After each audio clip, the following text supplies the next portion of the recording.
And here it is. We go again. Emilokan. Roll up, ladies and gentlemen. One man went to Mo. Here we go again. Emilokan. Emilokan, Iwolokan, Bogualokan.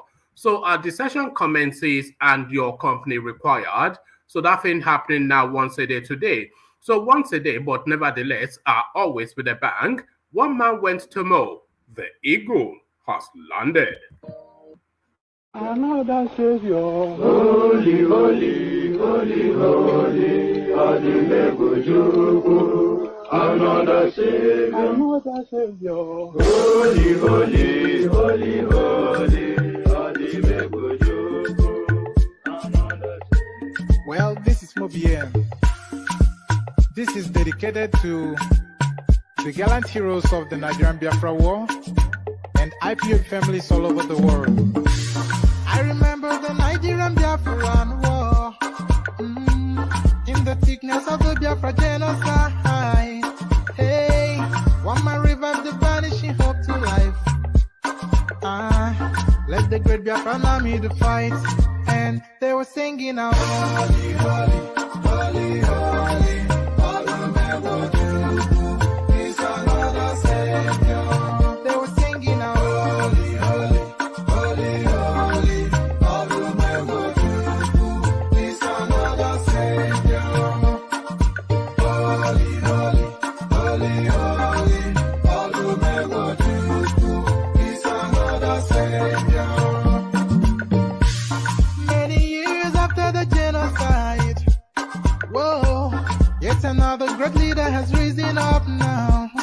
Oh, and he's leading the Biafrans to victory. In your madika, yabika kokwa na mnoa. Hey, anamekele mazuche mefo. Mwanemo, it's an honor having you on board. When I'm singing along, holy, holy, holy, holy, Namdekano is another Savior. Gonna sing along, holy, holy, holy, holy, Namdekano is another Savior.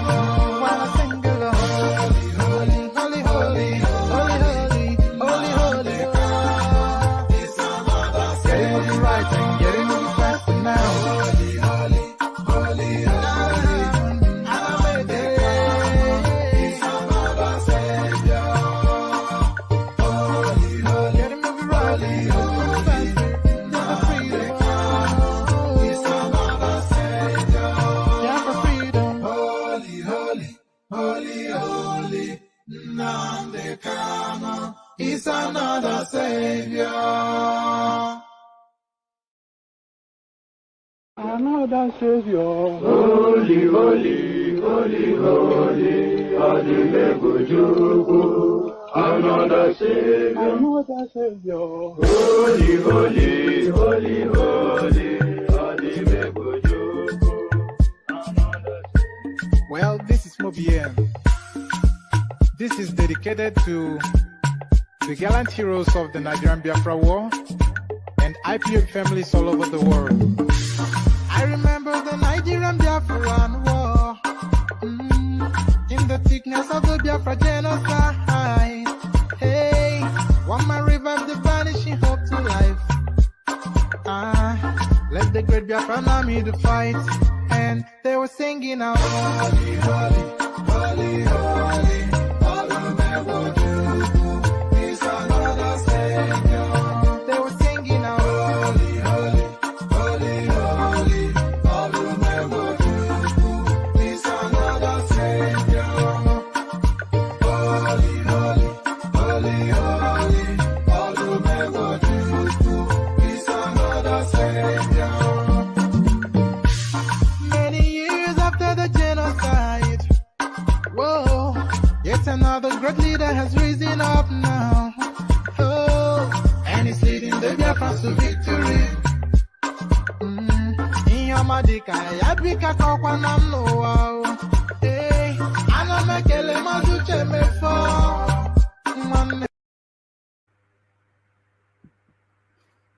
And there it is right there. There it is right there. The Holy Holy song.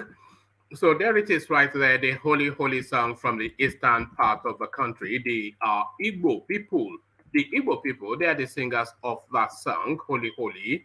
They insist Nnamdi Kanu remains their savior, so that's what that song is all about.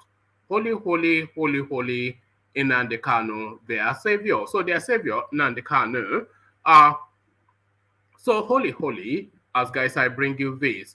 Suspects linked to our massacre arrested. General Irabor now bringing us this good news. That's one of the headlines we're contending with. This another headline we're contending with. Don't allow another civil war in the country. Buhari urges Nigerians. So Buhari urges Nigerians not to allow a civil war in the country. But I think really that plea should be headed in the opposite direction. It should actually be Nigerians pleading with the Fulani man from Niger Republic not to vest war upon the Nigerian state. Don't allow another civil war in the country, Buhari urges Nigerians. So there it is right there. Peter Obi is a carpet bagger outside of the southeast. Festus Kiyamo landing with a bang and doing the job that he was commissioned to do. Nigerian electoral body, Inec, succumbs to pressure from ruling APC, backdates documents to recognize Senate President Lawan, Akpabio, as senatorial candidates. So there it is right there. Or is it there right there? So Inec quickly comes to debunk that. So we'll have to read through to see where the balance is. 2023, Inec denies recognizing Lawan, Akpabio, as senatorial candidates. So thrust, serve and volley, thrust and parry. So thrust and parry. So from that thrust and parry to another thrust and parry. Our church massacre, Akeredolu confirms 5 arrests. So I would rather take it from Akeredolu than any person from the Nigerian security structures. So quite what is in play there, we'll find out shortly. So this one now is just to document events, because yesterday we were talking about how IPOB had appointed a new leader, but it looks as though they are reversing that decision somewhat, or are they expanding on it? We'll find out soon enough. Nnamdi Kanu remains our leader, IPOB. So there it is. Nigeria can't afford another civil war. El Rufai this time around backing up his daddy. But then, of course, all the permutations of a civil war are fully in play. Buhari regime reintroduces Fulani settlements in Abia, Delta, other Nigerian states. So they don't want a civil war, but they are grabbing your land and giving it to their people from Burkina Faso, Senegal, etc. So there it is right there. So there it is right there. So they are just asking you to surrender and not put up a fight. Why I invited Tinubu's men to commission projects in rivers? Wike still are being mischievous. So a potpourri of a menu, a mixed blend. So sit back, kick back, relax, take it easy. Click on the like button as you're coming in. So if you have no reason not to click on the like button, then you have every reason to click on the like button. So we're pushing the like buttons again. So if it doesn't offend you to click on the like button, then you have every reason to click on the like button. So click on the like button and click on the subscribe button as well to push the numbers up. So click on like and subscribe. And then if you want to come join me on the screen, click on this hyperlink that says StreamYard. So if you click on that hyperlink that says StreamYard, it takes you into a studio space. And as soon as I finish reading out the talking points, I'll let you onto the screen. I seem to have something on my lip. I'll let you onto the screen and engage you. And that's going to start to freak me out. I'm going to let you onto the screen and engage you in a conversation around the talking points. It's an open microphone session, and the open microphone is the hyperlink that says StreamYard. So if you want to come participate, as you have seen several people do, there are no reserved seats, by the way. Everybody that you see every single day coming on the platform to come and share their thoughts with you, every single person that you do see, they make that decision daily to come and join us. So it's not as though I contact them earlier to say, come on. It's not as though they are rotated.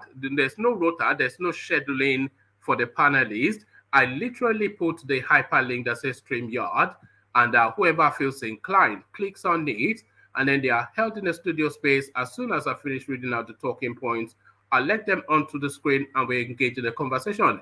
When I say it's an open microphone session, it is literally an open microphone session. And the open microphone is this hyperlink on the screen right there that says StreamYard. So if you click on that, especially if you're a new voice, you just appear on the screen like others, just as soon as I finish reading out the talking points. So those are your assignments. Click on the like button. If you have no reason not to click on it, then you have every reason to click on it. So click on the like button. Let's see if we can take it to 100 today. And then click on the subscribe button as well if you're not already subscribed to the platform. And then at your discretion, if you feel inclined, click on the hyperlink that says StreamYard, and then that will bring you into a studio space to engage in a conversation around the talking point. So as you set about the clickings, let me provide you with a mini little intro music. It is my turn, it is your turn, or is it his turn? Èmi ló kàn.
And there it is right there. Hand they shake, leg they shake. Papa we know well, it is out they me look on. Hand they shake, leg they shake. Papa we know well, it is out me look on. So there it is right there. That's now the new delight from the care guides. Let me just hold on. Un momento. Oh, all right, so let's kick it off immediately. Pardon me. So let's kick it off immediately. Suspects linked to our massacre arrested General Irabor. Chief of Defense Staff General Lucky Irabor has said those behind the Owo attacks have been arrested. Some gunmen had stormed St. Francis Catholic Church, Owo, Ondo State, killing no fewer than 40 worshippers. The federal government, however, said the Islamic State of West Africa province terrorists were behind the attacks. During a meeting with editors and media executives in Abuja on Tuesday, the Chief of Defense Staff confirmed that the Owo attackers had been nabbed.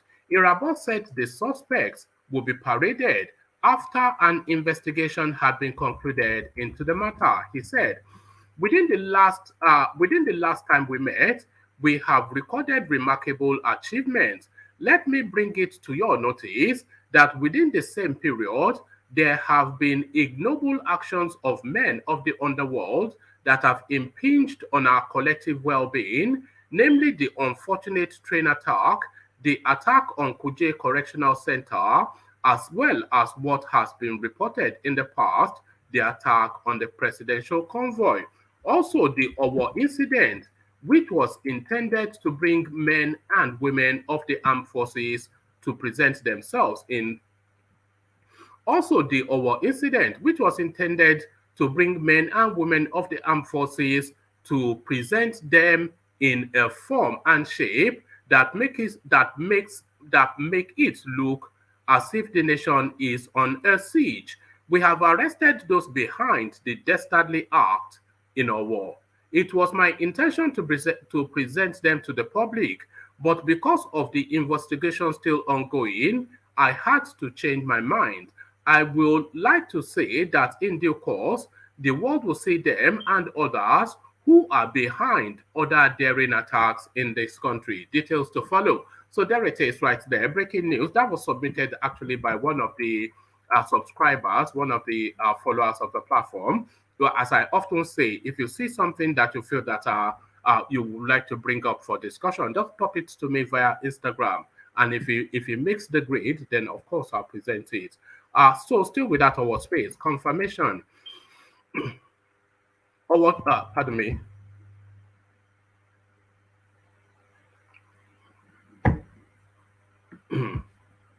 Our church massacre. Akeredolu confirms arrest of 5 suspects.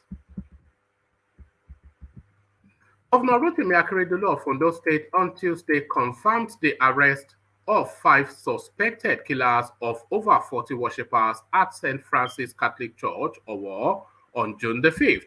Mr. Akeredolu said this during a courtesy visit to his office by the leadership of Nigeria Union of Journalists NUJ, Ondo State Council, led by the chairman, Prince Leke Adebite. Mr. Akeredolu confirmed the arrest shortly after the Chief of Army Staff, CDS Lucky Irabo, announced the arrest of the masterminds of the attack in Abuja. The governor further disclosed that the owner of the house where the attackers stayed before the June 5th attack on Owo had also been arrested. He noted that government did not spare a moment in trailing the terrorists since the horrendous attack on innocent worshippers. Now that the military has announced it, I can tell you that 5 of them have been arrested. They are still on the trail of the rest. The house where they lodged in Owo and the person that accommodated them before the attack has also been arrested. We did not spare a moment. I am happy that the Chief of Defense Staff has announced it. We have known for a while, but we needed not to come out with it because more works are still ongoing. I can confirm that this arrest has been made and they are still on the trail of some of them.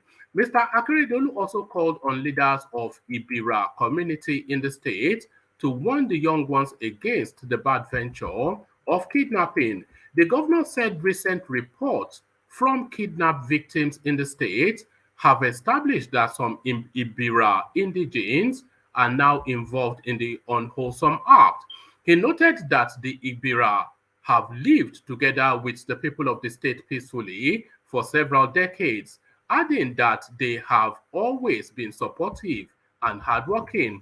I want to use this medium to urge our brothers to concentrate on their farming trade. It will be unfortunate to know that the Ibira in our midst are now involved in kidnapping. We are appealing to them not to copy bad thing. The traders selling by the roadside should not become informants. We are not fighting them. We have seen their numbers. They supported and voted us during elections. I called their leaders and talked to them. Our brothers who were kidnapped on their way to Ikare, talked to them. They were taken to Ibara farmstead.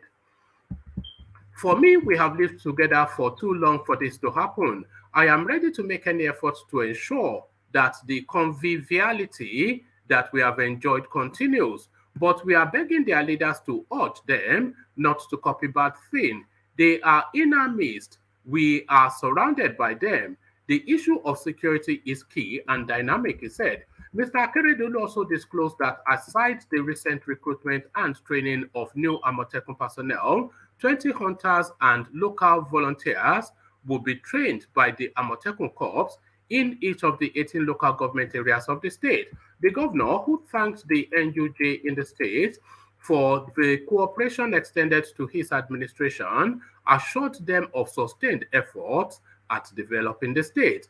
Earlier, the chairman of the NUJ Ondo State Council thanked the governor for his support for the management of Ondo State Radio Vision Corporation and Owena Press PLC, adding that the upgrade of facilities in the two state-owned media outfits was commendable. He equally appreciated the governor for approval of weigh-in allowance for journalists and information officers working in the state and local government service. So there it is right there. The our suspects now, they have been caught. But somebody actually sent me what they purport to be a list of the names of some of the people caught, and you'll be surprised what those names are. But I'll save that for a moment to bring into conversation. Don't allow another civil war in the country. Aboki from Daura now. President Mohamed Buhari Tuesday warned Nigerians not to allow the civil war that took place from 1967 to 1970 to repeat itself in the life of the country. The president, who identified self-centeredness as the main cause of the civil war that claimed 1 million lives, however, submitted that Nigerians would remain Nigerians in one indivisible country. Speaking at the State House Abuja whilst receiving an audience, okay, let me take that again.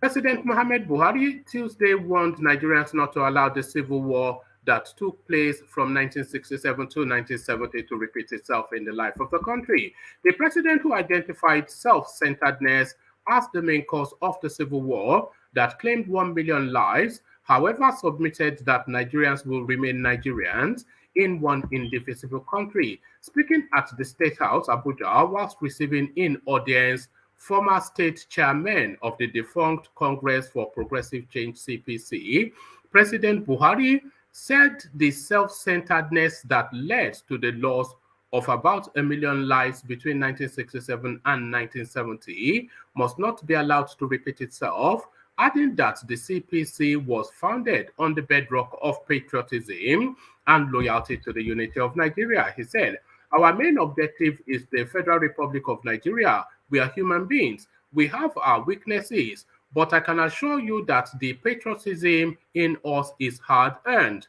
We have gone through all the troubles from the 16th of January 1966 till date." You know what I mean by this? We have killed 1 million of ourselves in order to keep this country together.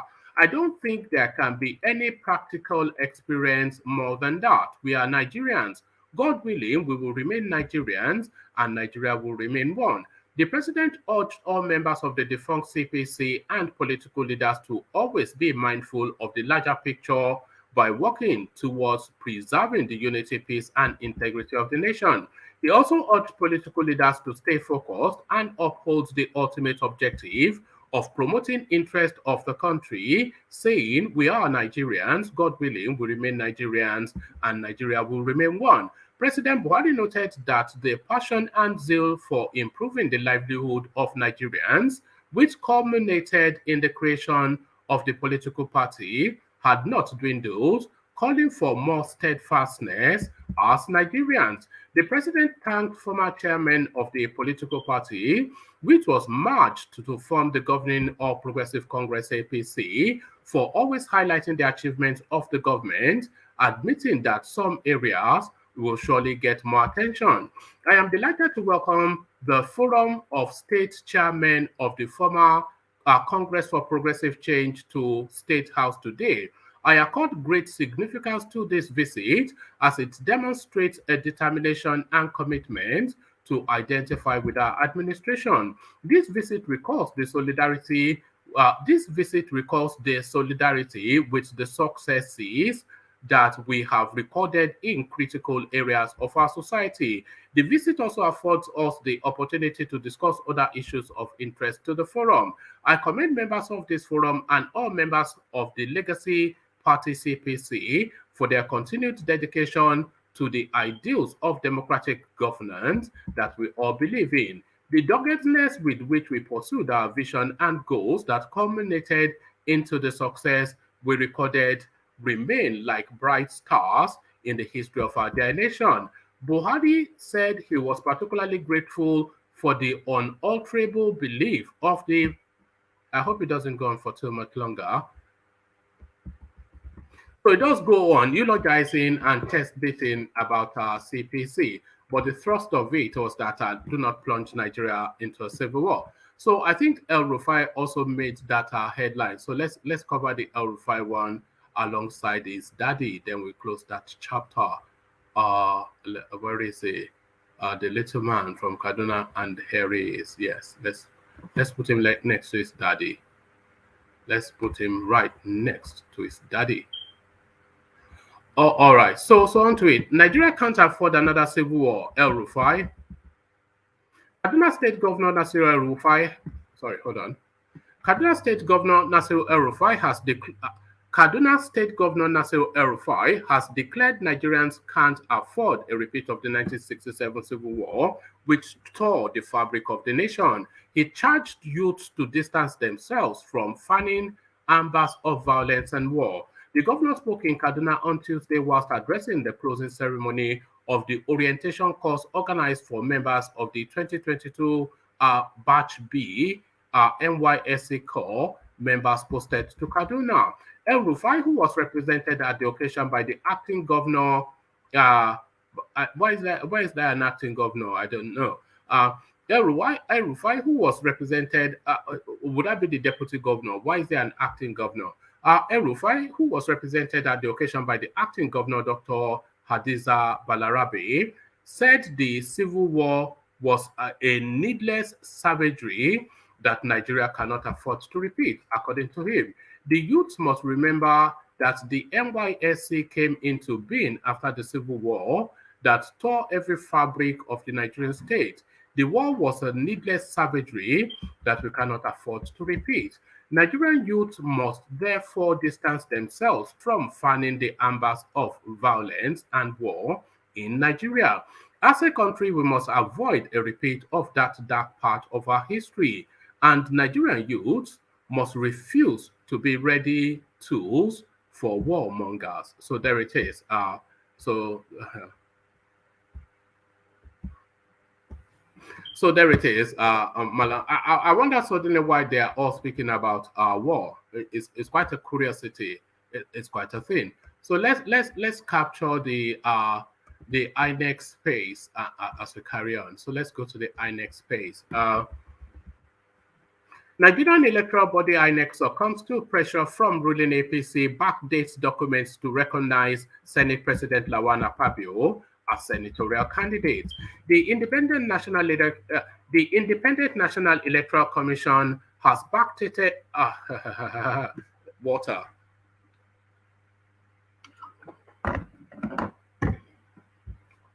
The Independent National Electoral Commission has backdated certified true copies of reports of the All Progressives Congress APC primaries to accommodate Senate President Ahmed Lawan, Godswill Akpabio, and others as candidates in the 2023 general elections, correspondents gather.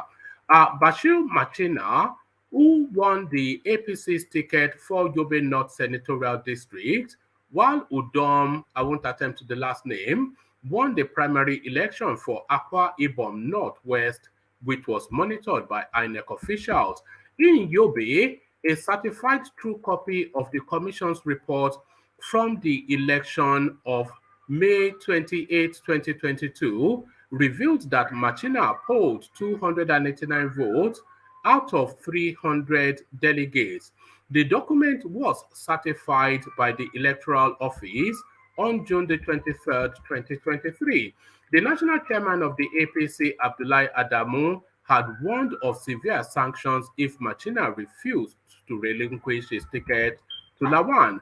Adamu claimed that the party is supreme and that it reserves the right to decide who gets its ticket in any elections. In Akwa Ibom, Akpabio was declared the winner of another primary, but Mike Igini, INEC Resident Electoral Commissioner REC for the state, had said the exercise which produced the former minister as a candidate was not monitored by the commission. Correspondents report that Section 31 of the Electoral Act only allows for substitution when a candidate dies or when he or she withdraws from the race and informs INEC in writing. The section reads, a candidate may withdraw his or her candidature by notifying in writing signed by him and delivered personally by the candidates to the political party that nominated him for the election,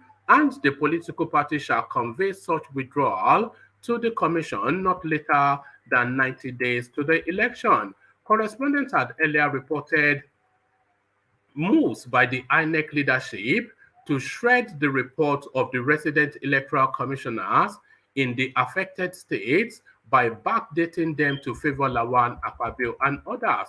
Inec has caved in to political pressure and other forces deployed by the outgoing Senate President Ahmed Lawan and his backers to shred the report of the Inec resident electoral commissioner that supervised the APC primary elections in Yobe State by doctoring and backdating it to accommodate the Senate President and others in the states and others in states where they have an interest, so said.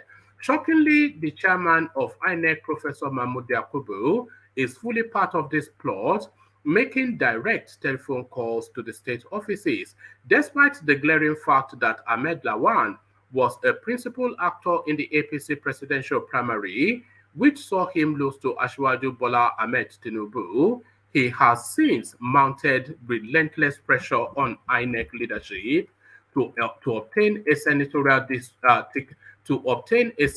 ticket in Yobe State by all means possible. Speaking to correspondents on Tuesday, a source confirmed that the certified true copies of reports had been doctored and backdated to accommodate the Senate President and former Akwa Ibom governor.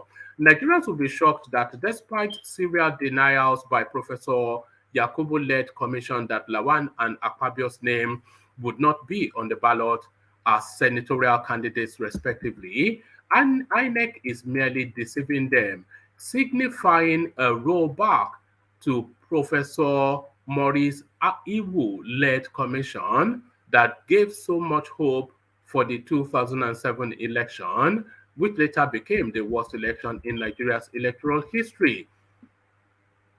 The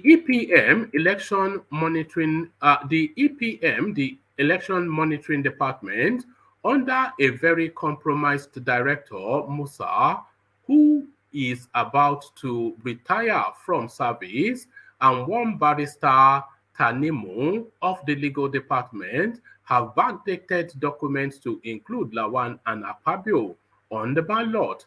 INEC is now returning gradually to Professor Maurice Iwu's era, just as it was then that there was a notorious national commissioner named Chukwani, who was the politician's hatchet man of that inglorious period.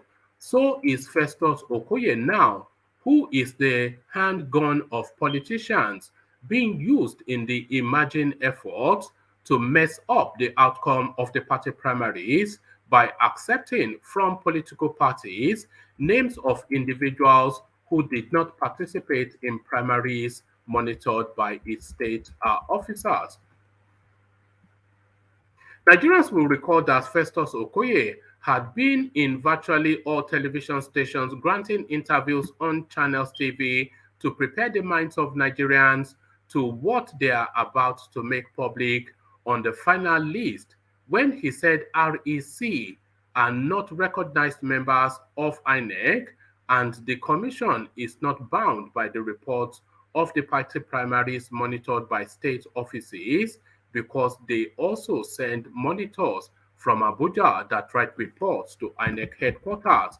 Both the EPM and legal department have been advised lawyers of Akpabio to file a writ of summons so that witnesses could be called, and Abuja INEC headquarters will prepare and bring forward a staff member that will testify that he or she monitored the rerun primary in line with what Okoye had told Nigerians. This is how they plan to do away with state offices' reports of the party primary submitted to headquarters. APC has taken control of INEC headquarters. That is why there is an outcry over the outcome of the primaries in virtually all the states across the country.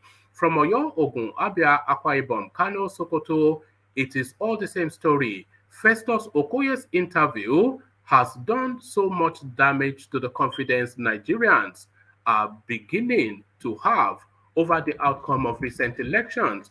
Commissioner Okoye is now the spokesperson for both INEC and corrupt politicians, as he has been assuring them of having not committed any offense under Section 115 of the 2020 Electoral Act, despite a federal high court judgment in Ebonyi State. Politicians have infiltrated and are in control of INEC. The chairman of INEC at a recent event deceptively told his listeners that they will implement the provision of the 2022 Act and that politicians should study it, yet he accepted from political parties names of persons who did not go through primaries and refused to apply the provision of Section 84 of the same Act and Section 285 of the Constitution to reject those names that his commission published as candidates. The discordant tones from the headquarters and states where party primaries were conducted have created serious doubts about the trustworthiness of Professor Mahmoud Yakubu's headship of INEC to conduct a free, fair, and credible election in 2023. The brazenness of INEC in forging a document showing that the name of Akpabio was submitted to it is a further confirmation of compromise at the highest level. So there it is right there. And that is what will play out, by the way. You'll be surprised, of course, but they continue to deny. And let's now see the nature of their denial.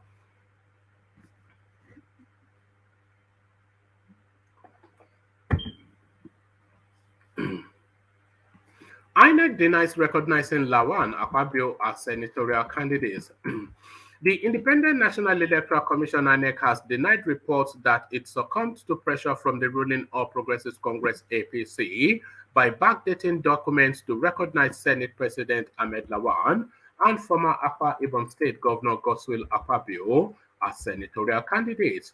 National Commissioner and Chairman Information and Voter Education Committee of INEC Festus Okoye said this on Tuesday in Abuja. There have been controversies after Bashir Machina won the APC ticket for Yobe North Senatorial District, whilst Udom Ekwodom won the party primary in Akwa Ibom Northwest. The two primaries were monitored by INEC officials. Okoye said the attention of the commission was drawn to an online report that it doctored, backdated, and certified documents to accommodate Lawan and Akpabio. Nothing can be further from the truth. As evidence of the alleged role played by the commission, a certified true copy of Form 9C uploaded by their political parties and received by the commission on the 17th of June 2022, when the nomination portal closed, was presented, he said. The INEC official said that for clarity, the Form EC9, submission of names of candidates by political parties, is the form uploaded by parties on the INEC nomination portal and is clearly indicated in the title of the form, which was received on the 17th of June 2022 when the portal closed. He also said publication of the personal particulars of nominated candidates was done a week later, and that the forms of the two personalities, Lawan and Akpabio, in question were not published by the commission. Okoye said the decision of the commission triggered legal action which are still ongoing. It therefore defies logic and common sense to go around and submit doctored documents purportedly recognizing the duo as candidates when the matter is clearly sub judice. As part of the ongoing case in court, a law firm requested the commission for a certified true copy of Form EC9 submitted by the All Progressives Congress APC as its candidate for Akwa Ibom North Senatorial District, which we are duly bound to oblige them under the law. The form was certified on the 15th of July 2022. If minimum care had been exercised by the promoters of the story, they would have seen the two stamps of the commission bearing different dates on the form. It is this form that is now misconstrued as INEC's endorsement. For the record, the Commission has not recognized any of the two personalities as senatorial candidates. We call for responsible reportage as against the unwarranted attack on the Commission and its officials over a matter that can be easily fact-checked. Correspondents report that the national chairman of the APC, Senator Abdullahi Adamu, had warned that Machina risked severe sanctions if he refused to relinquish his ticket to Lawan. Lawan had contested and lost the APC presidential primaries to a former Lagos State Governor, Asiwaju Bola Ahmed Tinubu. He, however, tried unsuccessfully to reclaim the Yobe North Senatorial District ticket won by Machina.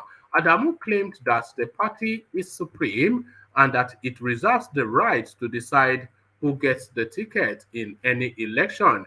Look at this, the ridiculousness of it. These are the last vestiges of the days gone by. So hopefully this is the last we'll see of people like this.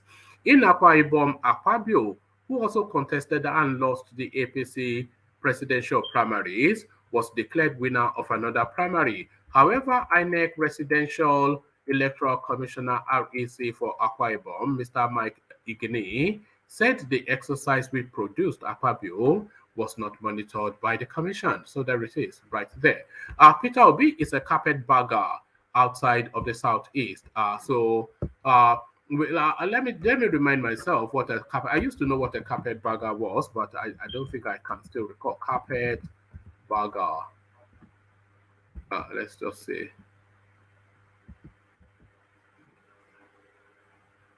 Oh, all right. Okay. All right. Pardon me.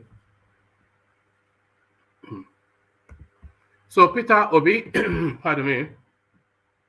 Peter Obi is a carpetbagger outside of the southeast.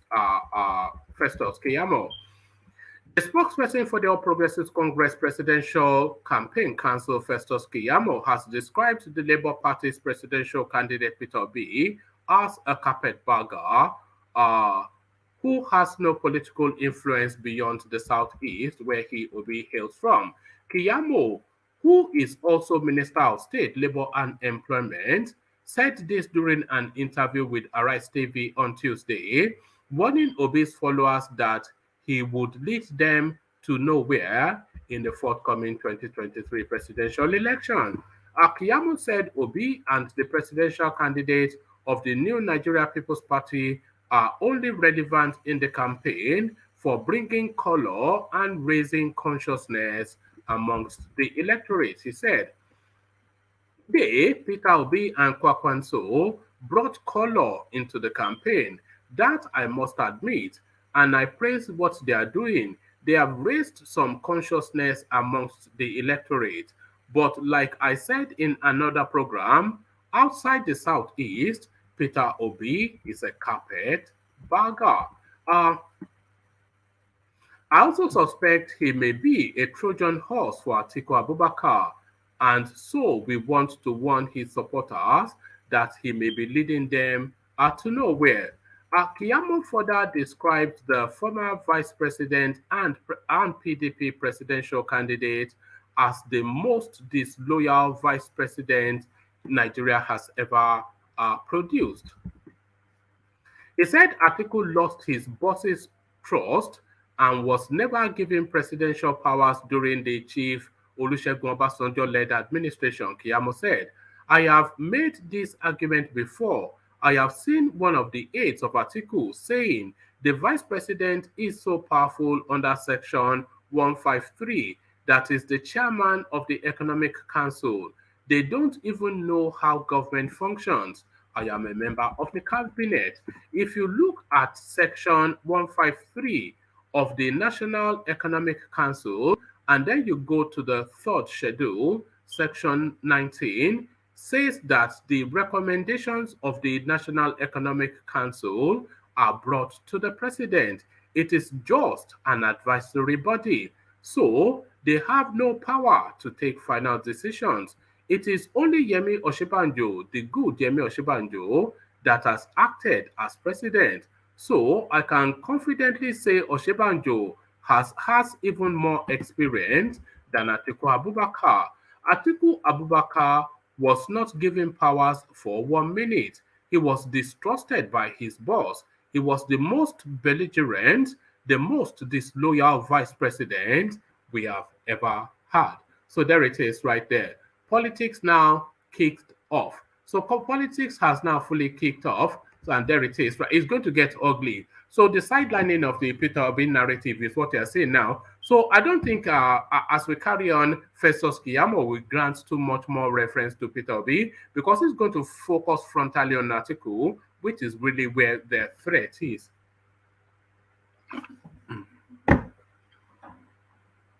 Nnamdi Kanu remains our leader, IPOB.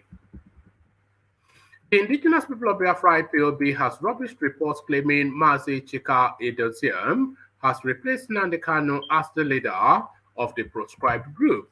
The Biafra group asked its followers to ignore the reports, adding that Nnamdi Kanu remains the leader.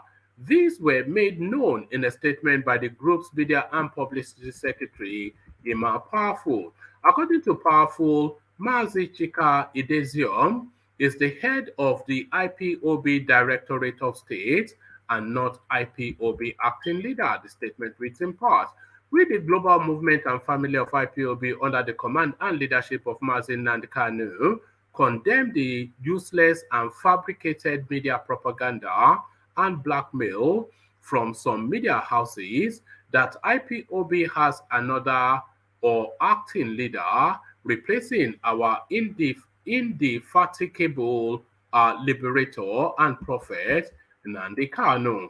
Those peddling this kind of lies are those criminals who Zoo Gota Media are publishing this to confuse the weak-minded people. We want everybody to bear in mind that Mazi Chika Edoziem is the head of IPOB Directorate of State and not IPOB acting leader. There was never a time that Ima Powerful, the publicity secretary of IPOB, issued any statement purporting that our leader had been replaced by Mazi Chika Edoziem as IPOB acting leader.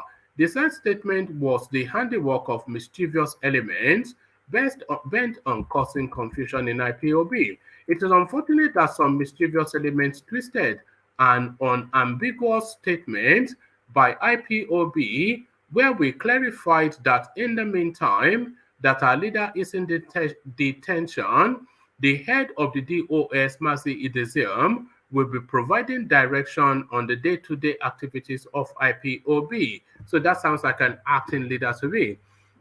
We never said Edoziem had become the acting leader of the IPOB.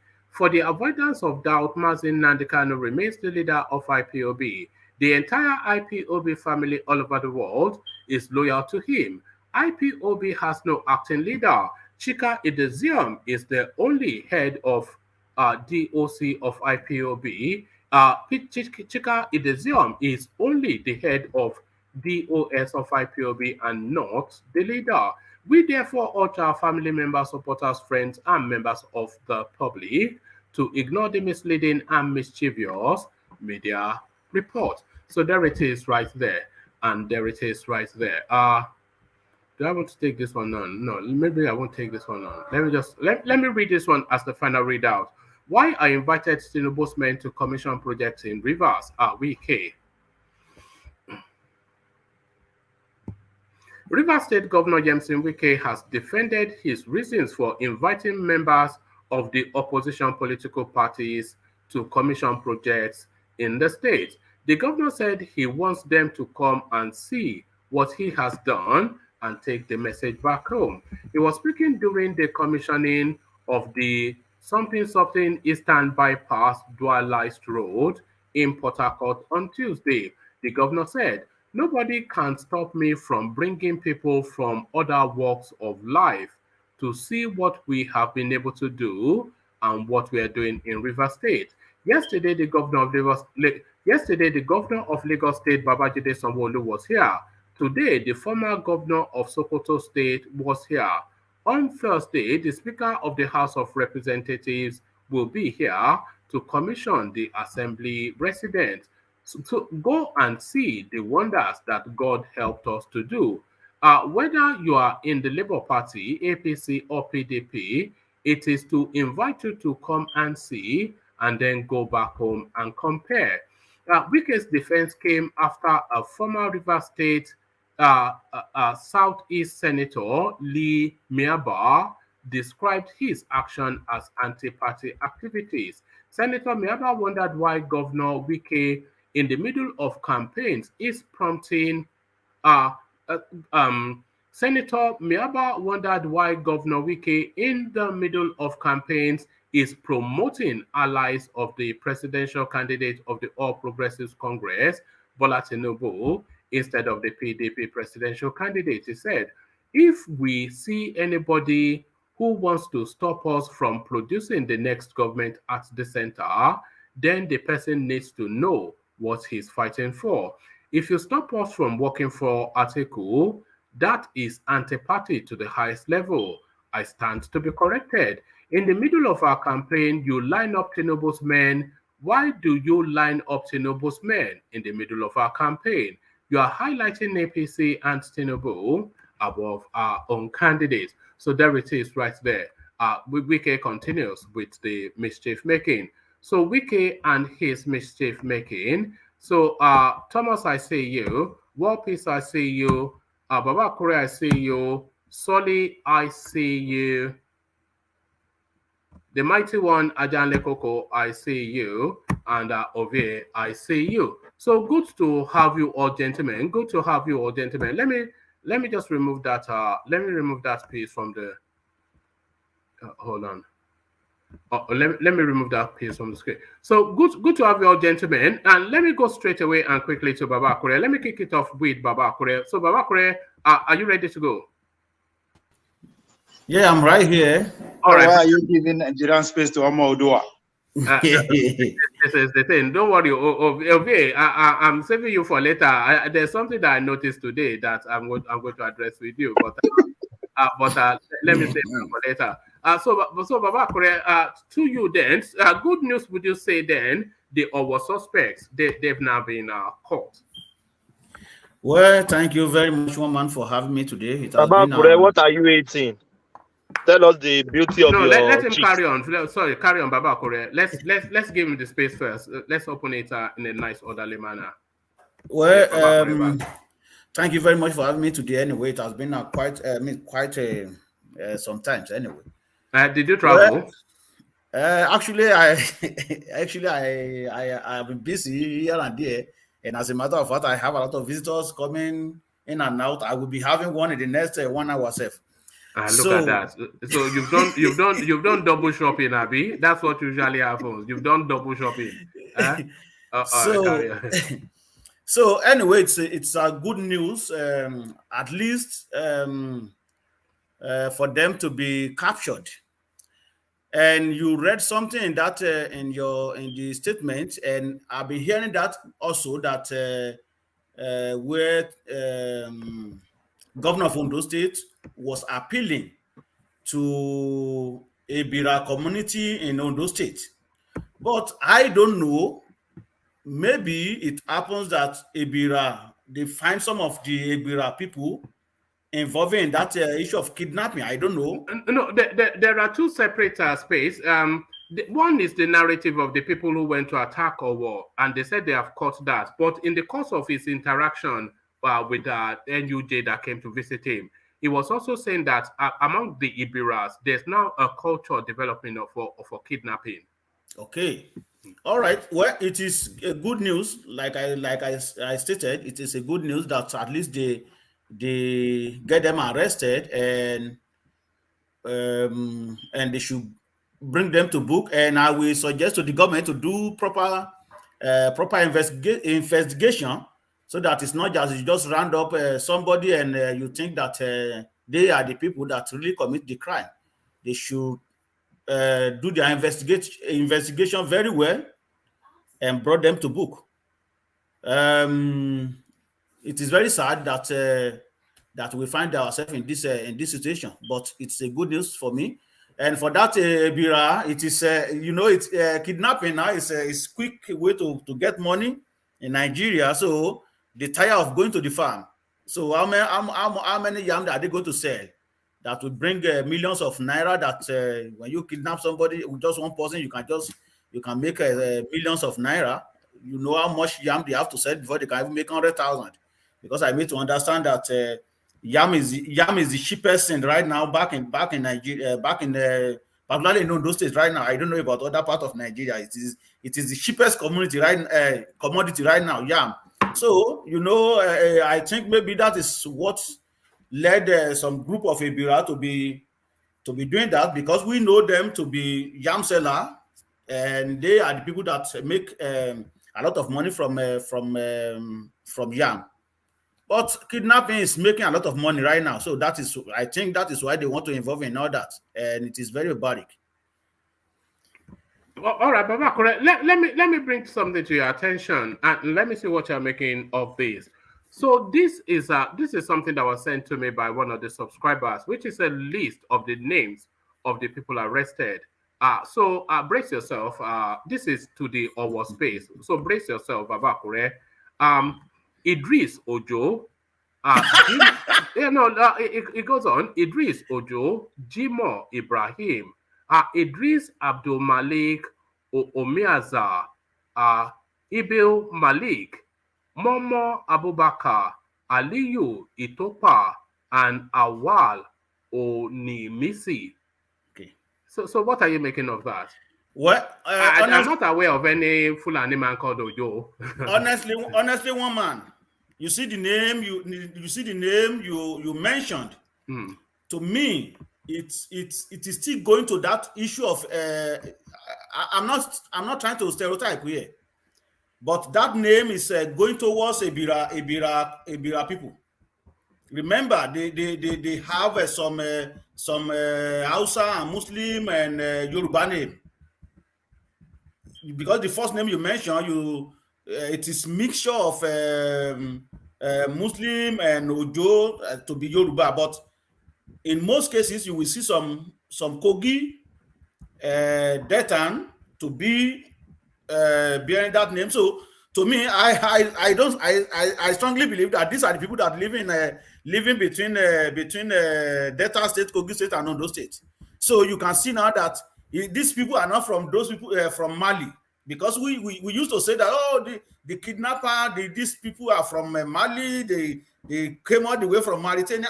I always tell you guys, just forget about that. Let's put that these people that are doing this criminal act, most of them are from Nigeria. They are not from I don't want to be politically correct. Most of them are from Nigeria, not from Niger or from Sahara, from the Sahel. The name you mentioned, I can tell you, woman, they are either from Kogi State, Delta State, or Ondo State, and it's mostly like that the same that Ibira community. But can I interject? Yeah, interject. But Baba Akire, you're talking about kidnapping. These people didn't kidnap. They massacred. Whichever the way, either they kidnap or massacre. Okay, let me just address that issue of massacre. The bandits don't massacre; they kidnap. Well, these people that kill people, right? We discussed on this platform the other day that they might have already come all the way from Mali or from Sahel, and I said, most of these people, even those Fulani kidnappers that we are talking about, I can tell you most of them are from Nigeria. I don't want us to be politically correct that these people are from Niger, from Gambia, from somewhere else. So that is what we are seeing here. These people that committed this crime They are either from Kogi State, Delta State, or Ondo State.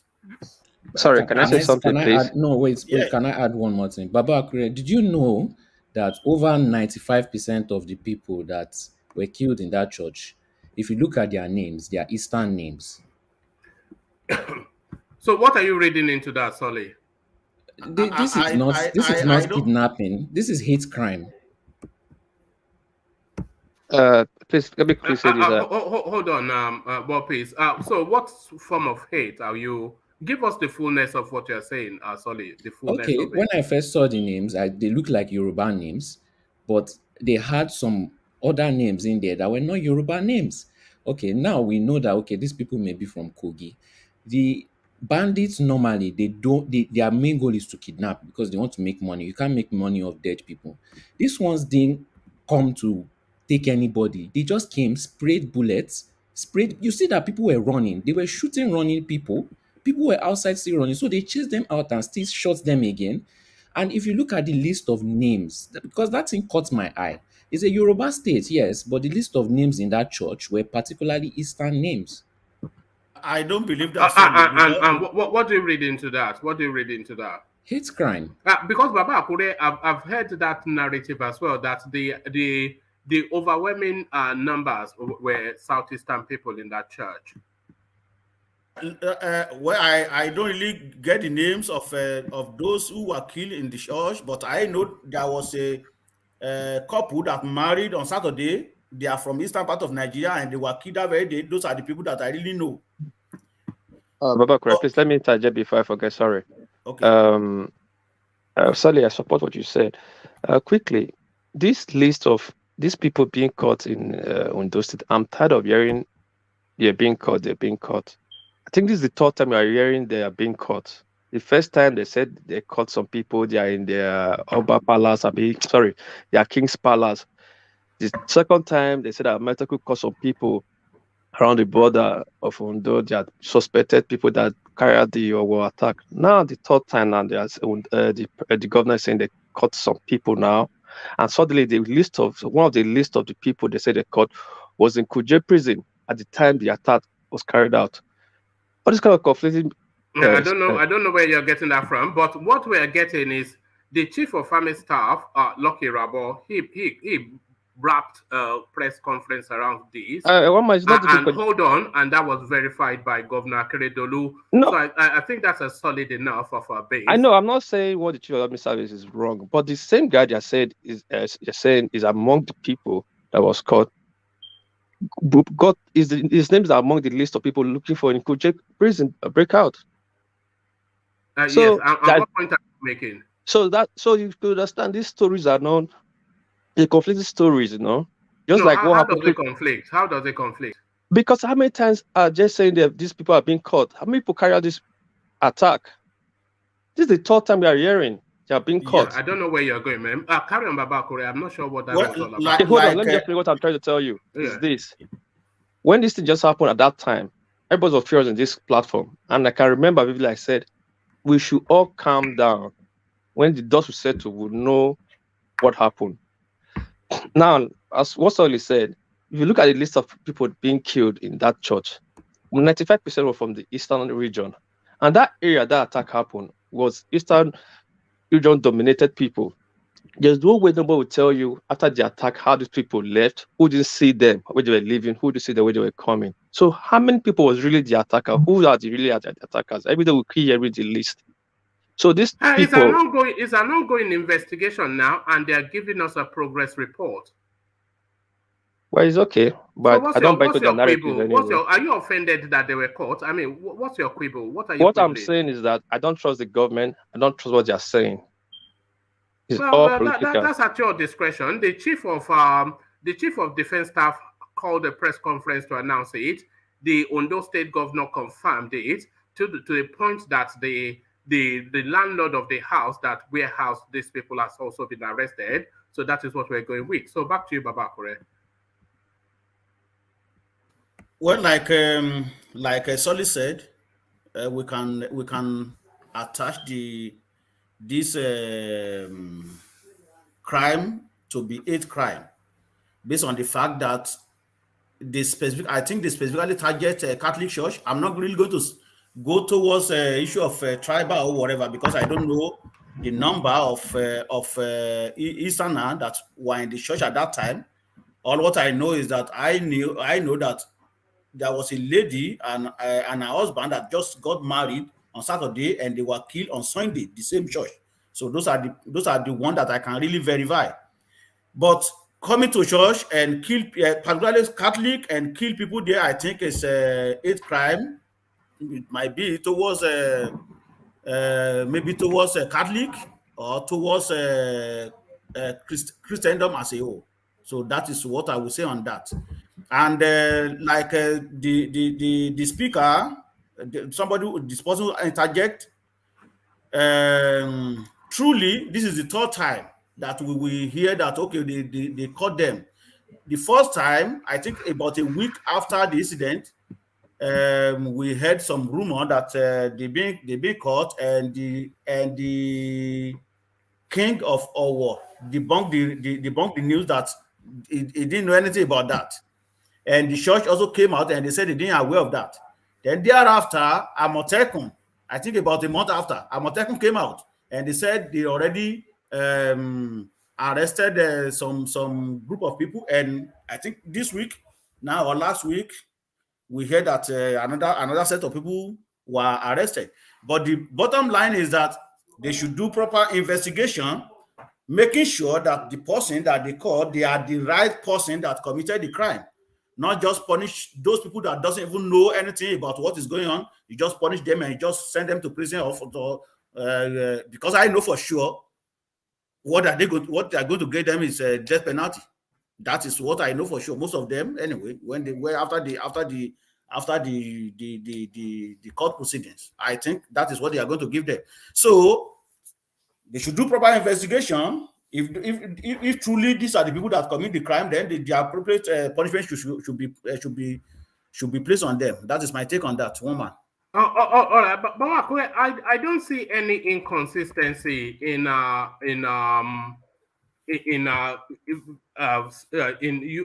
three times people saying that they have been caught, because from what Akeredolu was saying, it looks as though they had been caught for a while, but he was waiting for the chief of for it to be announced publicly. To verify, okay.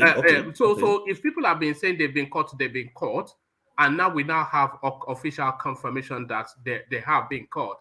I'm not sure that there's any inconsistency in that, but then of course that's my own. You may be right, one man, because like the way you explain it now, also I also understand that, okay, that could be the reason anyway. So that is it. Let's move on. All right, let's move on. Don't allow another civil war in the country. Buhari urges Nigerians.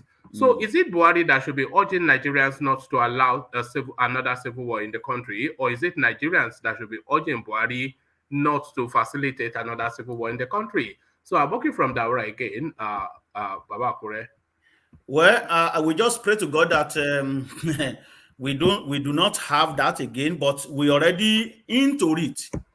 The person who is telling us this now, you sent people to the eastern part of Nigeria, and you have a lot of military operations there, killing innocent people that doesn't even have anything to defend themselves. So many times that has already happened in the eastern part of Nigeria. We saw what happened during NSAS. Look at what is going on with the issue of Fulani herdsmen grabbing lands and killing people and all kinds of things like that. So what do you expect more than all that?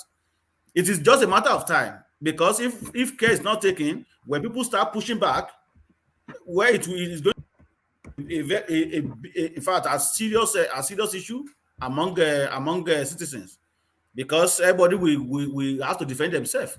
So he is supposed to know how to cushion down the situation of Nigeria right now.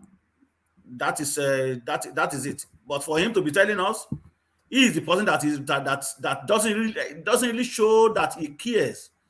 I listened to audio of Amechi I think it was yesterday or the day before yesterday, that Nigeria is even poorer than the under Buhari, but Buhari doesn't care. So if you don't care about what is going on in the country, what do you expect? When they arrested the herdsmen and they handed them over to police, and police received call from Abuja and tell them to release him after ransacked the whole village. So what do you expect? It is just a matter of time, one man.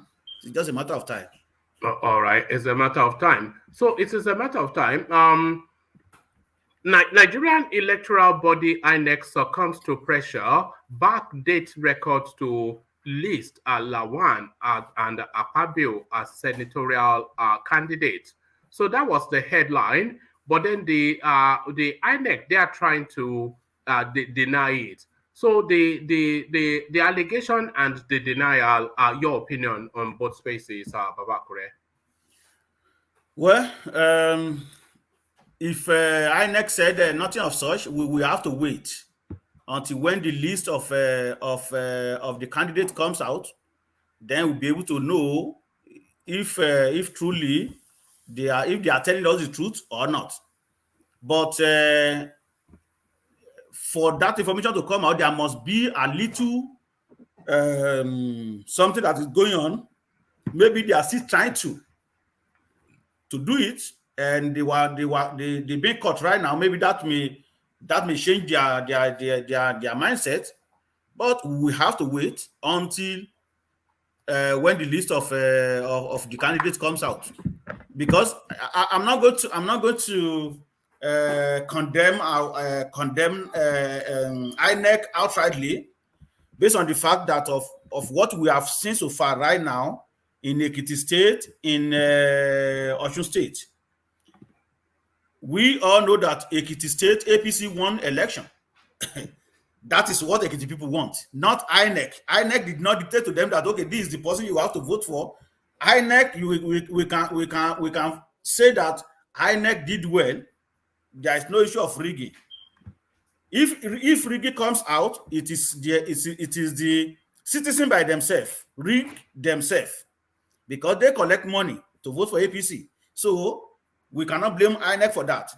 We saw what happened in Osun State. That one is clear. So INEC, they are trying their best. So I'm not really going to really say that, okay, well, it is true or it is not true. So I will wait until when the list of the candidate come out before I will condemn them. Because if they do that, that is totally unacceptable. These people already, they are not the choice of the people.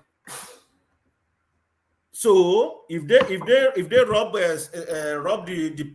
the citizens now, the right person that they voted for to be their to be their senator, so then we have to blame them for that. But to cut the story short, I will have to wait until when the list come out before I start castigate stone on them. But so far, I want to give them at least 70% pass right now based on what we have seen so far. All right, but I expect them to start to move a bit funky very soon. But like you said, until they take that first step, we have to give them a pass. Exactly. So far, they have been doing good. Though I know that some people are complaining that, oh, they didn't give some people voters card, they don't do this, they don't do that. I cannot verify that. But based on what I've seen so far in these last two elections, I will give them at least 70%, 75% pass mark for now. You know, if they go on as they are going, Baba Akure, then we may well have a decent election. Because if you look at the space, they were meant to stop the voter registration on June the 30th. But because of our public demand, they extended it by a month.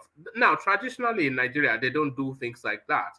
So, and they were doing a mass campaign to get as many people registered as possible.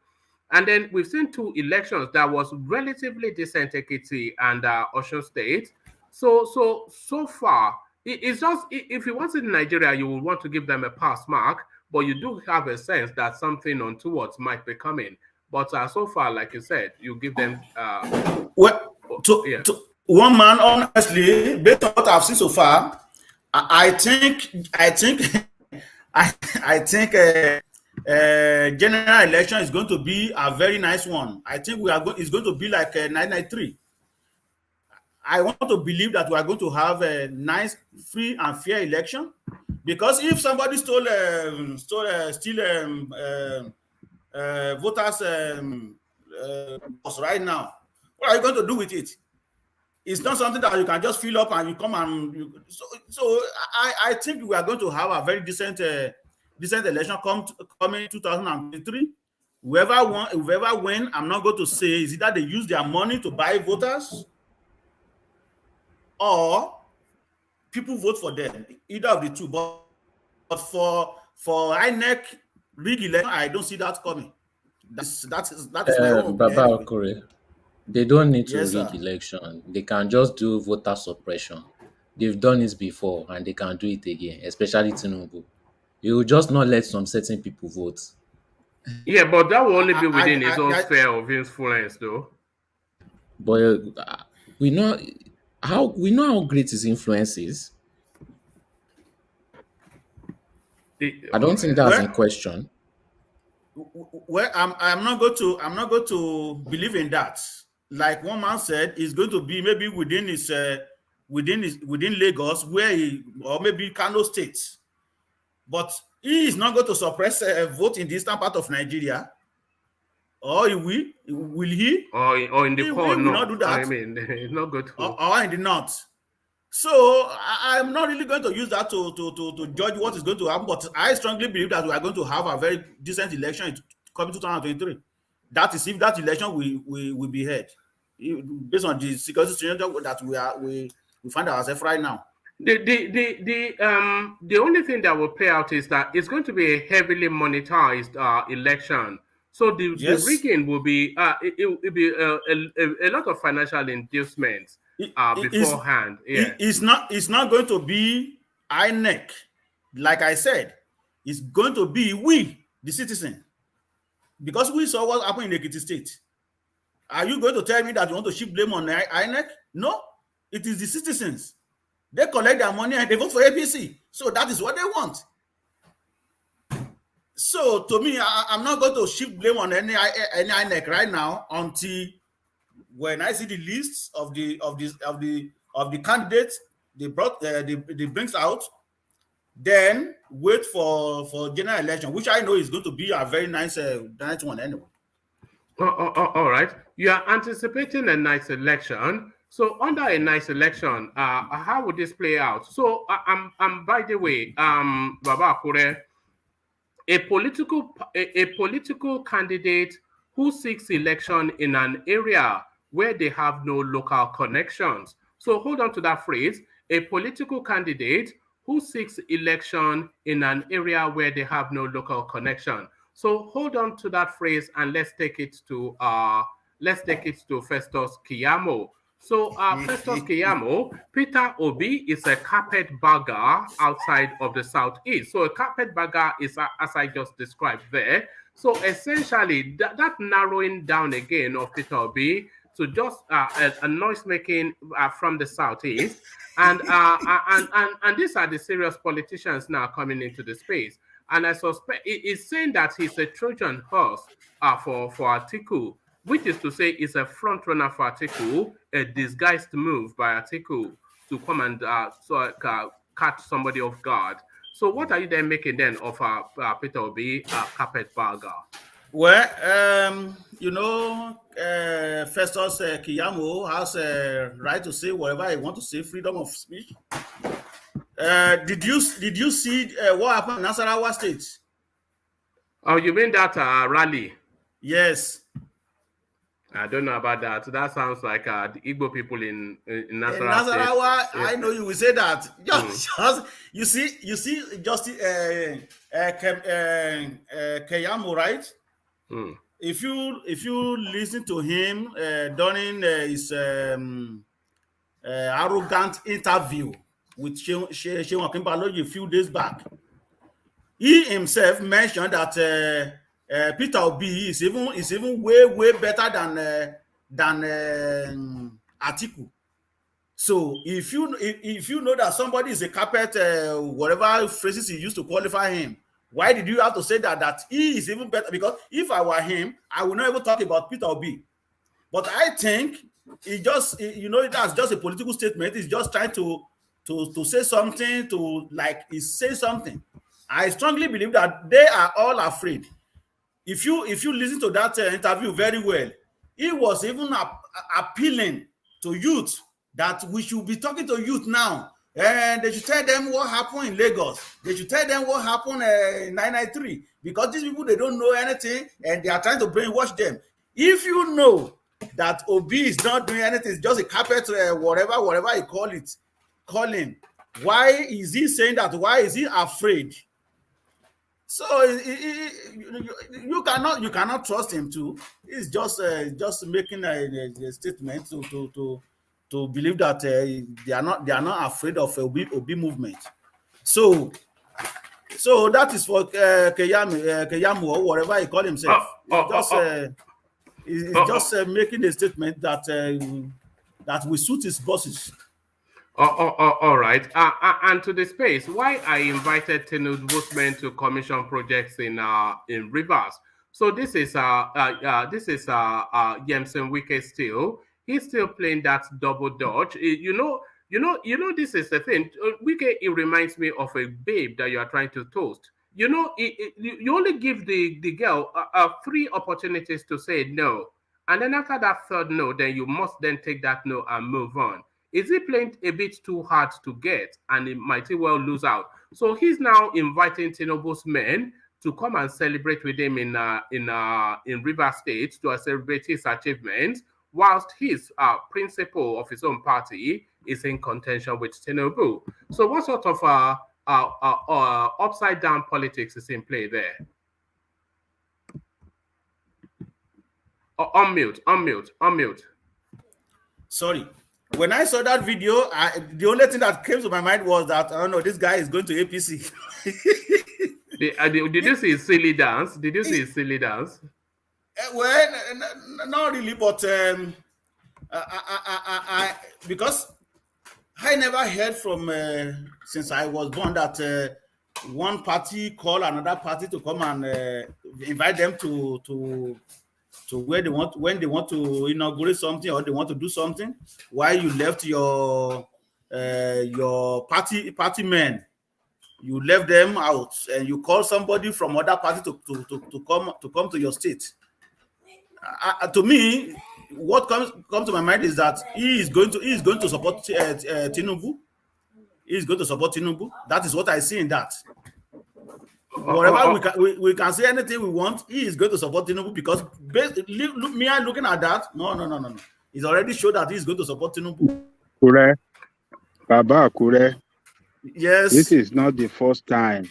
First time he had invited somebody from another party. Some months ago, he invited, before even this primary, he invited the Kitty. Came to commission one project as well. So you remember, if you remember, there was a video that went viral when him and Ekiti governor were joking some kind of way when he was telling the Ekiti, when the Ekiti governor was telling him, we fought for this democracy you are enjoying now. And the Ekiti governor was telling the Ekiti governor video, hey, look, we can do it better than you people. I don't know if you remember. So, Ajani Koko, can I speak on that? Hold on, let Ajani Koko carry on. Okay. Yeah. So some 5 months ago, before even this primary, before anything, he invited the Ekiti governor on a project as well. So though it's not going Tinubu way, he will not support Tinubu. All right. If that is the case, so we are the person that have problem. So it means that these people, they don't have problem, like Ovie always say. It is we that is at disadvantage. Because in as much one party can come to, you can invite your party friend, even though you are not in the same party. So you can now see that we supposed to get ourselves together like the way they organize themselves too. And kick all this old cargo out of the power. So you can come in, Solly. I wanted to comment on that situation. You said that they met a state governor. Me, I feel like APC have been trying to woo Wike since, even before this PDP fiasco. Because, like Ajani Kuko said, the person that will actually win this election has to have a big play from the South South, because the South South will, I feel like they're the ones that will deliver the presidency. So at the end of the day, who is the South South going to be on? And Wiki is a big player in that area. If APC gets him, then this is a rubber stamp for Tinubu. If PDP gets him, and we have to remember, as a politician, he can do all the dancing for Tinubu and still go back to PDP. He too can have Stockholm syndrome from PDP. you know. All right, Baba Kure, let me just remind you and everyone else who we're talking about. This is the guy. We say the people in Nigerian politics, we say they are a ridiculous bunch. I'm not sure out of this guy and Fayoshe and Dino, I'm not sure who is the most ridiculous, but he's certainly a ridiculous guy. And those dark shades, by the way, is either a high on Igbo or drunk, but They will know who is who. As we dey pain them, he dey sweet us. As we dey sweet us, he go dey pain them. He dey pain them. Yeah, he dey sweet us. As he dey sweet us, he go dey pain them. Let me tell you something. As he dey pain them, he dey sweet us. As he dey hate us, he go dey pain. Oh yeah, say as he dey pain them, he dey sweet us. As he dey sweet us, he go dey pain. Oh yeah, as he dey pain them, he dey sweet us. As we get there, yeah, he go bury them. So there it is, Baba Kure. Is it One possible man, to be you more don't get a test of my uncle from the creek. don't worry, they come. Is it possible to be more ridiculous than the Nigerian politician, Baba Kure? Just a ridiculous bunch. Well, you can say that again. We have a dancing governor in Osun State now. We have a dancing senator. I mean, no, is it Dinomelaye? Yes. Vocalist. We have vocalists, we have a dancer, and we have comedian. So we have all of them. We have Holy Ghost fire too with Akpabio. So Holy Ghost fire. One touch. Holy Ghost fire. Nigeria. We have all of them anyway. It is very funny. Anyway, because they lack nothing. So they are happy. Everything they want, they have it in their possession. That is why do these people care about masses? They don't care about anything. They don't care about anything. All right. Finally, let me take you to this space, Baba Kure. I never really read this one out because it's just so much. I find it somewhat depressing, but I'll give you the headline and then you can react to it. Buhari regime reintroduces Fulani settlement in Abia, Delta, other Nigerian states. A new memo by the Secretary to the Government of the Federation has advised the resuscitation of the federal government's ranching program that has suffered a long hiatus due to resistance in many states. So that's just it. It's Ruga again. And I did say that towards the end of the Buhari administration, there'll be a plethora of Fulani policies and institutionalization within the Nigerian constitution, that once they've embedded these policies in the constitution, it'll be impossible for you to move it because you would need the Senate to move it and they control it. So it has started as we predicted. They are now bringing back Ruga and they are going to force it into the Nigerian constitution. Okay, so thank you, one man. Remember, you mentioned that Buhari himself said that he was advising us not to go back to another civil war. Now, with this now, are we going to go to civil war again or not? Because this will automatically bring that to life. If you force this thing on people, they have been taking lands of people before. Then you want to empower them with this law now. So what do you think is going to happen? So that civil war will of course come to pass, because he is doing everything in his power to see to that. So that is it. But I don't see that happen anyway, because people will kick against it. People will kick against it. It will not work. Sorry, I muted myself. I think they will force it through because they have nothing to lose anymore. They'll force it through with about 3 months to go in the administration, and there is nothing anybody can do about it. They'll just gazette it as law. A lot of things will happen, one man. When people are preparing for an election, they will just, under the shadows of the election. Then they are not going to let that election happen. So maybe that is what they are trying to do. You know what people will think is that let them just do it. The next person will reverse it. But the next person will not be able to reverse it because they have the numbers in the house. Exactly. Well, let's wait and see. But to me, I don't see he's going to see the light of the day. I hope you have the C of O of your land though before Buhari come and grab it from you. Nobody can do that. I will send I will send it to that person. So they are not going to come to trespass. They are not going to try that. It is unbelievable. They are not going to try that. Quite a country. Yes, one man. That just reminds me because you just said Dugurudu. You remember that what Peace was trying to point out that there be the phenomenon of arresting these people. Once upon a time there was a time that they said that some people came to surrender due to the Dugurudu that some of our Ogun and Shango, our voodoo, was able to make them to come back to say that they confess that they are the one that did it. Remember? No, I never came across that. No, it was discussed somehow. I don't know if it's on this, but that some people that committed this, a war, that they came to voluntarily, that they came to they were arrested, they came to report themselves. Remember, I don't know anybody on the platform here. I remember that once upon a time, that some of these people that committed this war atrocities came, due to the powers, our traditional medicine or something that brought them, but they just came back. They just came by themselves to surrender. I don't think so. I'm not aware of that. I'm not aware. That's not to say it's not true, but I know what she's talking. I mean, what he's talking about. There was a time after the incident, some women in war gathered themselves and they start to calling on Thunder, Ogun, and stuff like that. But I don't think that really has effect on what happened, man. Okay. All right. Well, all right. Thank you, Tony, and thank you, Baba Kure. Baba Kure, let me go on from you to Ovie. So let's put up Ovie. So Ovie, what's amusing you?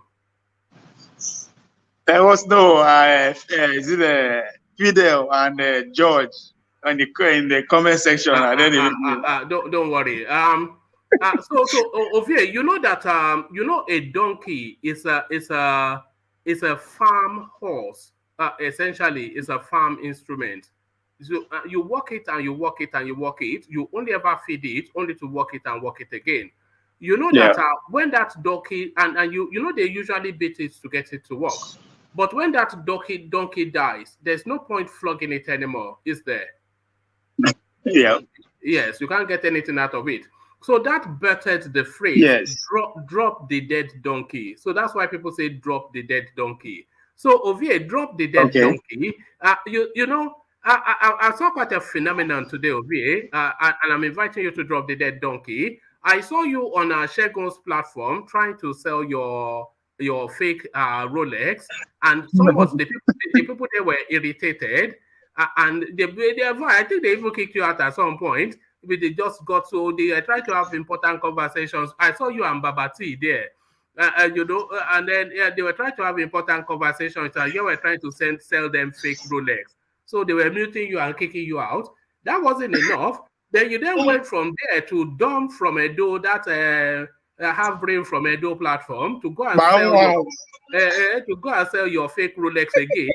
And they gave you just the most brutal of beatings. I think the beating I got from there, you surpassed. They were just lining up just to kick you. And you didn't even say a word. If it was here now, you'll be throwing punches at the screen. So drop the dead donkey. Nobody is interested in this, your Aboki you know, your surrender to Fulani. So drop the dead donkey over here.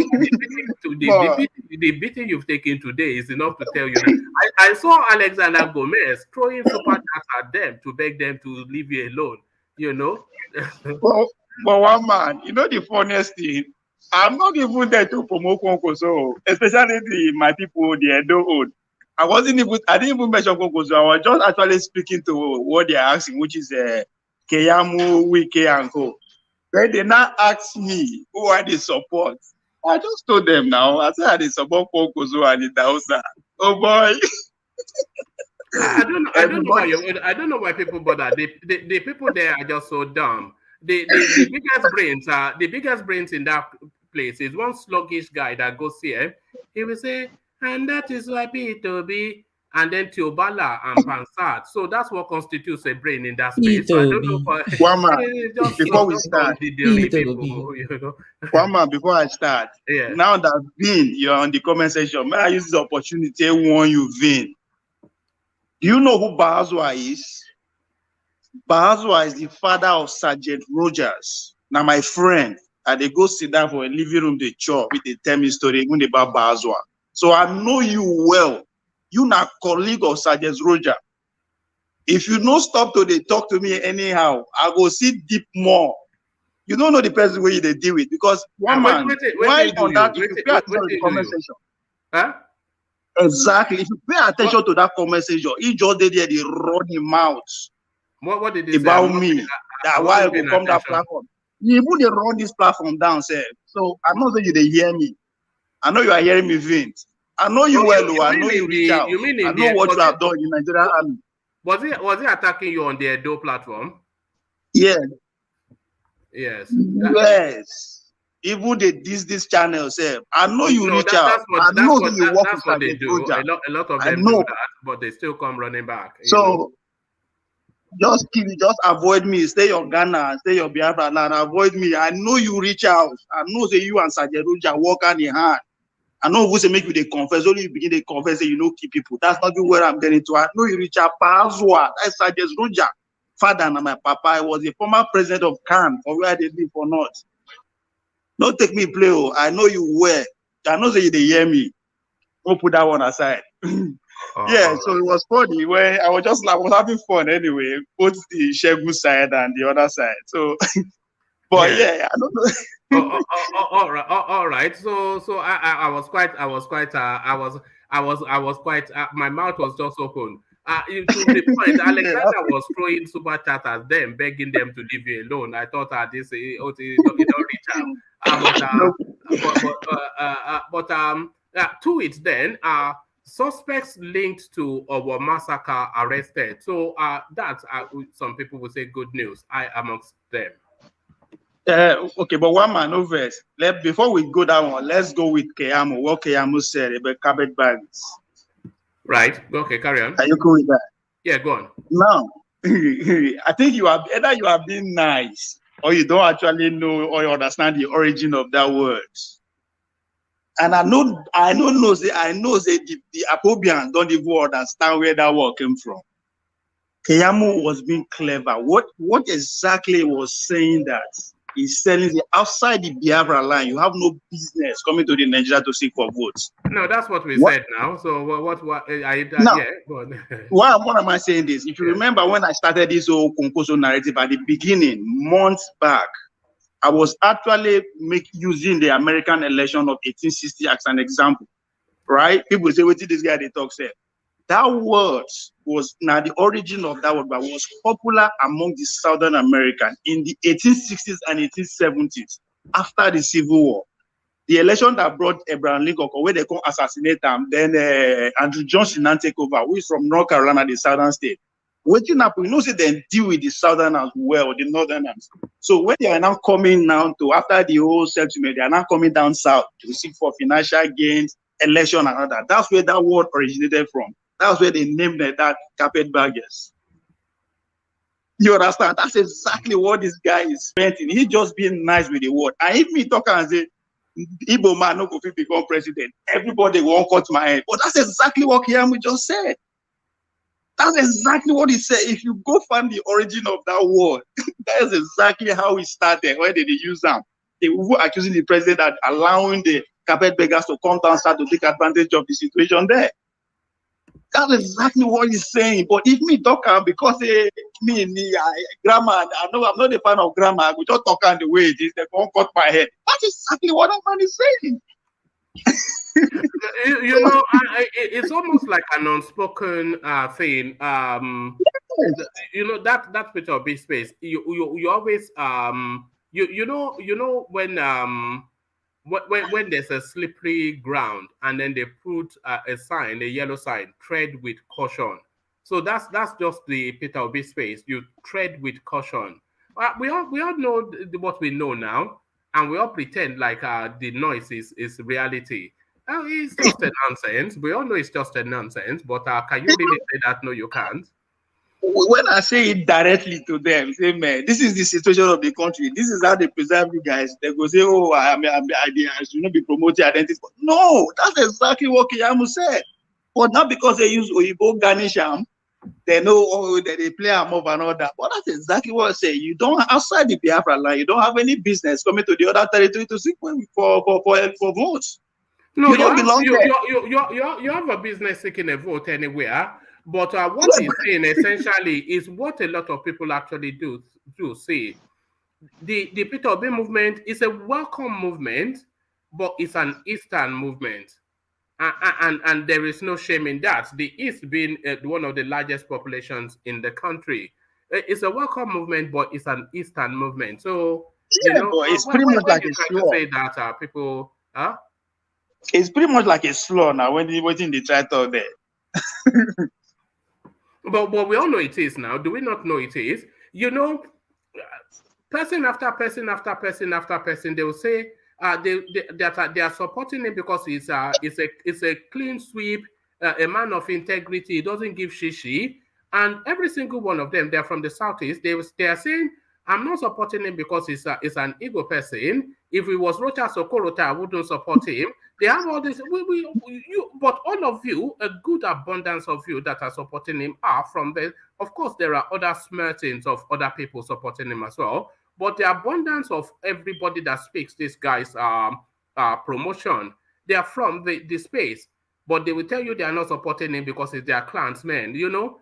But then they ask you to buy that, and if you say you don't buy that, woe betide, they start to spark cutlass on the floor and start to chase your head around. You know, it's just it's a ridiculousness. But hopefully it will die out soon enough. Nah, they won't kill it. With the way Kayamute bring her in a different commission, so you know go that. That's what determined the election. I've been saying it, but they say I be cater to the caliphate, which is okay.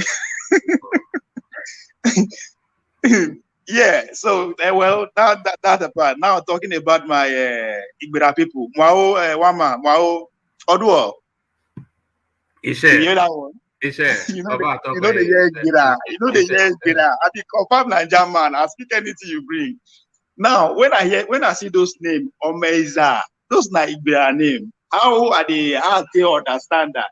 If you live where I come from, Ososo, you don't need to actually go to Okene. That is everybody know Okene, Igbira land, to actually be speaking Igbira. That's how Krona boundary now farm with the share. I think in another platform, I was actually giving example how my mom then, at this small, the full land, where they do like trade and barter, we go buy normal household use and everything they use in Ososo market, we take them all the way to Okene by road, not by a car, but through the farm. Go sell them, exchange yams and other farm products to come sell for our own side from their farm. So they share the same boundary. And at that same land too, the elders, they actually rode their cow and all that. I was actually making that example. So when I see those names on maize, I was like, oh shit. This is our people now. When you go reach before they begin call our name, say now we be the terrorists.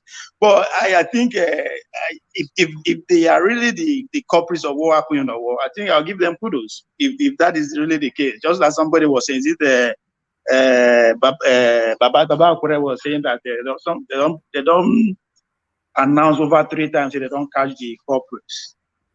But it shocked me where we say almost all the names, they are all Igbira people. They are all Bello Yaya. Bello Yaya is the governor of Kogi State people. It's so I won't be surprised if we actually they go dig. Now the forest where they talk say with the farm, so that's where they operate. Because my people say they complain say that they say that when they not fit go farm again within that area for the past almost 5 years now. People they fit go farm. Yeah, but what is the objective of the exercise of here? Because as Solly rightly pointed out, they are not bandits. They were not there to kidnap anybody. They were not there to rob anybody. They were just there to slaughter people. One man, sorry to break this conversation. I respect your show so much, and I know this privilege you have, and you give us the opportunity to talk on your show, to sanitize people at home and all that. Ovi, you're my brother, because I'll speak pidgin with you. Please just hold on. I'll talk to you one-on-one. One man, I think this is why, as Agumet came on the show yesterday, that the show is becoming so hostile. And I was waiting at Jellicoco to come in when Ovi was talking just now. Please, one man, next time Ovi, this kind of situation come up, please try to calm the situation down between Ovi and X0. Vin, I mean, sorry. Please try to calm them down. The little we say will go a lot. Don't let people see us as see the show how they perceive it. Just like we were talking about other show, how they behave on that side. And Ovi, I beg, try calm down. Whatever happened between you and Vin. He was talking to me directly. He saw me for the comment section. I know. I'm not trying to say you're wrong, but he's right. Who you be? Huh? You know? Yeah. I'm not talking to you. I talk to you now. Pidgin. We be brothers. Okay, that guy a good man who beg. You know, he knows not more than you, please, sir. And it's older than you. It was an army. Tony. Hold on, I beg. Talk. Tony, I beg. Just keep your own side. I was ready to talk. Ovi, I beg, I understand where they come from. Me, not personally, body they hurt. I remember when somebody insulted me here. When Akashi come online and the other people came on platform to apologize for one month, that was enough for me. You could see ever since then, if they read me, when that guy come on show, I don't talk. If I want to talk, I inject generally. I just let it slide, you know. You be man, man. You be man. We carry grievances for side things, you know. No, the guy doesn't carry and go everywhere. If they talk for you, just let them slide. We don't know ourselves here. Why you go to that place? They just talk rubbish. I understand. Just let them slide, I beg. Not everything we talk about. And one man, please take note. Don't let all these things be coming up. A sniper, I don't kill where he work with Sergeant. I know. It's not our concept to pretend that, I beg. This is what I'm sorry. I'm sorry, though. I'm taking your advice. I will take your advice. I really appreciate it. All right. Well spotted and well said. Well peace. So back to you. What peace? Thank you. What peace? Thank you. I appreciate it. All right. All right. And can people calm Vin down in the comment section as well? So back to our narrative of here. Yeah, you are asking why. What is the need? Abi, why they are? Yes, because as Solly rightly pointed out, they were not there to steal. They did not kidnap anybody. They just went there to slaughter. So what's the objective of the exercise? I mean, if this will bring kind of solace to the victim, which I know, it will amount to much, but if it's going to bring calm to that narrative, because every now and then people are still saying about it that, just like even what happened in is it Imo, Anambra, that people of the North, Fulanis and people of Niger were killed, and Buhari switch to action. People are like saying, or it will say it take the same action way or what happened, maybe things would have been different and all that. So I just hope that if those are the real culprits, bringing them to book now will kind of give a little bit of a context to what they are doing or what they are trying to do. But I know life has been lost and there's nothing anyone can say or do now that will bring those people back. But if it's actually these are the people that actually carry out the atrocities, I just hope the victim's family find a way to, have some kind of peace in their own end. But I'm just scared that this is close home. When they say, as soon as I see the and it's like, this is not my people now. People we say they do farm together. So very. But Kulata is suggesting that this might well be ISWAP elements. He says that these guys are ISWAP, not herders or Boko Haram. So if because Boko Haram, there's a bit more professionalism to the way they operate, and the herders, they notoriously take victims for money.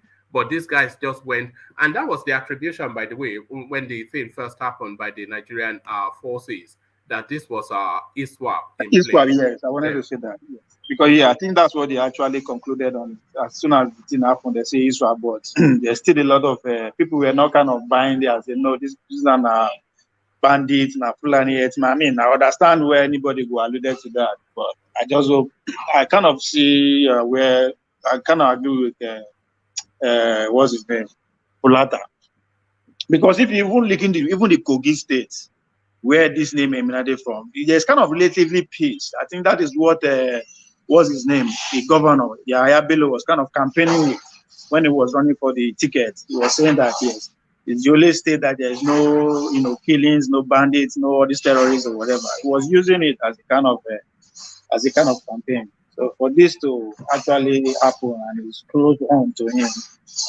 it really could be this one.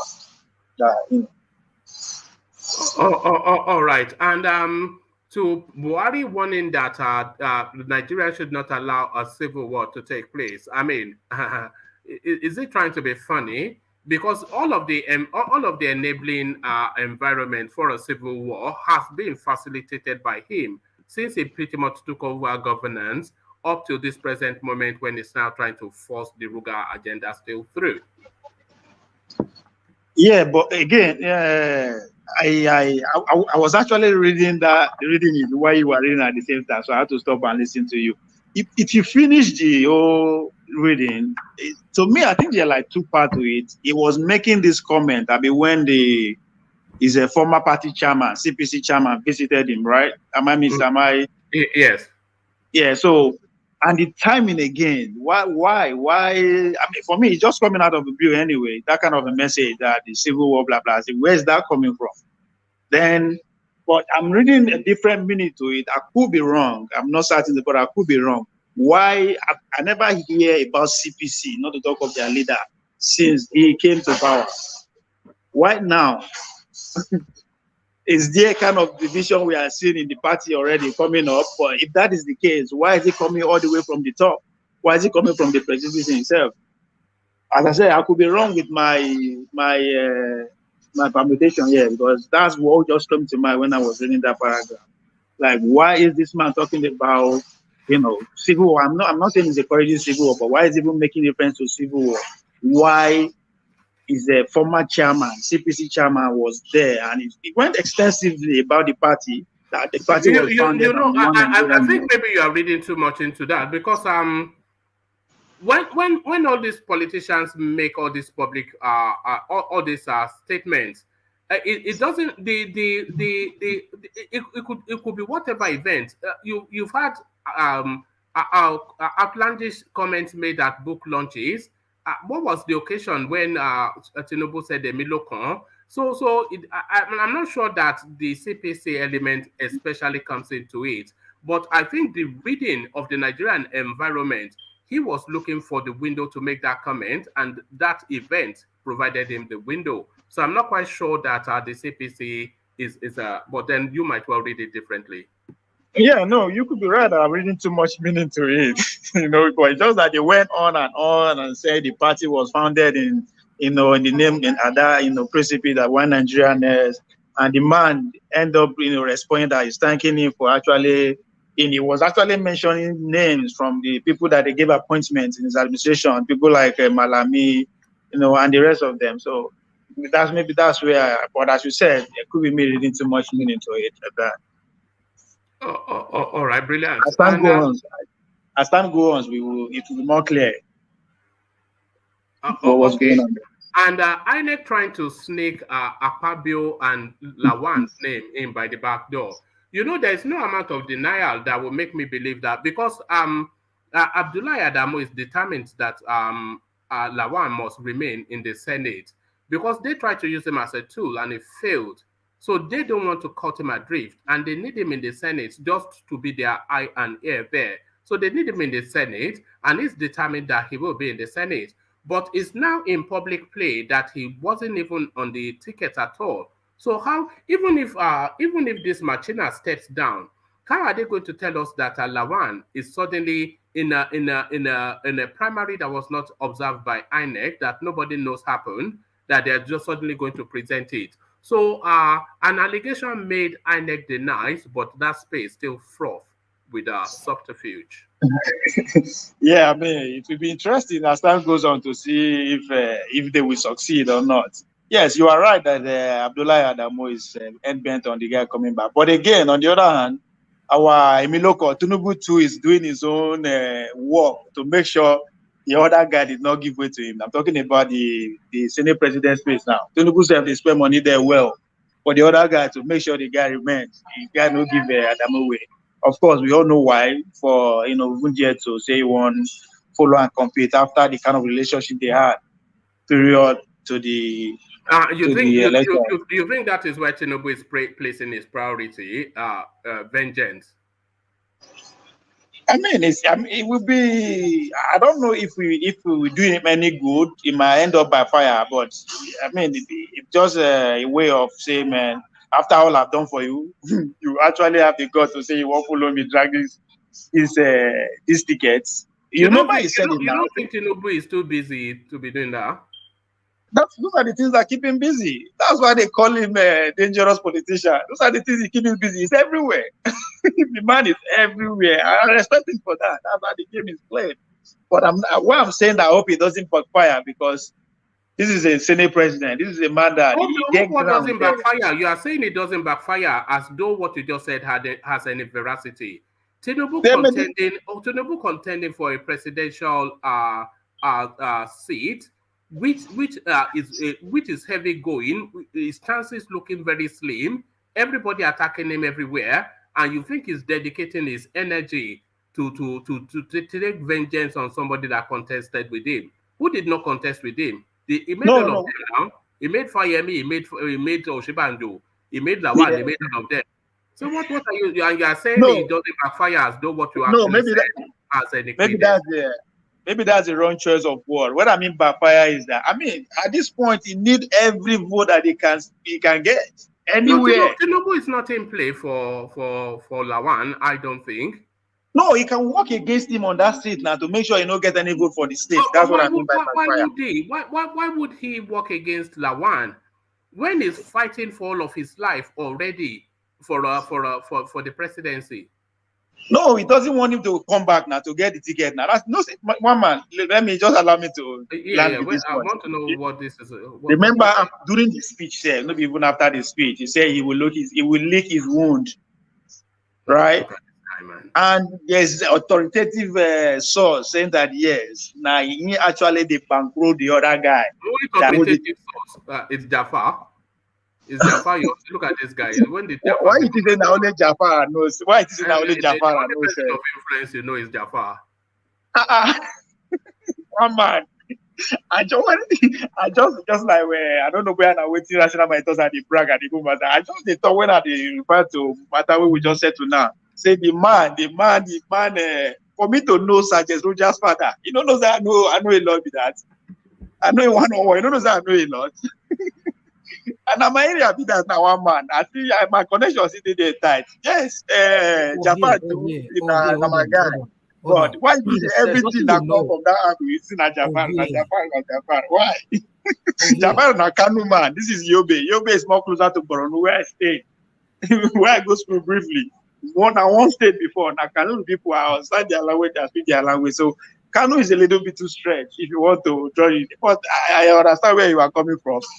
If I don't say right source now, you could say maybe I just think of my head for no reason. Yes, there's don't put it everywhere. That's his job. That's his trademark. And I give him that. It's not easy to be able to reach everywhere like that. That's a good politician right there.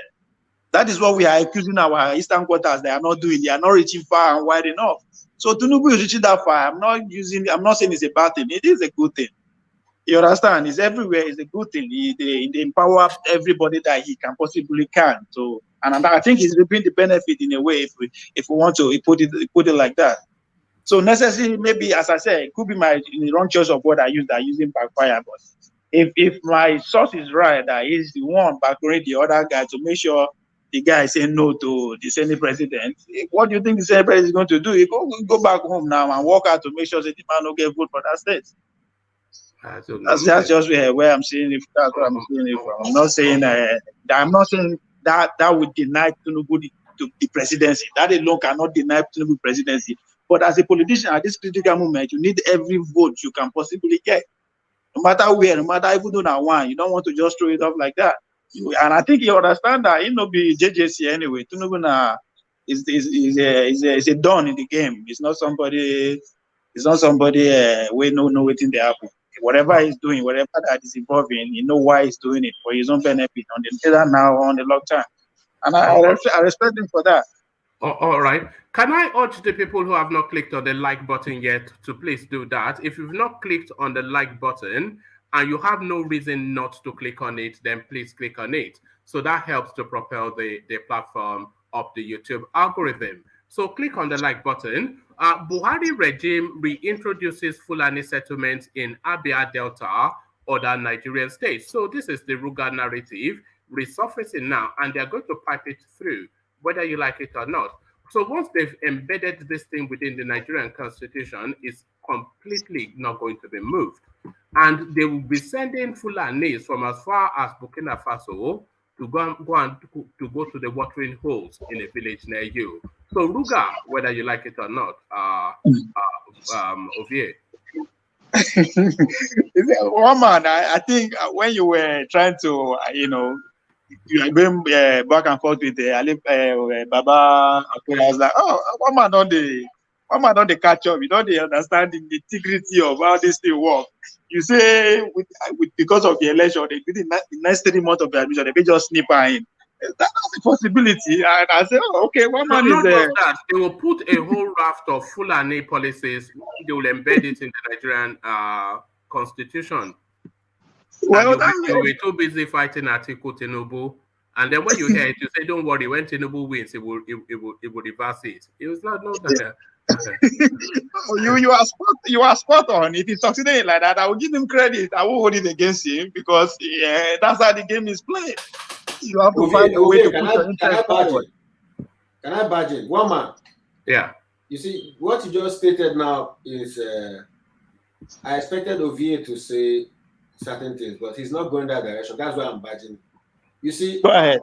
There are some victories that are not actually worth it. Like infusing this Fulani thing into the constitution. Of course, they could succeed in making it possible that the Fulani is everywhere, But then they should also remember that the people they call the Africans in South Africa.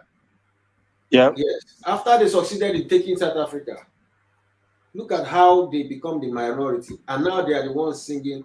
They are killing us. They are doing this and doing that. They are just succeeding in making Fulani minorities in different places where they will tomorrow be suffering. Because it is one thing to constitutionally put people in a place. It's another thing for those people to survive in those places. Can they survive there? Can the Fulani survive in the forest? That's not their palace. Look, let me tell you, there are some things that are happening you don't know, and we don't know what's happening. There are things that are happening that you don't know. Let me explain what is going on to you, X0. What Buhari, it started when Buhari said they should go and look for the old gazettes from the colonial times for the grazing routes for the Fulanis. So the Fulanis, of course, it's a tribe, not a nationality. So the Fulanis traversed the whole of the Sahel, all the way from Burkina Faso and Senegal and the back of beyond. So those are two things that you need to hold on to. And then off the back of that, it says it wants to create Fulani settlements in every state within the country. So that's the second thing that you have to hold on to. The third thing that really nails it is the new waterway bills that they are trying to force through. They are reintroducing that as well. So what they are going to do is they are going to, the most lush, most fertile lands in your local areas, they are going to designate that as Ruga spaces, that is the grazing route, and that is going to be along the water lines, and then the fat of your land will be gifted to the Fulanis. And they are going to do this within the next 6 months. So that's what I know. So don't worry about But one man, can I just ask a question, sir? A question. Who just Tony, sorry. who just we who just don't spoke? want to One man, go who where just you spoke now? usually take us. Who Exiro. just It's Exiro. Yeah. Exiro, I like where you are going to, but I'll give you another instance too. Even though I said it here before, but one man said, nah, these people, they're no cleverish like that. If you want to actually understand what Ruga we actually, achieve, you need to understand what one belt, one road means to China, what they are doing right now. One belt, one road. Go and read about one belt, one road, and go and read about Ruga, you understand. So it's not going to be that limited or as close as you use South Africa as an example. That's not small thing. It's more wider and broader like that. But if they succeed, I'm not going to hate. I'll give them credit. Because as I said, it's a game of interest. At the end of the day, you have to do what you got to do for you, whether for your own interest or for your people.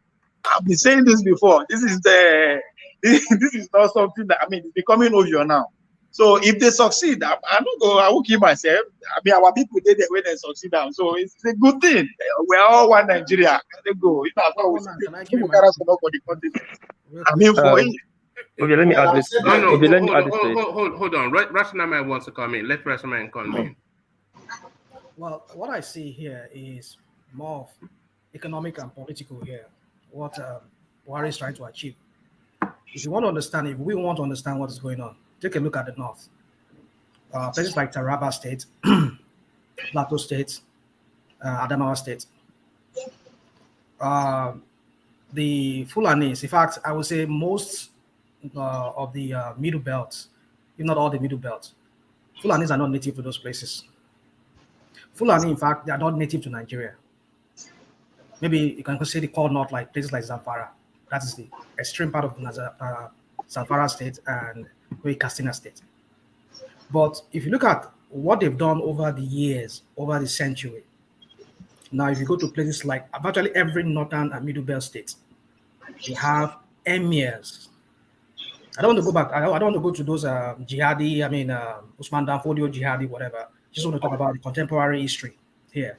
If you look at what has happened for the past, say, 70 years now, you understand how they've... take us there quickly, Rational They've Mind. wedged, they've hold on to this political power. Now they install emirs in every areas where they find themselves. Sorry, take us there, Rational Mind. That's what I'm saying. Can you hear me? Yeah, we can hear you, but you are taking us on a long journey. Where are we going? Okay, one man, continue. Don't worry. No, take us to where you want us to be, but don't take us on the scenic route. Give us the point. All I'm saying is this, that if they succeed in implanting themselves in every part of Nigeria, they would put themselves in political powers there. Because hence they have their emirs who are Fulanis. All of us, we all complain here that these few minorities, they are controlling the army, they're controlling the parastatals, everything in Nigeria. And these people are just the minorities. So that is what they are going to replicate in every part of Nigeria. So when they have, like you said, one man, when they have the grazing routes at the backyard of your land, they control those routes. What's the economic power here? They have those economic power. So here, what I'm saying here is that they want to wedge power in every locality in that Nigeria. That's why they are the minority in these areas. So this is what I'm saying here is the political power here and economic power. And that is what they think they want to achieve with that. That's all I have to say. All right, brilliant. So back to you. Yeah. If they achieve that, kudos to them. That's how the world works. What is it? Don't talk and say we have over 200 tribe, which word they use, but that everybody is fighting for supremacy, superiority. And normal, if America can go around the world and plan their power base, the only thing that is holding them together now is the war power and the military base. The Chinese go the other round. Say, okay, we want to start by soft power first. Soft power means economically, they want to run the world economically. That's soft power. That's the idea of the one belt, one road initiative. So if the Fulani are replicating, is okay, we want to Silk Road. It's called the Silk Road. Okay, so if the Fulani are replicating, is okay, we want to dominate Nigeria by doing that, and they succeeded. I don't see anything hating on that. Thank God we see and now say it will happen. It's not left for you to go ahead and stop. It's political move. Now, no be gone they carry again. A political move. So, to me, everything life is not fair. We'll just give me. That's why when this politician they throw this word around equity, fairness, and justice. That's garbage. All those things, no, they in real life. All fingers are not equal. They say nothing. The word is not fair. If you are in power, take advantage of as much as you can. If I become president today, guess what? When I go know my village, when I go know also, I will make sure that they're everywhere. But first of all, I go colonize Benin.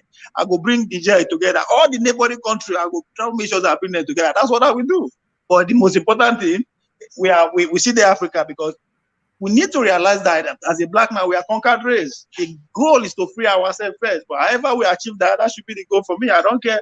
That's why I say I know they see Igbo man, Fulani man, Yoruba man as my problem. My bigger problem is the other side. People who colonize me, they conquered us. We are still a conquered race. You don't think you have been recolonized? Let me tell you something. Let me tell you something. Ovie. You see this Fulanis that you deify and idolize. They don't see themselves as you know. They don't even consider themselves to be black people. They speak to their features as a sort of Arabian European features. They speak to their culture as somewhat Arabian. And there was a few months ago that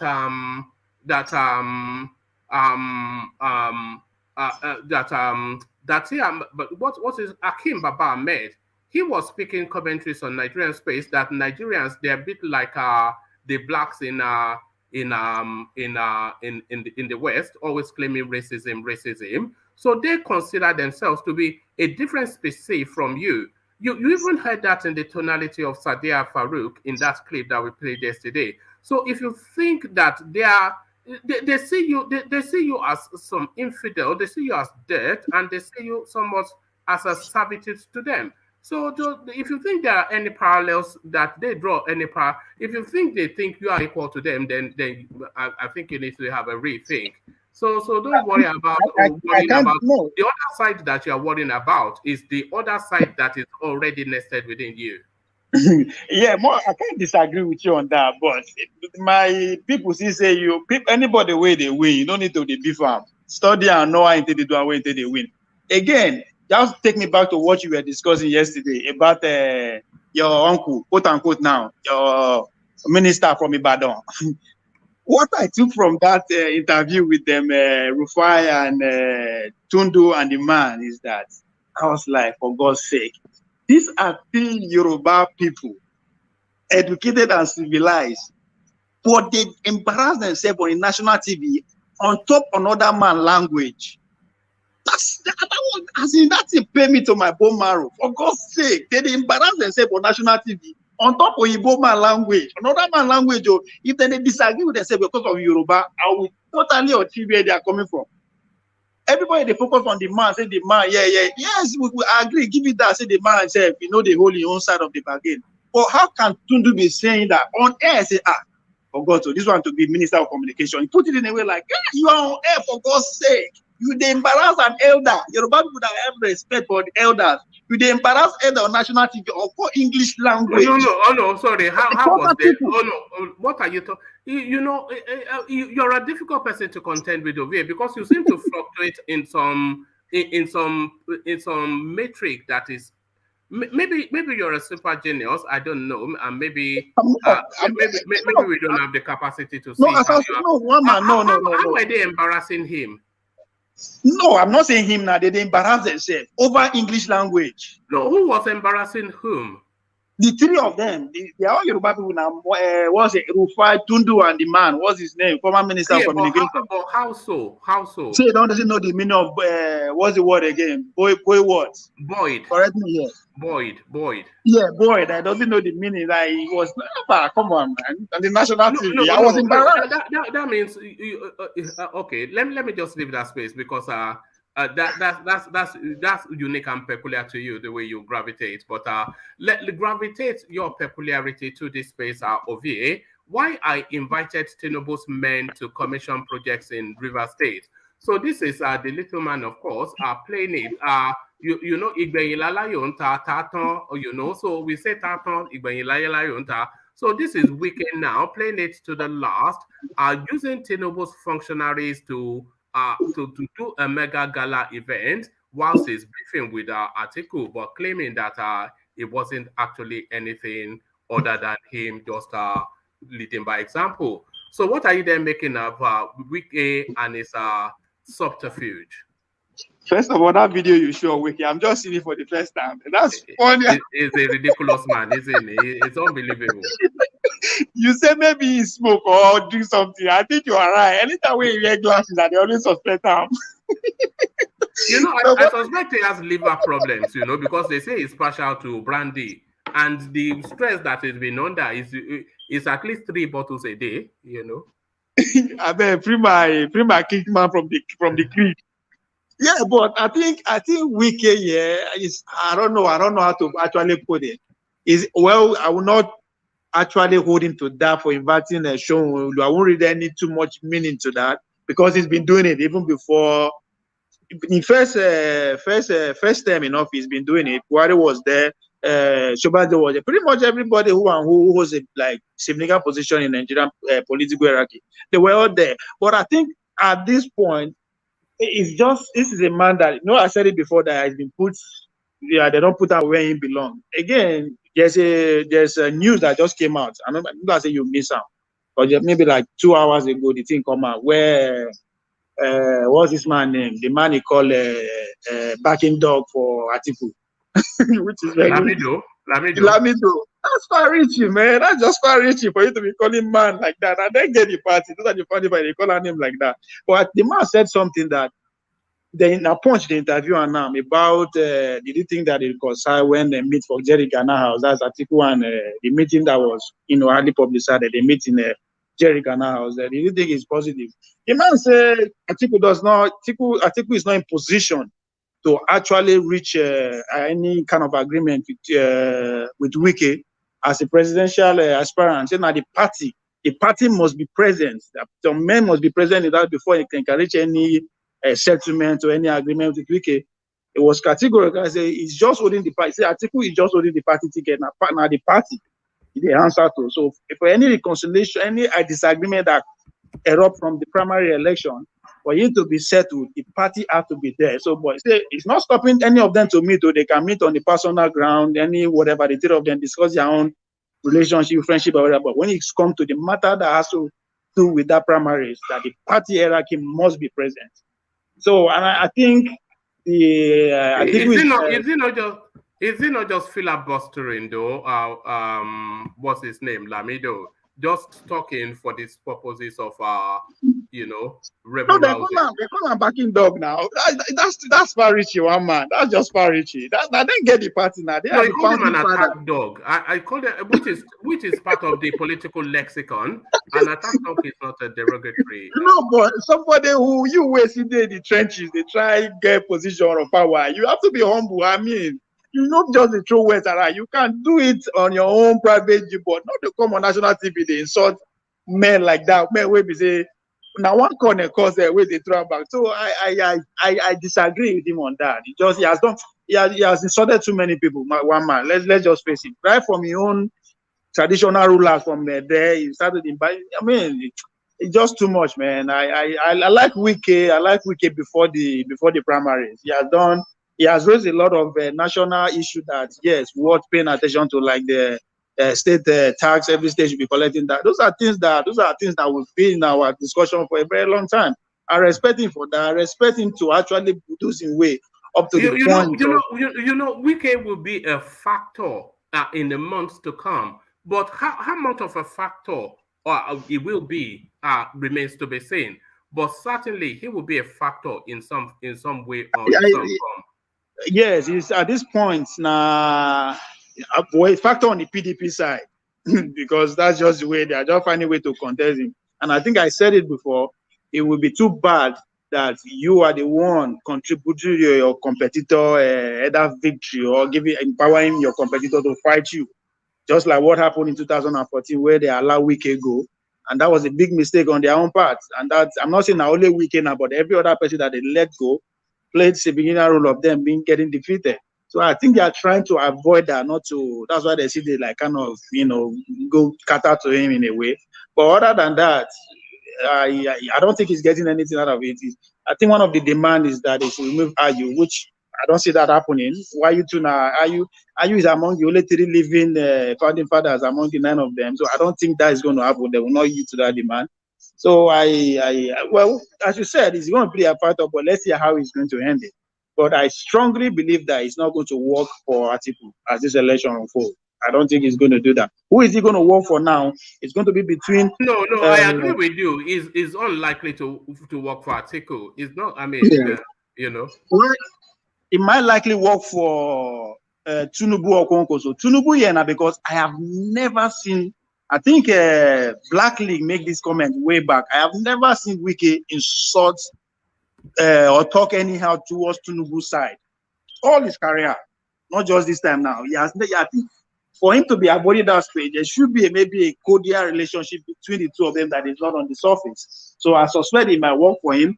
And again, he might want to pay Konkoso back because Konkoso is actually help him to get a lot of delegates from the northern part. Yes, money exchange that, but Konkoso was instrumental because all of them were sitting in PDP too. Was instrumental of getting a lot of delegates to help him get to the position he attained at the primary. So, but we at this point just speculation. But let's see how it's good.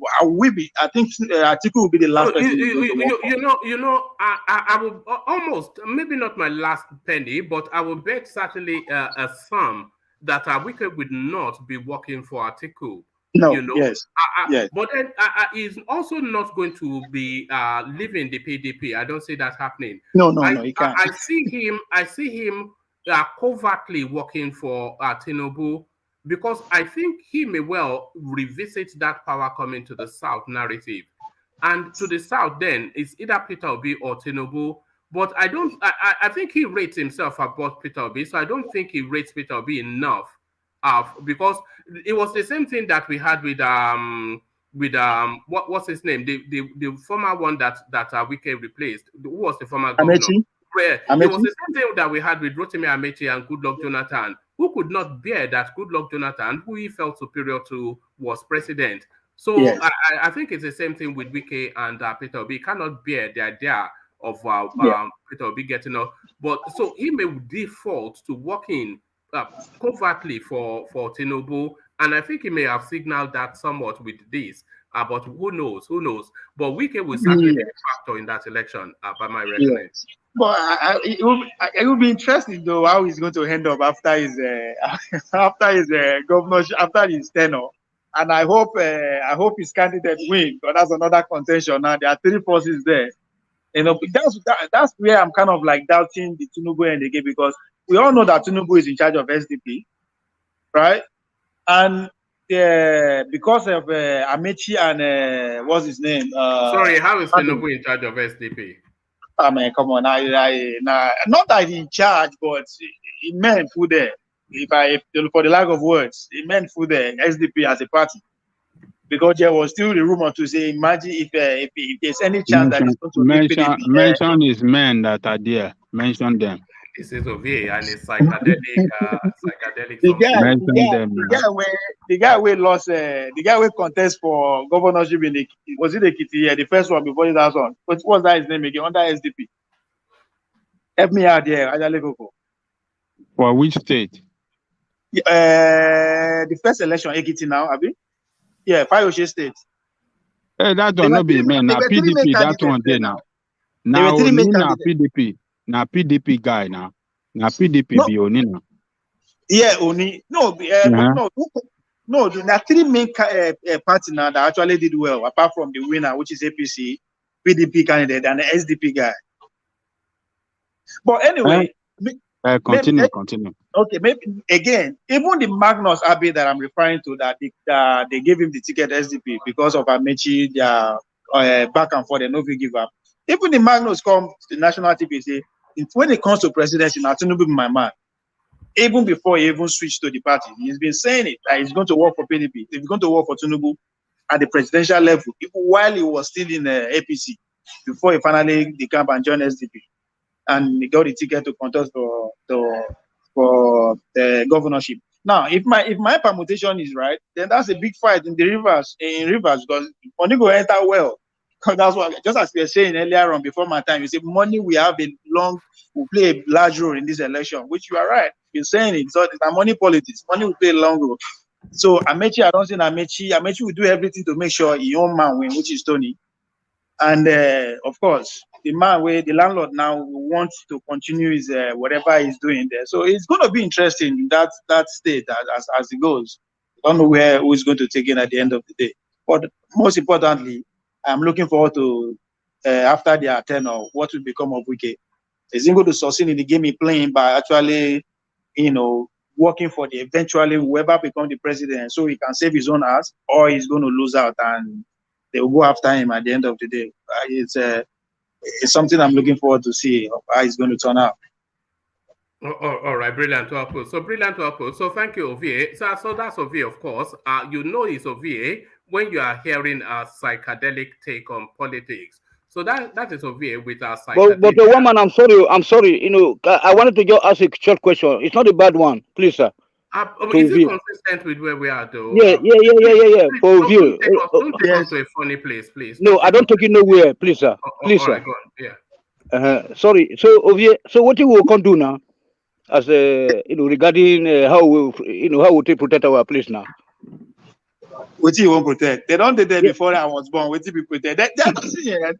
When it comes to the Fulani people from my own region, as I said, when they do trade by barter with those, then they pay with money anyway. But the people now like trade by barter with they do. So I don't know them. I know how they move around. They know they stay one place.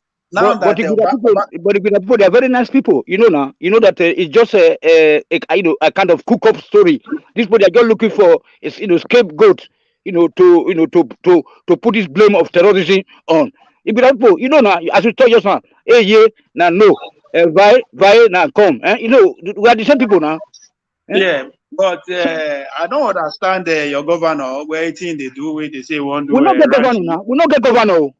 Which land they want to do ranch here? For me, just allow them to roam around. But find a way because.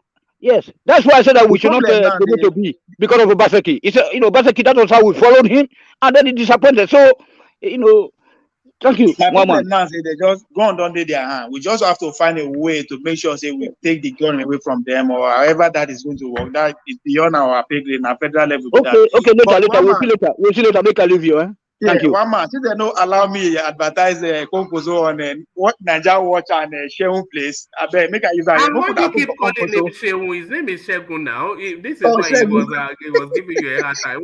You just kept on calling him Sheun. You know why Shegun mute me? You know why? We don't the thought where in the chop from. You know, say that Showore guy. He started that channel on the back of Showore. That's where he started that channel from, on the back of Showore. So when I come, they go there and say, when I ask them, I say, okay, who, apart from all these men, if they give you power, who are you going to choose as the president? He said, Showore. I say, I know. But Showore, I have no give for obvious reason. Foreign influence. Then I can't tell say NSAS is not spontaneous. Let's leave all that. I hope you guys go around promoting this platform the way you feel free to promote other channels here. I don't object, but just do the same thing. But let me go on from you over here to Solly via Alexander Gomez's super chat. He says they think you are beneath them essentially. So that is the Fulanis, of course, he's referencing. So thank you for the super chat as we go on from Ovie to Solly. So Solly, are you ready? Yes. All right, brilliant. So to the our space, Solly, this obviously must constitute good news. That as a barest minimum. So, or is it? Your thoughts? It's very strange news. It's not okay. I can't say it's good news because we know they are going to. Do we know if they are going to prosecute them? We don't know yet. We like to celebrate before we cross the finish line a lot in Nigeria because we are so used to everything failing. Sorry, no verse. I beg. I think two Nigeria is trying to come in. I think give him space. These are not talking. I'll just do the background. Okay. Is that okay? One man, just throw the link for us so that he can come in. I understand he's trying to come in. That's two Nigeria. All right, it's up to you. Yeah, you might give You us. want to you want to go and swim with babes again, Abi? Look at this How guy. you pay me one man? Don't Eh? they suspect you? How you know? Don't worry. I can see your eyes flicking to the side. See So if the you pool. don't You see see, the pool. I don't see. Don't see them there. Don't see them. See them on that angle. I could see your eyes flicking to the side. So I knew, the farmer man must chop. Man must work. Yeah, carry I was go. sitting in the background, the noise for the comment chat. So, Naija, let me leave space for you to come in. If All fast, right. if not, somebody else will take it. All right. Back to you, Solly, and to the our space. Yeah, so I even forgot where I was. Yeah, But anyway, yeah. you were saying that that you are Yeah, ambivalent. Yeah. so to me, I don't celebrate till we cross the finish line. I always leave things like this open and always keep it like in an open space in my mind. Till like we come back to it again and they tell us, oh, they've broken out, or oh, they escaped, or oh, just some story will just build up. If they don't finish it, we should expect this further story coming later on. This one is very particular, and we always have to remember things that these people are saying and doing. He said he could not bring them to show their faces. I sure they don't want to swap these guys, you know. No, he said But he any wanted to bring them to show their faces, but he said Mhm. the investigation is still ongoing. It was actually his intention to present them as a trophy just at that press conference, but he couldn't. well, Well, we as scarred Nigerians should not let that go. We should still keep an eye and a watch on these people till they show the perpetrators. This is what I expect the people in Nigeria to be doing. But with their like a destical attitude, they will just let it go. Believing the man's word, people that we are used to lying to us all the time, very crazy. But anyway, my second point to it is that, well, even before they released the name, I looked at the names of the people. It was very odd. If you can say that, Hold on. Let me give you two paragraphs. It says also the our incident, which was intended to bring men and women of the armed forces to present them in a form and shape that makes it look like the nation is under siege. We have arrested those behind the dastardly act in our. It was my intention to present them to the public, but because of the investigation still going on, I had to change my mind. I would like to say that in due course, the world will see them and others who are behind other daring attacks in the country. And Akeredolu goes on to verify that they have been arrested. So, I mean, what's your quibble? one man, what you just read right now sounds like a written speech because it is a written speech. We know these people don't write their speeches. Come on now, come on. At this point in time, this is 2022. So let's go past all that. We should keep an eye. It is our duty to keep an eye on this till the perpetrators are shown. We should not just take them for their word, which they have no word to take them on in the first place. That's the crazy part. But we keep on giving them chance after chance after chance after chance after chance, and we get slapped every time. Even if they are saying the truth, still keep an eye on them, you know. But my second point was that I noticed before they released the names of the victims, sorry, the perpetrators, you can say, oh, it's religious. They could have gone to any other Catholic church with multiple tribes, but this specific Catholic, maybe it seems like I'm stressing too much on it, but me, I'm just saying the facts. This specific church had Easterners. So when I saw the names, they looked like Yoruba names, and I was saying, "Oh, is Yoruba culture degrading?" But he said, "Oh, it's some like Kogi." Okay, because this is probably, and I noticed from the names they had some northern names. I was like, okay, yeah. So it's not really Yoruba people. Like we're not that very odd for a Yoruba person to. I can't even imagine a Yoruba person doing hate crime. Violent hate crime. So it was very odd to me. So, Well, what we but know, we not should they not are just Yoruba armed robbers, they are Yoruba bandits, they are Yoruba killers, they are yes, Yoruba but everything. this one is hate crime. Hate crime means no purpose. You hate them. You Sunday hate them Rambo, just you're because. probably too young to know Sunday Rambo. Carry on, Yes, but carry on. was he killing a specific tribe specifically for no reason? That's a psychopathic move. You are killing them because so all that hatred is the kind of hatred that I would expect coming from, the north. So probably these people are just village people that just came, from the northern parts, came and brought their hatred down south, and they don't know that it's not really accepted in Yoruba land. And thank God that they caught them They don't because know you that have they don't know that killing people is not accepted in Yoruba land. not that they They, don't they, they, know. they think it was. No, but people in Nigeria like to act ignorant of the law, until they are caught. So thank God they were caught because this shows that you don't do your nonsense that you are doing in the north in Yoruba states, But the main point is, are they going to? Because they may just do a show off and let them go, because all in the name of peace. We are doing too much peace, All in the name of peace, they will say they let them go and they will become No, repentant I people. don't think they can let this particular set of people Oh go. man, this is Nigeria now. This is a capital punishment sort of space. Okay, we will see. Hopefully, the right thing happen, but there are too many wrong Especially when there things. are no Fulanis amongst them, as we seem to be Okay, concluding. yes, that's a Uh, very good point. But yeah. let's say it was Fulanis. Anyway, I don't think Fulanis will be that, as much as they do, I don't think they will be that dumb to do something like just like that. They would want to collect money from it. It's quite a mystery that during even that space, it was quite a mystery that people could traverse the landscape and come to Owo to do that and then just disappear. So you wonder what their knowledge of the landscape is, and you wonder how much reconnaissance they would have done, and you wonder also because it's almost like a homogeneous community, that space with a sprinkling of Southeasterners, so they would have stood out. So when they are saying now, because they are pointing fingers towards the Ibira people who are more embedded within that space, but I don't know, man. But certainly the names are not sounding Fulani as we all suspected. Yeah, Sorry, sorry, sorry, that would have shocked a sorry, lot of people. It did shock sorry, me.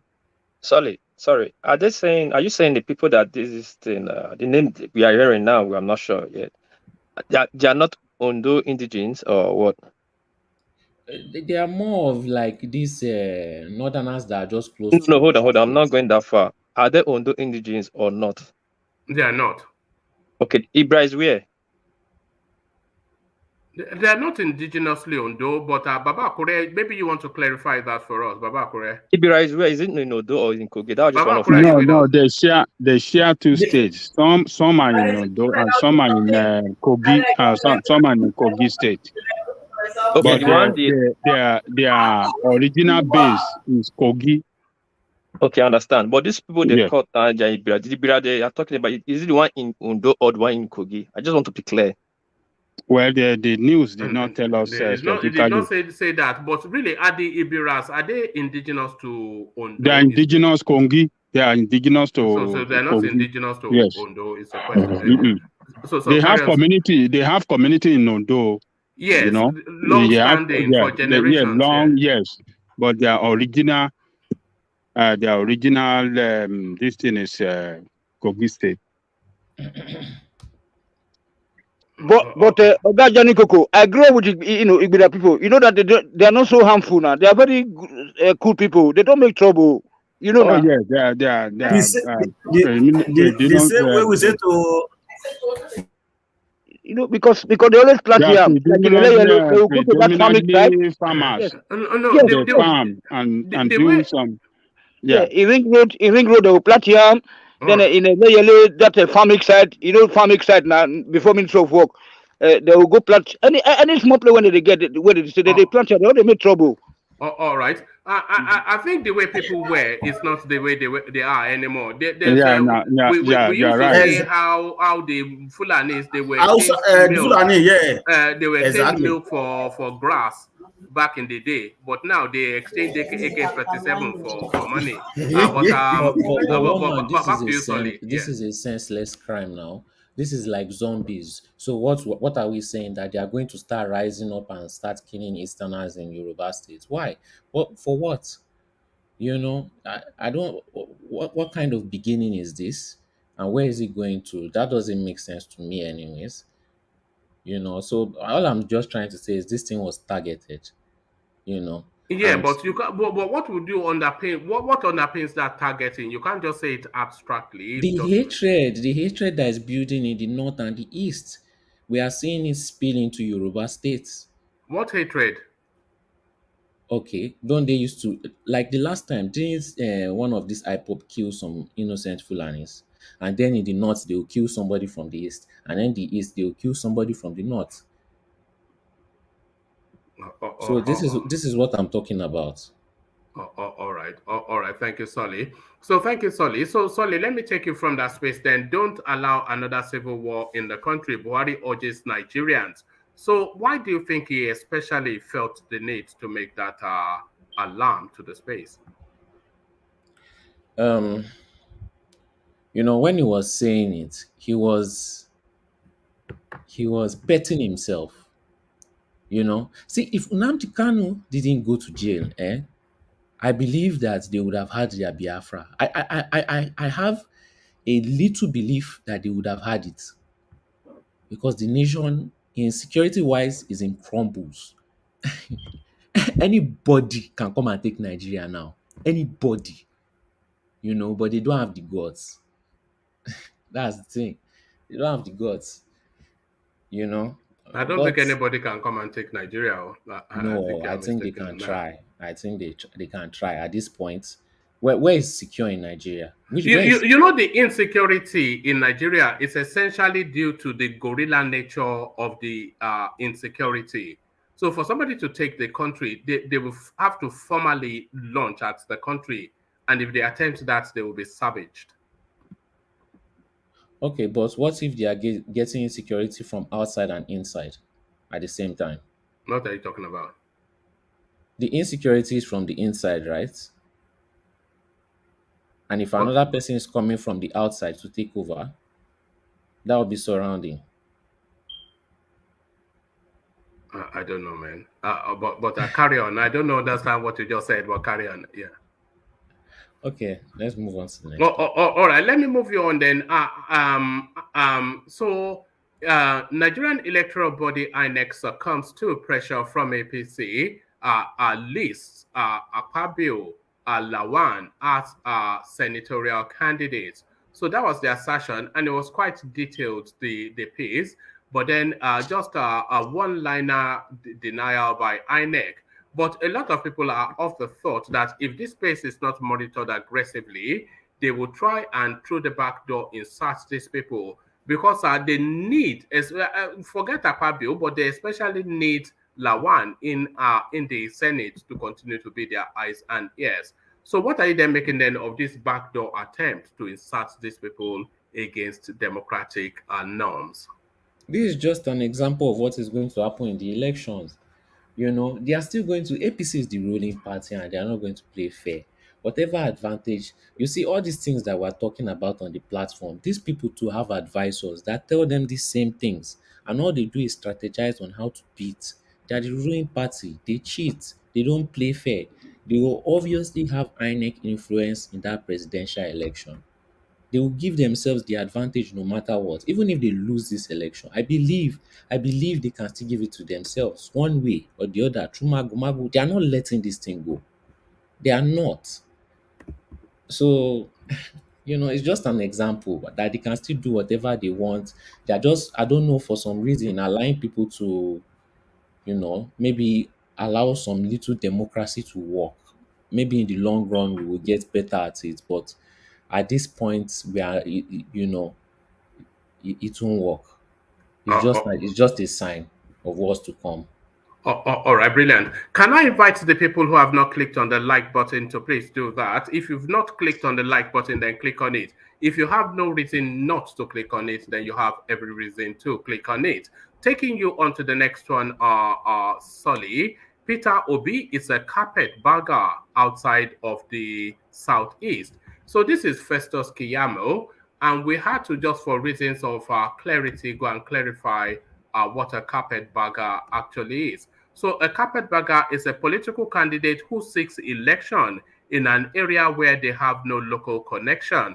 So essentially, Peter Obi imagining that he can win outside of Igbo land? Well, I've been seeing a lot of high-profile people talking about him, saying how he doesn't have the chance, this one and that one.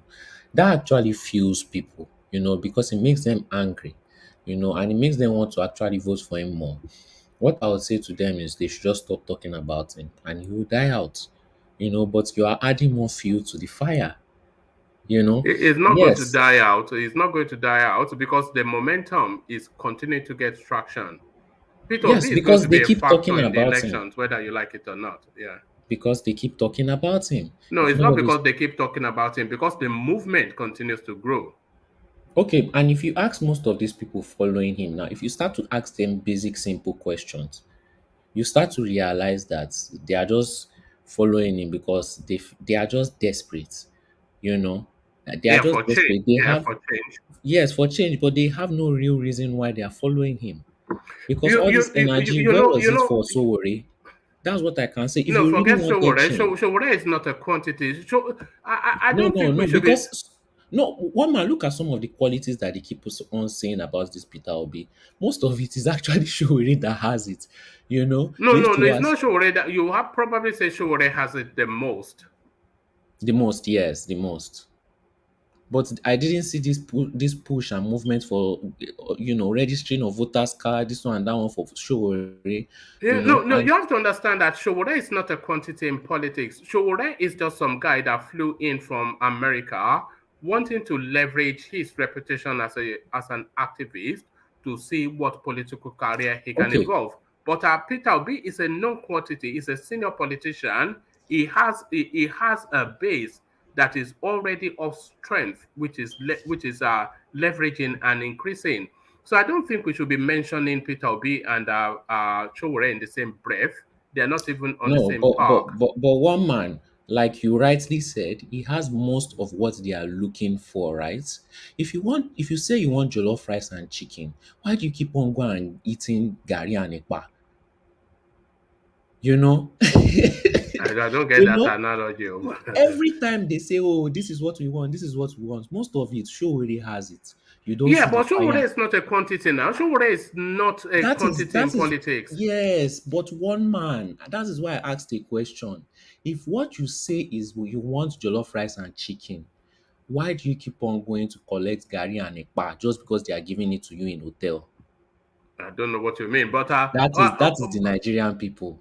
no, no. You know, it Let's shouldn't matter if it's somebody that came from America, and it shouldn't matter. He is a Nigerian No, and he it's of has the an qualities unknown that they quantity. want. It doesn't. No, no, no, no, no, no, no, no, no, no, no, no. Showore doesn't have the depth and the base and the reach in politics. It doesn't have antecedent in anything. So forget Showore. What the people want, they want some. They want a shift. They want a shift, and they want their will to be observed within politics.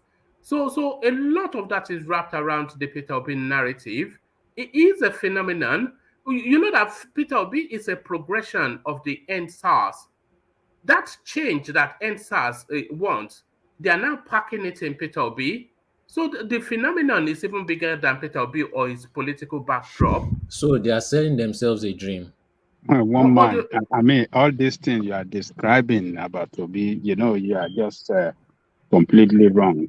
right? Because Peter Obi does not have antecedent of anything that relates to uh, uh, what Governance? do you call it? No, hold on. Anything that relates to this uh, SARS protests and No, anything no, like no, that. no. When No, have you, no, I that is, didn't. I I'm didn't just say taking. that. I didn't You say said that. that. You said that. No, no, no, no, You just no, said no, that now. no, no. You Hold said on. is He you, No, said you no, it. said Yes, he no. I said think that. you you mean no, said no. that one man. I You did said say that. it. No, And Yes. hold on. Showore went there. No, hold Yeah. on. Yeah. I did say that, but Yeah. not in the way that you are digesting it. What Oh yeah. I'm Tell saying, us what you mean. yeah, no, what I'm saying, Peter Obi has nothing to do with NSAS. But NSAS in its the core essence of it wasn't about police brutality. It's about a change in governance to fit the will and the model that the people want for the future.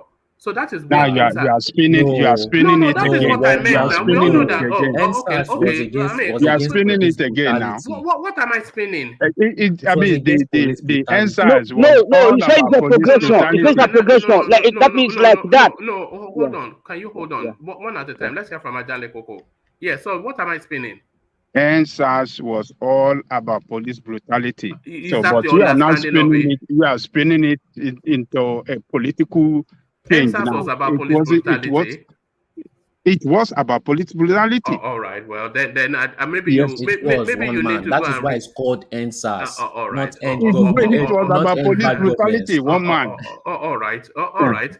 And yeah.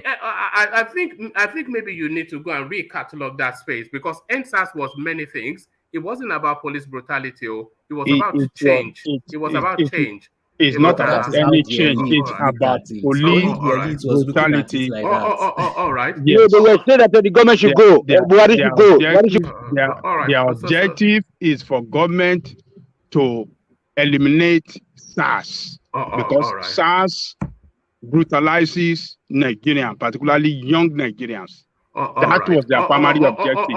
All right. I don't want to labor that space too much, but my understanding of End SARS, it wasn't about police brutality. I think the police brutality was the tipping No, point. you Okay. shouldn't use yours now. You should let us go by what we know about it. No. Let us go by what we know about it. And that is the if that Why what you why is it codenamed NSAS? Why is it God, man. codenamed NSAS? My One man, you goodness know me. this, man. Don't twist this thing. Okay. You know what it's all about. Okay. All right. I don't want to be in that space for too long, but a lot of people. It's not for political change. Okay. Go on. No, it's not. No, one man, why are you trying to twist and spin things? It's I'm not for twisting political or change. spinning anything. It's not for political change. All right. It's for against police brutality. I think you primarily. misread. Okay, I think you misread the space. But if you allow me, then I'll explain. And that is where Okay, go on. fit into that politically. Okay. No. Let's just move on. Okay, back to you, Solid. Back to you, Solid. Leave the answer space, man. but let's just go on. I think it's a misunderstanding of what I've been meant. But carry on, Solid. Okay, say what you want to say. No. We are listening. Look, No, we are listening. the answer space, the tipping point of NSAS was police brutality. I think some chap was actually killed in Edo. But the narrative of NSAS, it went beyond police brutality. It was essentially a society vesting upon the people. It's a society where things were not working. It's the badly run government. All of that was wrapped into that narrative. And that was where all of the conversational space was. So the police brutality was just the tipping point. Anybody that understood that space at all would know that NSAS was anything other than about police brutality. I didn't understand it to be about police brutality, but then maybe I'm mistaken. Okay. Now, if you look at the list of the demands, majority of it has to do with police because they were telling them to increase their salary. They were telling no. Let's look at the facts. No. Let's just move on. It's just we're just going to loop around, but move on from that space to the Peter Obi space. So yes, if I'll just say you don't see Tinubu talking about. I don't even think Tinubu has mentioned Peter Obi's name before. That's how the professionals play it. I think the worst he said was they will labor in vain, and that was actually very funny though, but you don't mention people, you give them notoriety, and that's what these people are doing. They can't get his name out of their mouth, and he will become a bigger threat, or if not as big as a threat as Atiku, as we are going down in the line of this presidential race. But it's not a problem because I believe every Peter Obi vote is a vote. At least 50% is a vote for Tinubu because it's taking away votes from Atiku, because I saw that arrogance in Atiku. I saw that confidence in Atiku.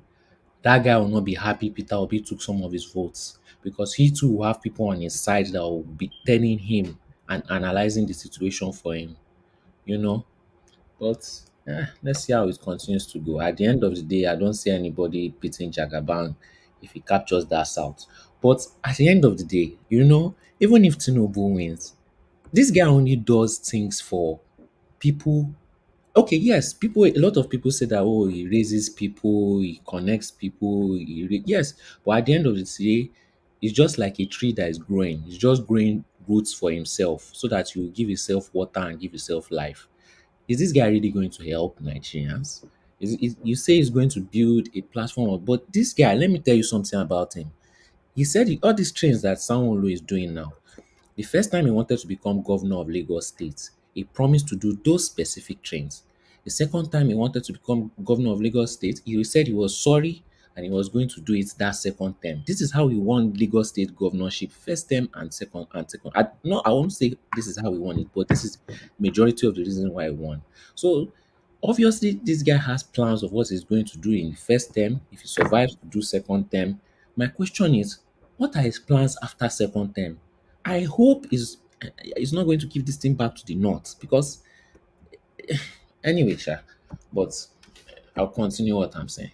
Uh, Next to the next topic. all right. Thank you, Solly. So, Solly, to the Wike space, Wike, he now pointedly invites Tinubu's functionary to a grand event that he's hosting right in the middle of his disagreement with his own political party. And he's saying he just invited them to show them example. So, Wike and his politics are somewhat odd space. Wiki is just like, it's just like me when I was younger. When you know that, yes, he's behaving like a babe. He must have grew up around a lot of women. He's enjoying the attention.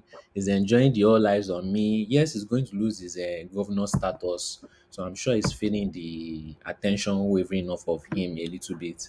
So he's enjoying his last few moments. Yes, I do agree. I don't know who said it that he might be working covertly with APC. Obviously, they'll be pumping him with money. That way, he can keep his loyalty to PDP, the same loyalty they gave to him. It's just fair game. You gave me that kind of backhand loyalty. I can give you that kind of backhand loyalty. I can even still stay in the party. You do me, I do you. Man no go vex. So he's a smart man. I believe he can do something like that and they will pump him with money. Because like I said, APC does not play fair and Tinubu leaves no back door. The night that I left and I questioned myself that how is this guy going to win if he can't capture South? Because nobody is really talking about it, but it's actually a very important key point. And I told myself that if I'm thinking about it, definitely Tinubu too must have thought about it. And this wiki is the key because that guy Tinubu does not leave. Not that he does not leave, but he barely leaves any stone unturned. While everybody is shouting, wailing, and crying and insulting each other, that guy is working and doing investigation and planning. You get so. Wiki is going to be very key, but that guy can be very surprising because at the end of the day, he's a Nigerian. Let's be very particular about it. Not just any politician, a Nigerian politician, and that guy too can still backstab APC because he might have a Stockholm syndrome with PDP. You know, so it's a two-edged sword. All right. All right. Thank you, Solly. So thank you, Solly. So let's go on from you, Solly. Let's go to Niger, who joins us. So to Niger, to the conversation. And let me take you to Niger to the Festus Kiyamo space, who describes Peter Obi as nothing. Peter Obi is a carpet bagger outside of the southeast. So this is Festus Keyamo, somewhat with a quiff of a hand, dismissing Peter Obi's chances at the elections. So what are you then making then? A lot of people often thought that Peter Obi are not really that much more than just the southeastern champion. To Niger. Thanks for having me, and greetings to all the people on the panel and the chat. Special greetings to Ovie that made space for me being here today. About the carpet bagging and all this. Yeah, they will say all kinds of stuff now. I think Peter Obi should be prepared for a serious fight, and that is one of my biggest concerns. That he seems to be too nice and too easygoing. And you know what I saw of Shetima recently, and the way these professional politicians, the way they really fight, this is going to be bitter. And calling him a carpetbagger, yeah, that's what else are they going to say? That he's the new kid on the block. They will say all kinds of things. It's up to him. It's really up to him and his supporters to really hold their ground, and because they are going to sling everything at him, and that is for sure. And if he thinks because he is looking good and he's got integrity, that's going to take him there, he is sorely mistaken. You know, because politics is a game where when they rubbish you long enough, people will forget all the good things you stand for, and that is for sure. So they will say that, but I think that the reason why they are saying that. Is there any veracity to it, though, that Peter Obi, to say that he doesn't have influence outside of his core base? Because that's not the first time people have said that about Peter Obi. Everybody was saying that first. Now, even I fear that he's going to catch on. There's some argument to that because there's no vote casted yet. Campaign has not started yet. He can say whatever he wants to say, and he might be very popular in people's heads and people are talking about him. But in reality, when the time really comes on campaigning and people start checking your record and how you respond, because people also check how he responds to fellow politicians. If they see him acting very whimsical, they'll be like, can this guy take on Nigeria? He can't. Oh. You see what I mean? So the calculations are going to start coming in when the campaign fully starts. So yeah, but the potential is there, because if you look at the three candidates, major candidates, he just seems head and shoulders above the others in terms of the ability to trust him compared to the other two, and he's younger than the other two. That's another thing. We just came through a president that was ill almost throughout his presidency. We also need a good communicator. I don't know what. Yeah, Tinubu is a good communicator, but he's old now. He can't do that kind of communication that the country needs. And I think on so many levels, he surpasses the others, other than the ability to spend a lot of money. And in the case of Tinubu, choosing professional people that know the job. I don't know. People say all kinds of things. By your assessment, would you say that he's more intelligent than the other two? Not necessarily. I think that's one thing you cannot take away from the other two. They are not dumb. But their time, if there was a time for them to be a president, has passed. They competed with their mates and their mates defeated them. They should have taken it and gone and let the new generation come in and run for this office. And this is what is causing the fissure in PDP right now. Atiku had no business running this time. It just looked like a vanity thing just to get in there and spoil for this thing, Wike. I don't know if I was him, I would just bless Wike and get commitment for Wike to do certain things for me, whatever I want to see happen, then just let him run. And Wike would have stood a chance right now of trashing Tinubu big time. Tinubu would have had a big trouble on his hands going after Wike, because I believe Wike would have taken the Southeast comfortably, and he would take the South for sure. Let's see what space Tinubu has got in the North. And if Tinubu fades during the campaign, Tinubu is in more trouble than people realize in this campaign, actually. Even in this very campaign, he's in more trouble. And so is Atiku. How so? Because Peter Obi stands a good chance of sewing up the entire Southeast and then sewing up South. Then even with the Southwest, he's going to get some votes there too. Now, I don't know what he's going to do in the North, because the way he's behaving with the North right now, I'm not very happy with it. He's not going there. He's not engaging. And his so-called running mate just seems to be talking in a car, or I don't know. He doesn't seem to be engaging with people on the ground. But if he takes a chunk of the vote there. Do you know where I see Peter Obi every time I do see him? Do you know where I see him? In churches. It's just in one church after the other. So what I see is that he's preaching to the converted. So when he goes to Dunamis Church and is overwhelmed by the crowd, and then they come and tell us, look how popular he is.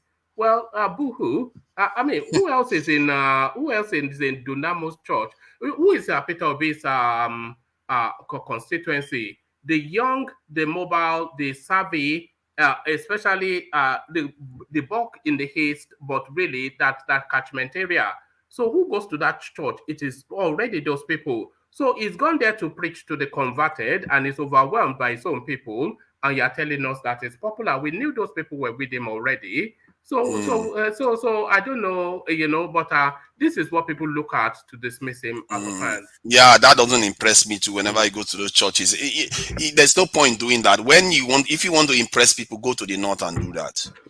Let me see you with an imam, talking to northerners, and even if it's a small crowd, they cheer you something. You are going there, engaging people. This thing where they all remain in the south, they don't go to the north. I don't understand the logic behind it. And there is this thing that even the PDP or I think APC people are already accusing Peter Obi of being a kind of patsy for Atiku. This is a Trojan horse. They call them a Trojan horse. This is kind of thing.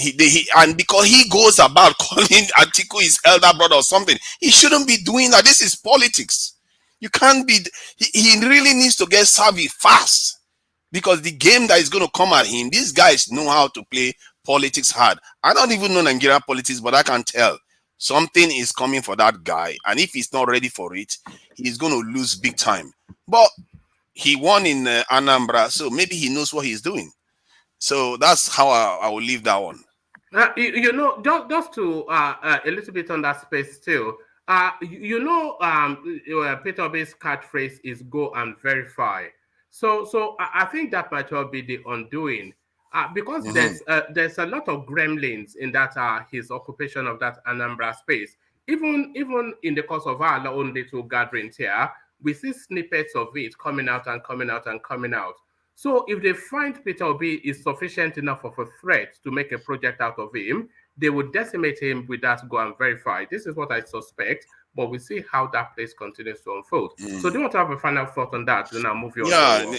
Yeah, let me just do that. They would try that, but I think no matter what they bring up, people will just look at the three of them and say, the skeletons I see in at Atiku and this in Tinubu's cupboard it surpasses that of Obi. So whatever they throw at him in that direction, they have to come up with something new, something more damaging to get to Obi's person in terms of people looking at him and thinking twice. Because the other two are just so much in the gutter right now. It's really going to be hard to stain him in terms of comparing their integrity level. You see what I mean? If you want to say, oh, he didn't put the figures right, that he saved enough money, good luck with that one. Is that what they are going to look at? They don't care. People don't care. They will look at, you have stolen. You have done so many things. This guy seems to be speaking the language we like to hear. He seems to be talking common sense. He wants to save our money. He wants to build in the country. He don't want to build overseas. He's talking about, so those type of things is what people relate to. I didn't like Peter Obi, and I'm not even sure I like him now.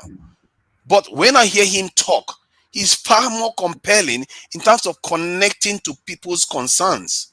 The others seem to be talking over people and seem to be thinking that because they have so much money and so much connection, they can just tell people what they want to do and people should just accept it.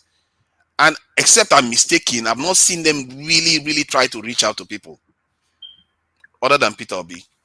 All right. There are two politics playing as far as, from my own point of view, to Niger. There are two politics playing.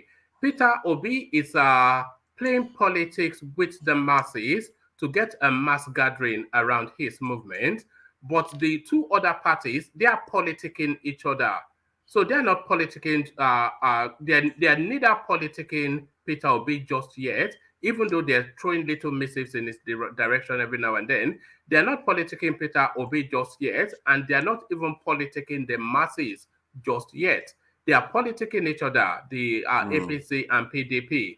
But then I think when we get into the deeps of September, then we start to see a clearer picture. But it makes for an interesting space. But let me take you to this space then. Suspects linked to our massacre arrested. This is General Lucky Rabo, the Chief of Defense Staff, and corroborated them by the man at the epicenter of it, the governor of Ondo State, Rotimi Akeredolu. So then, that on surface is good news, but from the commentaries we've been getting on this platform, not a lot of people are buying it. But what are you making then of this now announcement? Yeah, this is something that is almost peculiar and unique to Nigeria, where a suspect in such heinous atrocities are arrested, maybe even for a while now, and nobody has their name and no photographs on TV. And it's very unusual. I don't understand why they keep these people in the dark. And yeah, it's all good that they are arrested, and and they claim that they have been arrested. I'm not sure how convinced they are of their evidence, or is this the norm now when you arrest such grievous criminals and you don't even publicize their name? Are they are not exactly minors, are they? So I don't understand the idea.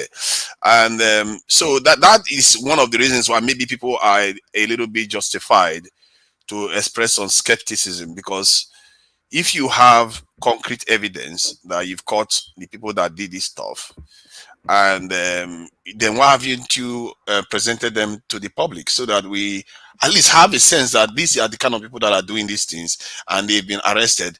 My fear is that I'm not sure they've caught the real people, because these people that do this thing, they seem to be very clean the way they operate. They are very clean, and whoever is doing this stuff, they have some serious training to go into an environment, kill so many people, and leave. Nobody saw anything. It's just unusual. And this is what bothers me with Nigeria, and this happens over and over again. Since this whole episode started, there is rarely any case where somebody does something and they call the group that did it and they just arraign them on TV. Especially when it comes to these, unknown gunmen killings. And, it's just one of those things. And why would you blame Nigerians? But in the context of this stuff happening over and over again, I hear some of all these pundits on TV talking about, oh yeah, this is what our military should be doing, and this is how it is. It's working very well. If Nigerians lure themselves to a false sense of security because of one victories here and there, then they don't know what is hitting them yet. And you see, this is the thing. I pray Nigerians wake up to this challenge that they are facing here, because our country has never been secure. They need to do better at keeping people safe. We can't just keep living on the wind and prayer when somebody, an unknown gunman comes and takes people. Why are they? See, this thing, and Nigerians should be demanding more about this. Why are they not showing these people? Even in the UK here, when somebody bombs somewhere, the moment they arrest somebody, within days, you will see the picture and the name of the person that has just been arrested. As a matter of fact, they will be struggling to keep their family members' the details private. This is the Western societies where they have privacy as an important part of their society. But yet in Nigeria, where everybody is in everybody's business, these people keep these people hidden. To be fair, to Nigeria, just the two paragraphs that I gave Solly earlier on, it says also the Owo incident, which was intended to bring men and women of the armed forces to present them in a form and shape that makes it look as if the nation is under siege. We have arrested those behind the dastardly act in Owo. It was my intention to present them to the public, but because of the investigation still going on, I had to change my mind. I would like to say that in due course, the world will see them and others who are behind other daring attacks in the country. So it is the intention to present them, but for reasons of investigation, it wasn't able to present them at that particular press conference. Oh my God. Yeah. Oh my God. Yeah, seriously? Some people are dead, and you are talking about investigation. The Haitian president that was murdered, all the people that were arrested that day were on newspaper the very next day. How can you say, do you want Nigerians to be going to bed wondering who these people are, or whether you actually caught anybody? Some people might look at into those people's eyes and think, yeah, that guy's a killer. The age sounds right. Those people look like killers. At least they have something to go to bed with. You just tell them, oh, leave it, you know. For all we know, after months, you can bring anybody else and say that person is the person. How do we know anything? I don't know, understand how Nigerians operate. They choose the Western features that they like and pick the worst ones, that choose the worst ones to keep in our country. Western people don't do this. If they catch anybody that is a suspect, they will release it even before the person is convicted. They don't care, because people need to be reassured. Is it not ridiculous when you hear when the general was saying that, like you read one man, that I do not want to change my mind, but you read out his name. I mean, you mentioned his name. No, they didn't mention the name. So those names were actually sent in by, I think it was actually Kolata that DM'd me the name. No, I saw it. I saw him when he said it. I saw Sarah Reporter's version of it when he said it in the video. He mentioned a name. So, but you don't want to present this person to the public when you mention his name. I mean, what kind of, are we dumb? Do you think we are retarded? I mean, these people just think us to be. You are still investigating this person, but you mention his name. Another side to that story again is this: they said that this person was also part of the people that broke out from the jail. I mean, how could it be? How could that have happened? Because our massacre happened before the jailbreak. So can you connect that? Before Kuje jailbreak? No, yeah, it did before not. Kuje jailbreak. So I'm sure it did not. What did you say? What are you saying? Did it? What are you saying, one man? What do you mean? What am I saying? I'm quoting. We were here. Could jailbreak happen? And we are here. Or break? Or what incident happen? Or what happened before the jailbreak? Jailbreak that you just no less than a month. Yes. So sorry. What said? Yeah. So what's the quibble? So what happened before Kuje? Yes. And one of the suspects just broke out from the jail. So how could he have been on the massacre? You said what happened? No. Hold on. You said what happened before Kuje jailbreak? Yes. Yes, which is true. That's my understanding too. So one of the suspects, Ujo, broke out from the Kuje incident. Yes. So how could he have been on the attack if you have arrested him as you claim? Yeah, but what happened? What are we? Sorry. Do you want to walk him through what you just said? Yes. Has been arrested for a crime long ago, sentenced to whatever sentence he has been Kuje servicing term. Now, or what happened before Kuje break? So how could this guy claim that you are arrested? The guy had been sentenced. Who told you the guy had been sentenced? People in Kuje are people sentenced to jail. It's not a prison yard that you keep people for interrogation. Anybody in Kuje is somebody sentenced to them. All right. I don't know what that is all about. But back to you, Nigeria. It's a bit suspicious. Almost, it's quite weird the way they are behaving when they catch people and they don't release them. And most of the time, even the people that are being apprehended in the north, the way they treat them, they don't really bring them to the media so people see what is going on. They sometimes, I do see some images of stuff, but there's a lot that is kept away from Nigerians, especially when it comes to retribution. I don't understand that. It's like you are conditioning the people to be always in tension. There is no reprimand. There is no accountability. There has to be a balance. If people get killed, if people get kidnapped, when you catch the people, bring them, make sure people see retribution, accountability happening.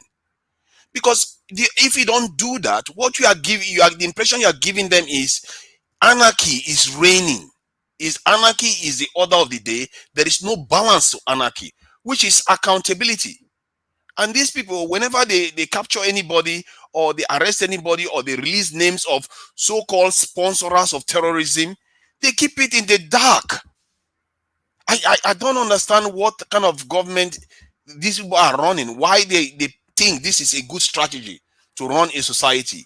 And Nigerians, maybe they are so confident that Nigerians are not going to implode. That's why they are doing what they are doing. Because if they are not, this is one of the most stupid things to do. Because you should be making sure people know this is what happened, these are the people that did it, or this is what we are doing to solve the problem. Make it very clear. If you say you caught people that did this thing, let us see the details. All the ones that have been caught before, let us see what you have done to them.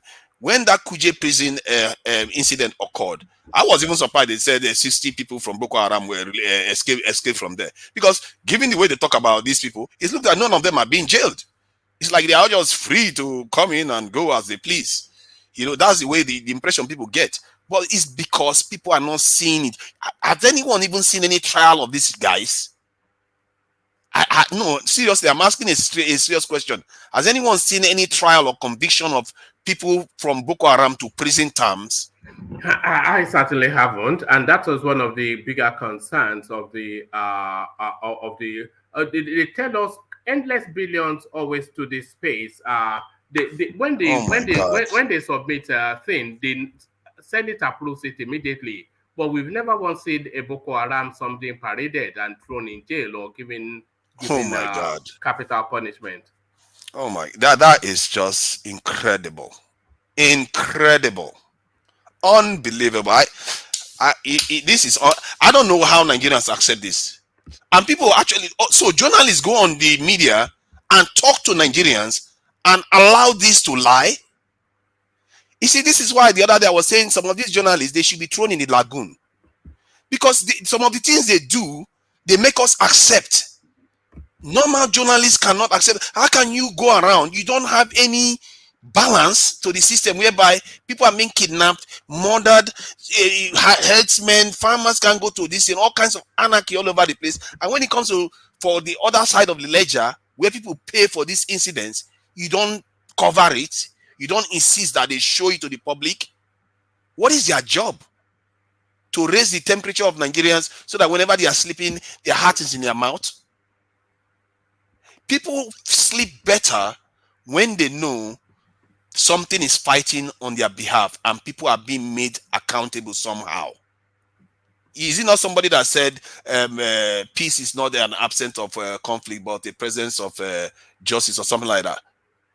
Because when people feel something is being done, they feel more at peace. Not when you just, nothing, no trial, no conviction, nothing to show people that something is being done.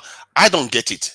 And if it's one thing for Buhari to be aloof and totally incompetent, how about the journalists? How about the lawyers?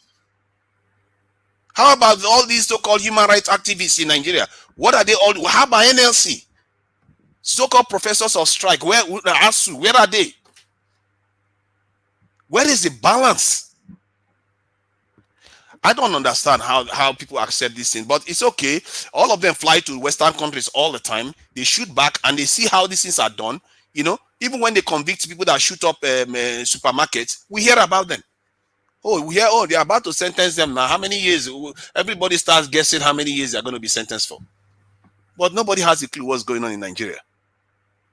I don't know, man. I rest my case there. All right. Kulata is informing us that Nigeria convicts 205 Boko Haram suspects in mass trial, and is quoting Reuters for that. Wow. Reuters. Where is TVC? Where is channels? They're too busy collecting brown envelope, I suspect. But let me take you from that space to Niger, and let me take you to the space of party real politics. Why I invited Tinubu's men to commission projects in River State. Yemsen Wike, of course. So pointedly now he brings in the opposition to celebrate with him an achievement right in the heart of our keenly fought presidential election. So an opportunity to present his own flag bearer, of course, and showcase him, but he showcases another space. So what are you making then of the politics that Wike is playing with his party to Niger? See, right now, I may actually be the only defender of Wike in these spaces. See, anything PDP gets from Wike, they deserve it. That's what I say, because I think they were not putting the country first. Whatever stupid decision that made them vote for Atiku is one of the most selfish decisions I've ever seen, because they know in their heart of hearts that guy has nothing to offer. And you can even say a little bit that Tinubu worked hard and he bribed a lot of people or he helped a lot of people, and maybe that's why he just got him there. But even that too is not excusable, and this is what is leading to the rise of Peter Obi right now. And whatever Wike does, they had it coming, and I'm even surprised Wike has not gone further, because the way I look at Wike is that he represents one of those type of characters that we actually want to see in our leaders that are committed to an idea and are committed to it and not changing their mind all over the place. He might be arrogant and all the rest of it and all the crazy stuff he can do. We cannot say that guy is not decisive. He does make moves. And, it's like when you see a woman that is, loyal to a man, and he sticks with the man through thick and thin. When the guy loses his job, when he gets a promotion, when he gets a side chick and leaves the side chick, the woman is taken by the man. We all like to admire that woman. But when we see that in a politician that sticks to a party, some people abuse Wike. Why are you sticking there? And leave that party. They are useless. They've done this to you. They've done that to you. Play politics the Nigerian way. No, I don't understand that logic, because I see a man that stuck to a party through thick and thin, when the guy that has no moral standing to run for office again, given where Nigeria is right now. This is the same man that has hopped from one party to the other, and that guy goes and wins the ticket, and Wike should not have a right to throw tantrums. No, I will excuse him. I say whatever, people can say whatever they like.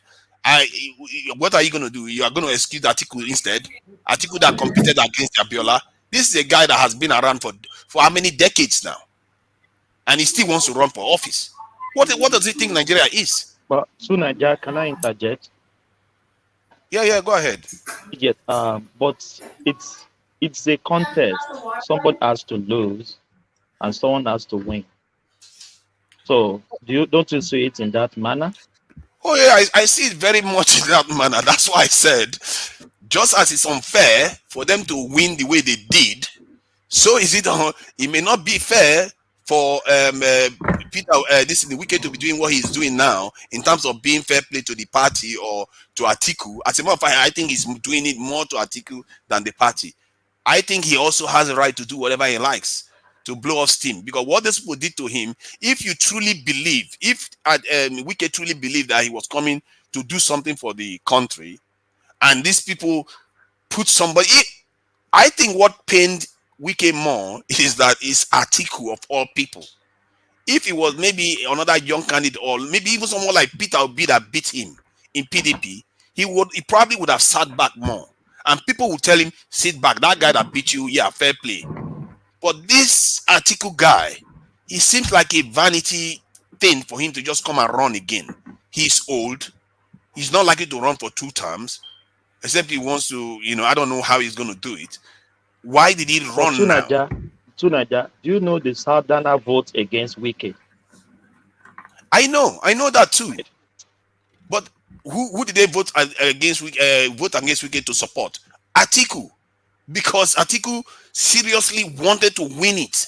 And why he feels like, personally, I don't know. Personally, the way I look at it is that you have to put the nation first. If this man truly wanted to help Nigeria, if you look at the rules and see everything that has happened in the last 8 years, he's seen that we had an aged president that most of the time is not communicating with the country, and we need people with energy. If he looks at Wike, he knows full well Wike is full of energy, and he knows Wike is very decisive. Yes, he might not be your every cup of tea. He might not, he might even turn on you. But it's not about you. This situation is above our individual, antics and our feelings.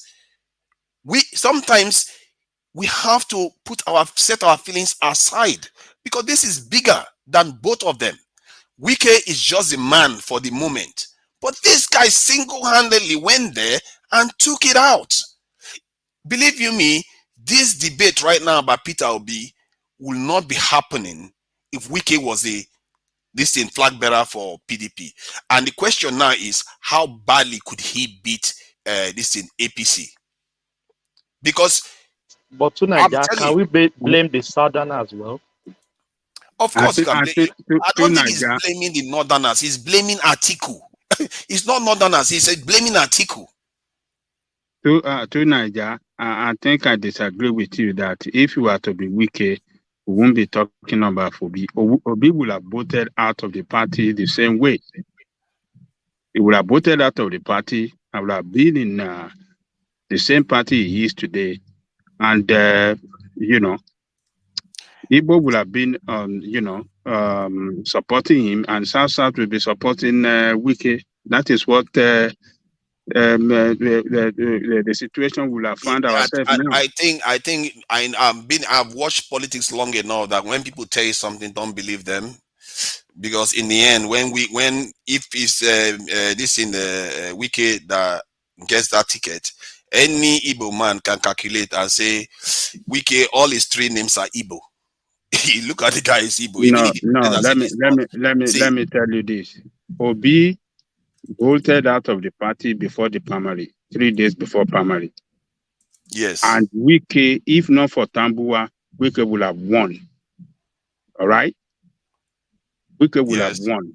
And what we'll be discussing today is that it is Igbo turn and not South. We'll be discussing that South by Jonathan have had it before, and why not BK allow Obi to have it? That there would have been South people from the South supporting Wike, and you see people from Southeast supporting Obi. That is what we will have found ourselves today. Igbo man will not want to support Wike.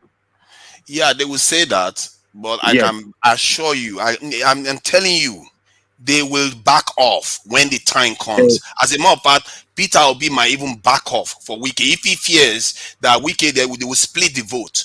Because what is the point of splitting the vote between the South and the Southeast? Because clearly Wike has even more Igbo name than Peter Obi himself. Wike, all his three names are Igbo. Wike has said that he's not an Igbo man. He said it. He never actually said that. I don't know why people keep saying that as if it's true. He never actually said that. He just doesn't like this making pronouncement that I'm Igbo in a state where half or more than half of the state is not Igbo. He doesn't like doing that. But look at his name.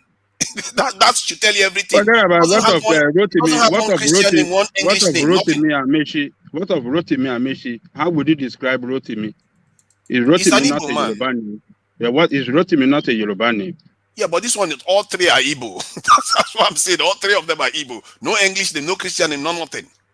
He's an Igbo man. Let's not pretend as if. And at that time, when the time comes, the Igbo people will know. They will know that he's an Igbo man, and they will vote for him. River State has a lot of Igbo people in River State. It's not a hidden secret. So when the time comes, they would have voted for him. Just like the South, I can assure you, will vote for Peter Obi. No matter what their leaders tell them, they will vote for Peter Obi. You see what I mean? Let's wait until then. Let's see if South will vote for you, Peter Obi. Let's wait. We shall see.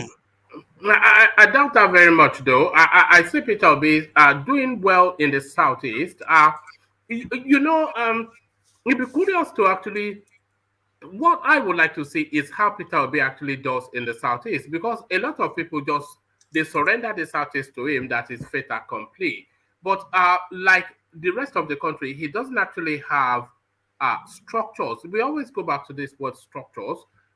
We doesn't actually have structures in the Southeast by virtue of the fact that his party doesn't have structures in the Southeast. So, but he has name recognition, is a son of the soil, and the Southeast, we know that they often act in unison.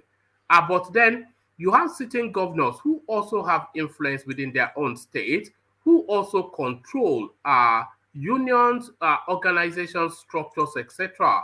So how much will all of that come into play? And how much will coercion also come into play? Because, of course, we know how they enforce the sit at home. So even the Southeast, it'll be a curious thing to see how that plays out for Peter Obi. My suspicion with that is that, you see, when the campaign starts, the more you attack Peter Obi, the more the region puts their back up and they want to vote him in, because they will feel that their son is under attack. And I see, no, and I will feel sorry for any governor that tries to force them to vote for the people that are attacking somebody from that area. You see what I mean? It's like a Yoruba man is running for office and an Hausa man is attacking the Yoruba man, and then one Yoruba governor is telling you to vote for that Hausa man. I can tell you that Yoruba governor will be scared of asking his own people to do that. So that's what I'm telling you. And I believe people are going to come at Peter Obi hard in this campaign. They are going to do it very, very hard. And when they are doing that, what they would not know is the passion behind him. And then it's not only tribal passions now we are talking about. We are talking about a lot of youths that are so upset with what has happened in this country. You know, a lot of them are university students sitting at home right now. They know Peter Obi in his own state kept the university open. So there's a lot of things that are going to come in play here. The South, from what I can see, Edo seems to be already sewn up. And if you look at the Rivers State, people are a little bit funny.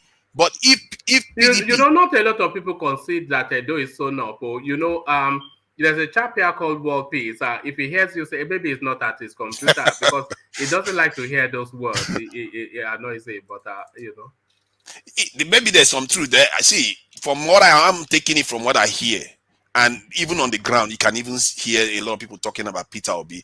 And in terms of geopolitics of Nigeria itself, because of the way things are going to play out, and from the way I see the mood of Shetima and a few of his comrades, those guys are not in a good mood. They are not in any mood to lose office.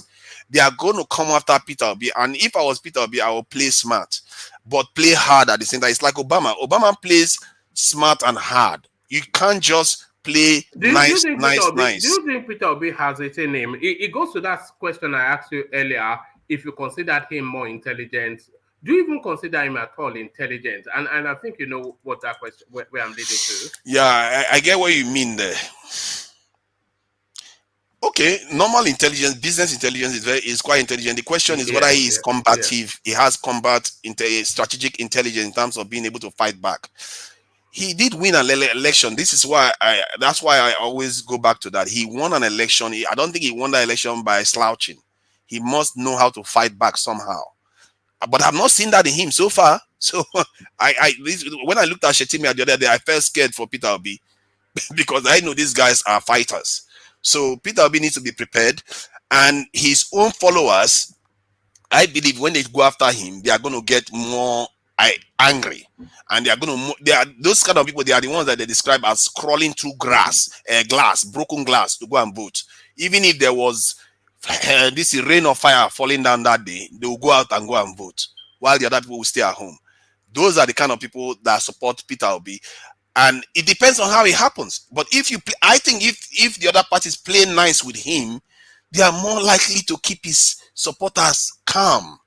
If you go after Peter Obi too hard, you are going to get a reverse reaction from that region. It depends on the other regions. I don't know how they are going to react, but I'm telling you the way the Igbos are going to react, and generally the way the South is going to react. And this is why we are talking about Wike here. Sorry, to Niger. But is that not exactly how they are going to politic it? Because some people, myself included, they see violence playing a role in the overall election in some small things, but especially within the Southeast. So they see violence playing a role in that election. And that violence is going to kick off at the campaign space. When other parties go into the southeastern region to campaign for their party and candidate, and it's almost guaranteed that they will encounter a violent reaction. And the optics and the narrative that spins off that violent reaction to other parties coming to campaign will color quite negatively the Peter Obi train. Yeah, the question you have to ask yourself is who will trigger it first. And although it comes across as if the Peter Obi group will trigger violence first, but something tells me that they don't need to. And this is why if the other side try to trigger it, which side do you think has more passion? The other side, they are just fighting for a politician. while Peter Obi supporters are fighting for a savior. So there's a different set of passion we are talking about here. Some of these people will do all kinds of crazy things to get his guy elected. So yes, there's going to be an element of intimidation trying to happen there, but I would recommend they shouldn't do that, because if they do that, the consequences are going to be far-reaching. And personally, I would say, I keep saying it over and over again, Peter Obi should focus on the north right now. And Wike, if I was PDP, I will give him everything he needs, because Peter Obi really is a danger for them in the south. It's a big one. And if Wike is not on their side, they don't even stand a chance at all. And with Kwankwaso in the north, where's Atiku again? Atiku will choke. Do you think it's too late for Peter Obi to focus on the north? Now, I'm only asking because there was a hiatus period that the whole of the landscape was just occupied by Peter Obi. So after the major parties had their primaries, the winners, the flag bearers, they disappeared to go and recuperate and or whatnot. And all of the political landscape was just an open field for Peter Obi to play as much as he can.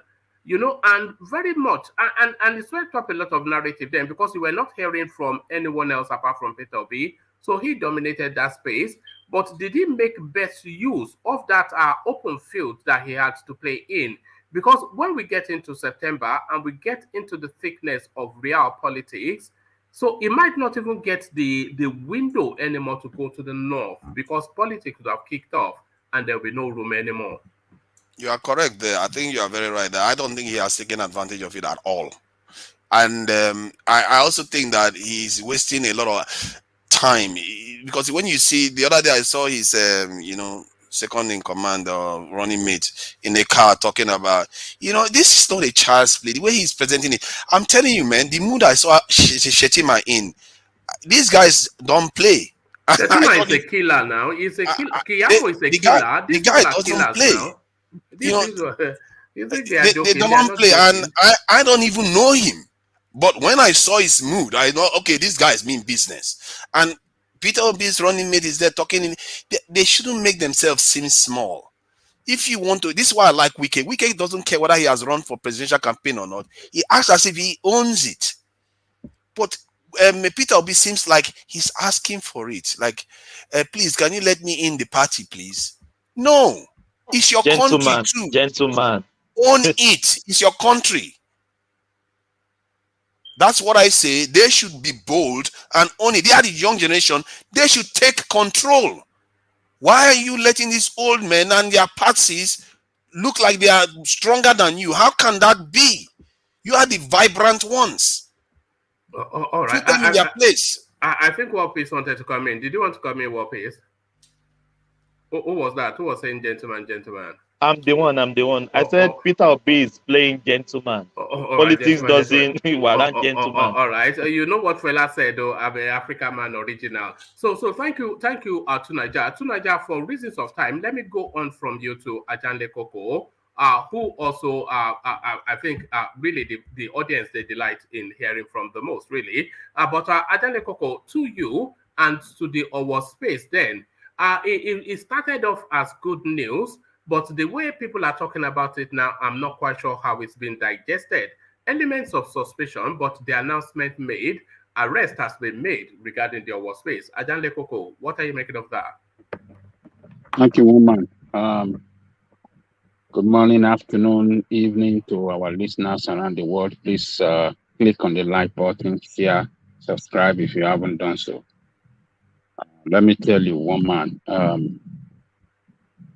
Kogi State share border with about 10 states in that country. It is the gateway between the south and the north. So if Kogi should go down, or if we allow these terrorists to run over Kogi State, we are definitely going to have problem in the south-south, in the southeast, and in the southwest.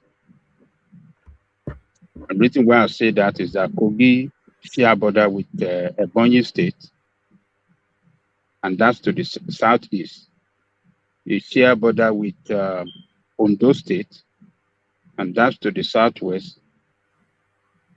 And it share border with Edo State, that's to the south-south, and it share border with Ebonyi State, if I'm not mistaken. So Kogi is a strategic, by its geographical location, it's a very strategic state within that federation. So what we are going to have is Kogi stand like the way Libya stand between Europe and to us, towards the Sahel and to us in West Africa. When Libya fell, we had a situation of refugee flooding to Europe via Italy, and terrorists came down to Sahel area, were able to get more arms and sell more arms to Sahel and down to West Africa, where we are, Nigeria, Niger, Chad, and that is one of the factors that contributed to our insecurity today in Nigeria. So what I'm trying to say in essence here is that Kogi must not fall. If these terrorists should overtake Kogi State the way they have overtaken Zamfara, because Zamfara now is almost like a failed state. It's a state that have almost 24 hours, how do you say, other than the state capital, the rest of Zamfara has been taken over by all these people, these bandits and terrorists. So those guys that were arrested as being claimed by governors, they are actually Igbira boys. And that is why you saw the governor, Akeredolu, went to the Igbira community to warn them, to tell them that, hey, he told their leaders, their chief, to talk to their children and not allow these terrorists and bandits to infiltrate them, because you know, they have a very large community in Ondo State. So it's unfortunate that Nigerian youth, a very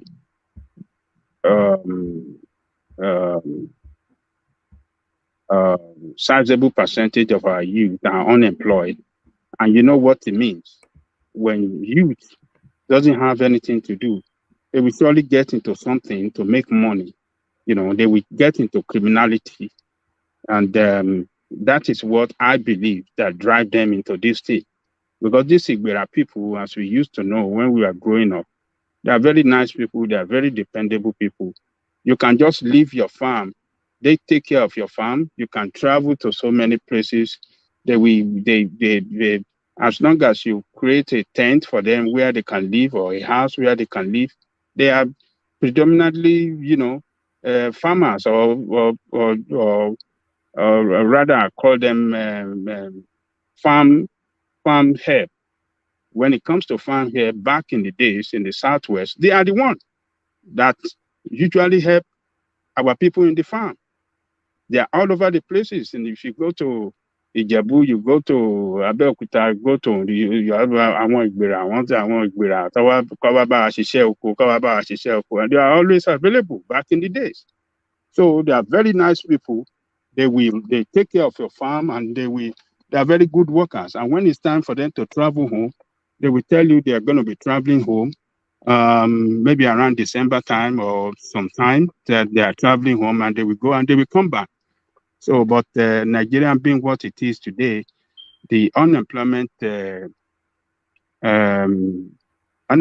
rate in Nigeria, I believe, largely responsible for many of our youth, joining these terrorists. So those boys, all those names mentioned, yeah, they have some Yoruba names, but their last name and some of their names, their middle name, they are Igbira. And the governor has been to the leaders, talking to their leaders, and the governor of Kogi State has, I think, has taken. He is not leaving any stone unturned as well in this insecurity issue as well. He recently passed a law, maybe it's a law or an order in the state that nobody should wear mask. He said because some people will hide under wearing masks and they are criminals. Remember, he was one that told us there was no COVID in Kogi. Remember, the only space. I'm not sure that guy is not. You remember? Yes. He said they don't have no COVID case. And all the states around Abuja, every state around here, all of them have COVID, but only his state does not have it. That guy is because he doesn't want to spend money. He doesn't want to spend money to treat people the Melaye's running mate.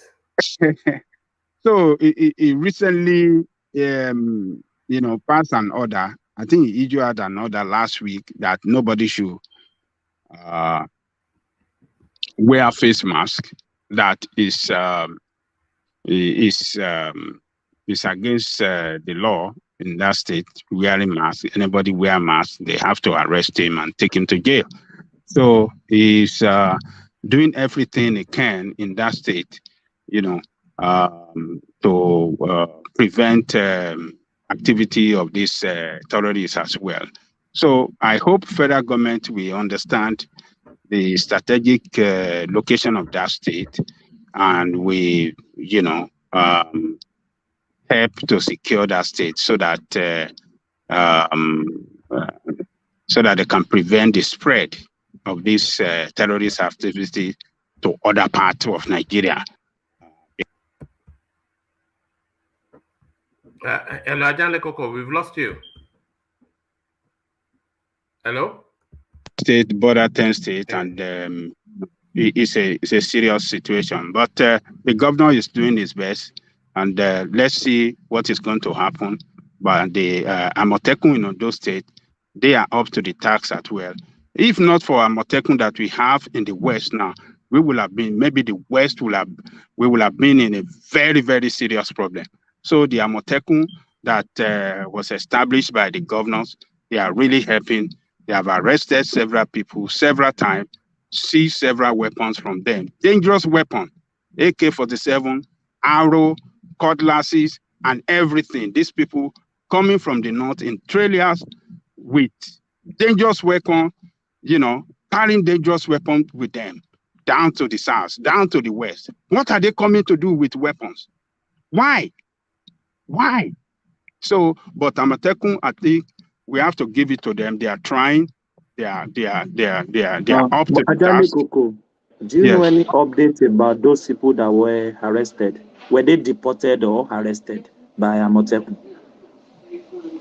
Well, they said they're going to send them back to their state. Those that came from Zamfara and some other states, they said they're going to send them back, and those outside the country, they will hand them over to. Maybe the immigration services will handle that. We don't know what they are going to do, but everything, their own is to arrest, seize all their dangerous weapons, and then hand them over to police. They cannot do beyond that, and it's now left for police to, do the right thing, maybe by sending them back or whatsoever they want to do. So, but it's such a shame, So they catch all of these people, and then they send them back to their states, only for them to go on the next Dangote truck coming south. Yeah, coming back again. Yeah. Yeah. And they travel in the dead night. It's in the night that they always travel to come down here. It was 6 a.m. that they arrested one. Yeah. So 6 a.m. it's a we are in a big problem in that country. This insecurity issue is what is going to destroy that country. Buhari have allowed this thing to fester on for a long time, and these people are, they are well armed, they are more emboldened than before, and they are up to the task to carry out attack anywhere. So it's just, but on those states, we have to give kudos to them that they were able to fish out those guys that carry out that attack. And we hope that justice will be served. They will face the betrayal, and then let the law take the full course on them. All right, brilliant. So brilliant. So Ajale Koko, we have to go look up the word carpetbagger because, of course, SAN speaking. SAN Kiyamo, Peter Obi is a carpetbagger outside of the Southeast. So Festus Kiyamo now are pushing hard into the politics of it. So essentially to say that Peter Obi, he has no influence outside of the space that is his core base, which is a criticism that a lot of people have leveled against him. And this criticism, people level it, one, for reasons of politics, but two, as a matter of actual fact.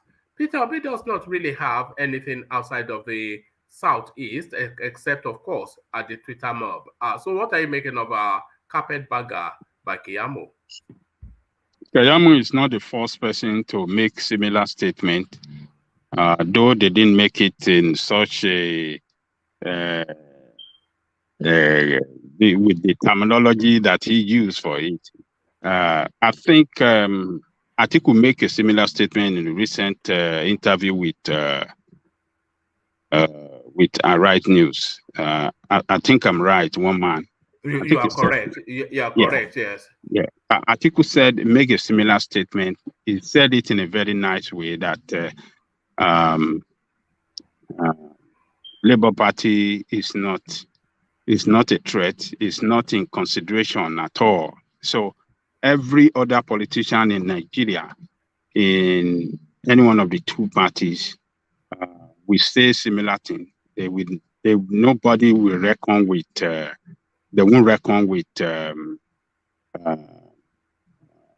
Labour Party, because the Labour Party have no structure around the country. Even in the Southeast, they don't even have structure there. So, but we are giving Southeast to him because we expect that the Southeasterner should stand by their own this time around, no matter what. Because this guy, with all the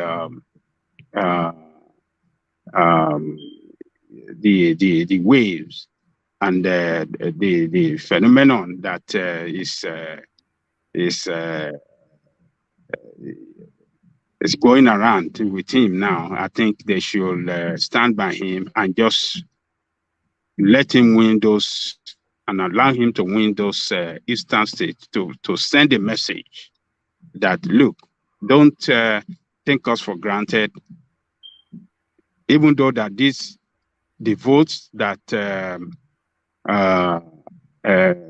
amount of votes that we get cannot take him to presidency, but they should be able to use it as a bargaining chip that, look, this is what we have, and whoever that we are giving this vote to, it's possible for that person to win the presidency. So, but look, we should not deceive ourselves. It is not that, people hate Obi when we say that it's only the structure that can win an election for you. Structure means well-organized people in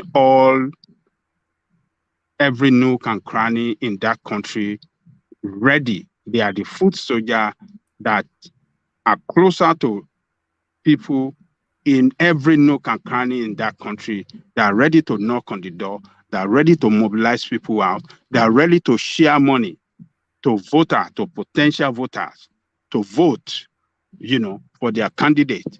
And they have people already representing them in one elective offices or the other. So they have them around the country.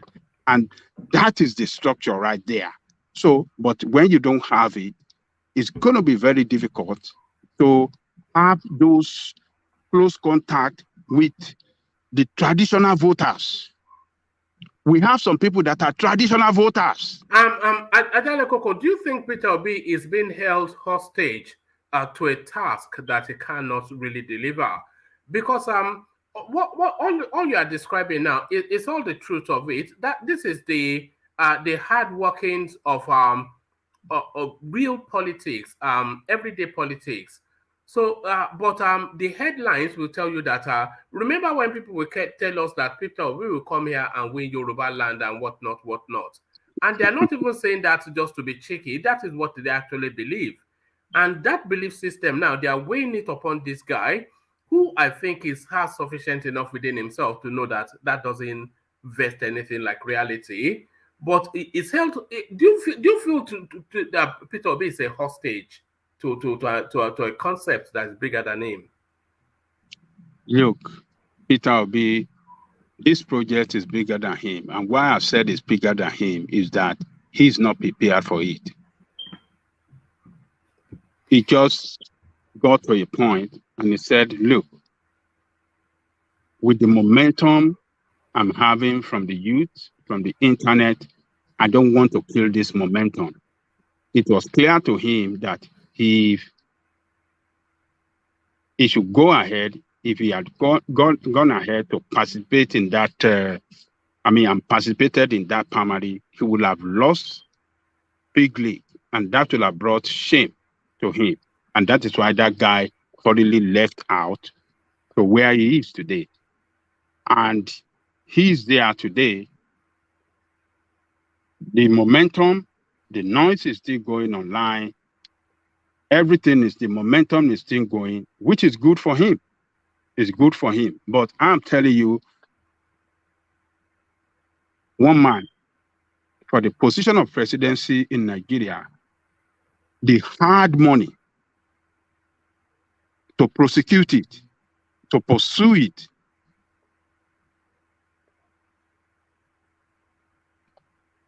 is one thing. And that money cannot be spent just anyhow. You can't deploy that money to people that will not deliver you that vote, because you're going to be spending billions of naira to pursue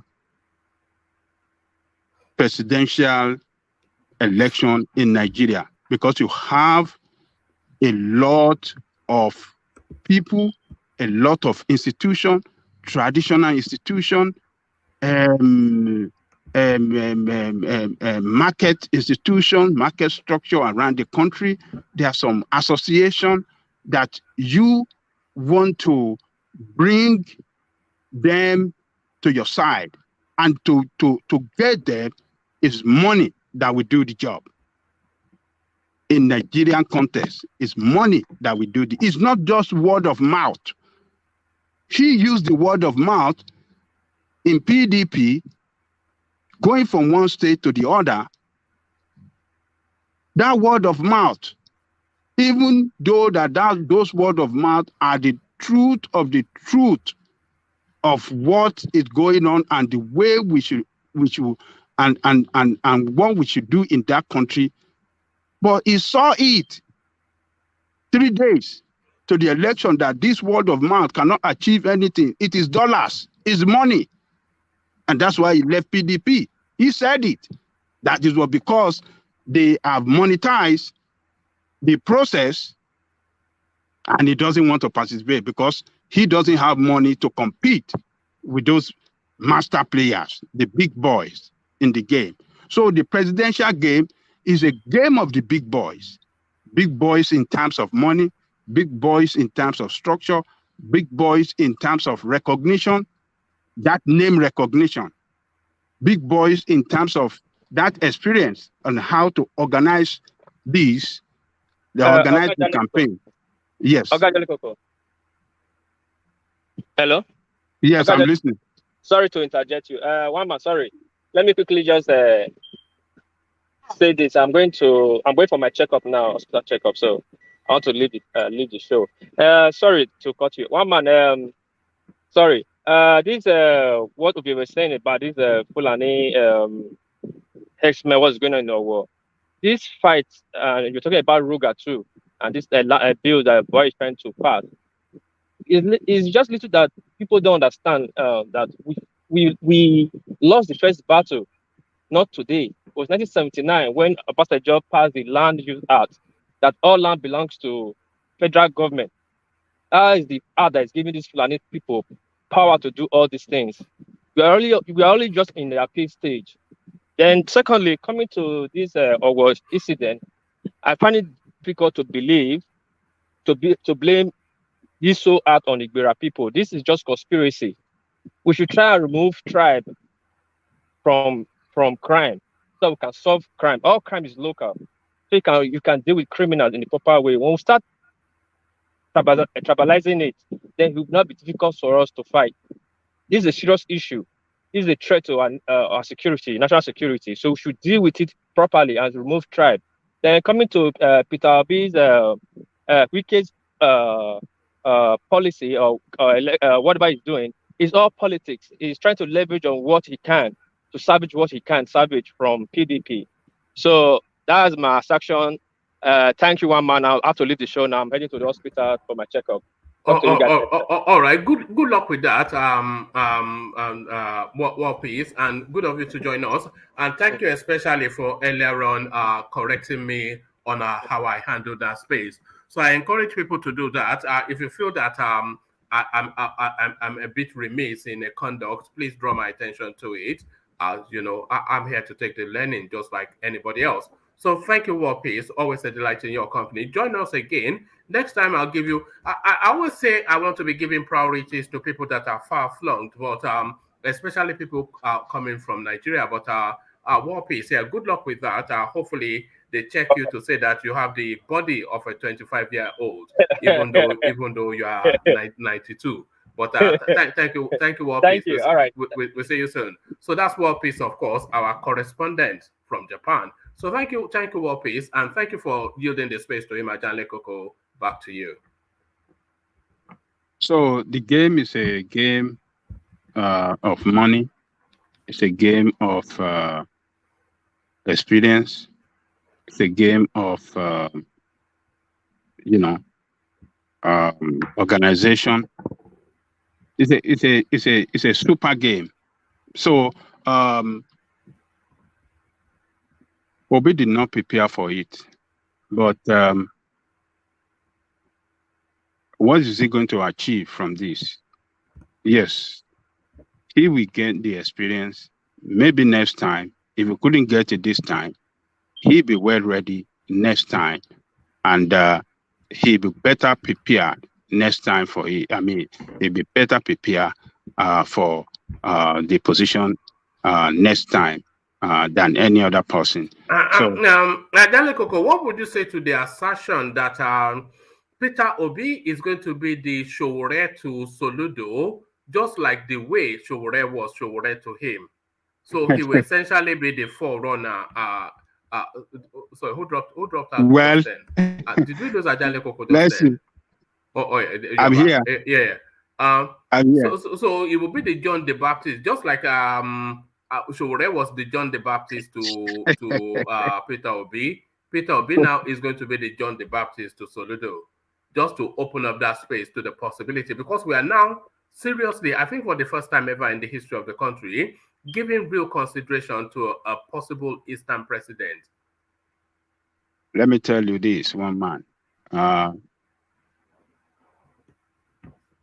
it's not going to be easy for Soludo as well when Soludo is coming out in the future. Soludo have to join one of these big political party for him to have, to connect with the whole country. He cannot remain in his APGA except if he make efforts to bring APGA back, make APGA to win all the southeastern states, and him as the leader of APGA, he can use it to negotiate for alliance with maybe with a very big party in the north, just like Tinubu did, and he can work his way up from there. But to jump into one party and just think that it's going to be easy for you to just get the ticket, it's not easy like that, one man. It's not in APGA. APGA is not a national party. It's one state party. And, it's not going to be. If he jump into PDP tomorrow, it doesn't mean that because of his name or because he performed well at the central bank that they're going to surrender for it. No, he has to work very hard. He has to align with the strongest group in the party. And if people like Wike are still in the party next time and next 4 years, he has to go and double for Wike support to back him. If Wike is not even interested to back, if Wike is not interested to run, then. But if Wike is showing interest at the same time with him, Wike will bulldoze him now, and some others. It's not easy to connect with the power that be across the state. It's not easy. You must have the money. You must have that solid money to connect with the power that be in each state of the federation. You have to sponsor people for several elective positions, local government, state governorship, senate, as the federal rep, for you to connect, to emerge as a national politician. That is how it runs. Tinubu today, that is what Tinubu did that make him a big player in APC. That is what Atiku has been doing in PDP that make Atiku to go to go and stay for 3 years. He will come back and he will beat everybody in that party to get the ticket because he sponsored people in that party for several positions that are ready to work for him.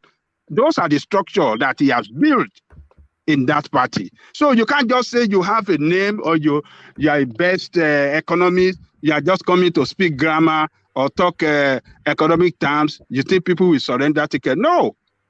You have to build. You have to build. Ajanle Koko, I suspect very much that Soludo, being a sharp and a smooth operator, he's going to leave APGA just as soon as he has served his purpose.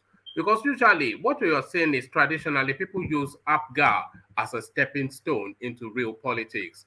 Because they know that APGA, especially the Anambrarian politics, they know that to seize hold of Anambra, you stand the best chance of APGA. But then once you've made your name in Anambra, then really, what other purpose is APGA to you? That's right. It's not taking you nationally. It's not taking you. Yeah. Yes, you're right. So, but one man. Okay. Let me just make a contribution that I will leave and then come back when I get to the house. On my phone, it's kind of noisy, but I have to talk to Ajanle Koko about structure. And the structure is a very important thing. That's true. But remember, there's a bill that was just signed that renders the structure debate a little impotent to a degree. And we have seen it in the results of, say, Oshun, where the governor lost, the incumbent governor. Structure is nothing but a code word for rigging elections, shenanigans. That means you don't understand what it means. But thank you. Let's just carry on. Structure is not a code word. Sorry, Ajanle Koko, can you explain what structure means to this chap? Just in a very brief summary, tell him He's what been structure is. listening. He's been listening too. He heard everything I said about structure. He just want to. He just don't want to No, agree can you with describe me. a political structure just in a very short summary? Okay, Pansat, political structure. Yes, sir. A group of people, well organized people across the country that are working for political party, at every nook and corner in that country. So that is the structure. They are foot soldier. They are people that are well connected to the people in every polling unit, in every ward, everywhere in the country. They are the ones that are ready to share money to people, to lure them to come and vote. They are the contact of the candidate in contention. So they see the local people, they are close to them, they see them time to time, and they drive them out on election day to go and vote. And when it is necessary to even give them money to vote, they will give them the money. So they are there permanently. They are traditional. They are traditional mobilizer. They mobilize these people out to go and vote. In addition to that, the structure is also your relationship with the motor transport unions, which have traditionally maintained as a retainer to hold their body, their board, their membership, the market women who you have a traditional relationship with, all the way through. All these things are the structures. It's not a code name for anything. Man, Pansat, man, you need to, level up. And in addition to that, Pansa, those are the elected representatives we have in the local government, the councillors, the local government chairman, the Senate, the governors, the House of Rep, all of those people, those are the structure that will work for their party and the candidate of their party at every election. They are there. They are closer to the people. But when you don't have them, how are you going to win the election? It is difficult. Yes, people can hear about you. People can hear this. They can hear that. We are not as a... I don't disagree. Huh? I don't disagree with what you're saying. Okay. But let me answer. Let me land. All right. I'm saying that, yes, incumbency has a lot of force in it, and the structure of the party, especially in the delegate primary, it's important. What is the delegate primary? Did you hear what Ajanle Koko said? What are you talking about? What's the delegate primaries? Hold on, let me land. Are you going to take us on another wild journey? No. But I mean, this fits right into what we're talking about. I don't know what the issue is. I just need a couple of minutes, then I'm done. Yeah, but don't take us on a wild journey, though, please. No, we're discussing structure because Ajan Lekoko makes. Yeah, but you don't even have any concept of what a structure is. So why are you discussing it? Look, you can't say that. I mean, you said it's a code word for rigging. And Ajan Lekoko described it to you. Oh, yeah, he did. Listen, I don't disagree with what he's saying. I'm saying that if you have a popular candidate such as Obi, we've seen it, let's say here with Obama, when he came in. Do you want to tell us the people are the structures? The people are the structure. Is that where we are going? Yes, that's also all right, brilliant. I knew that was what it was. But back to Ajan Lekoko. One man, it's a very, very important discussion. This is very important. I agree with Ajan Lekoko that the structure is important. But when you have a movement as what we have now, and Obi would have been done at the primary level when Atiku wielded the structure of that party, but his candidates didn't end there, right? Because he's popular, his message is resonating with the people. Therefore, he continued. Obi did not contend the primaries in the PDP. What are you talking about? Right, but he saw what was happening, and that he couldn't find the structure of the PDP, the old guard. They were ready. I didn't touch him. I think his system dropped, but thankfully. But woman, can I just interject? This is not full matter. This is normal. Eh? I want to add. Go on. Yeah. Please, sir. Thank you, sir.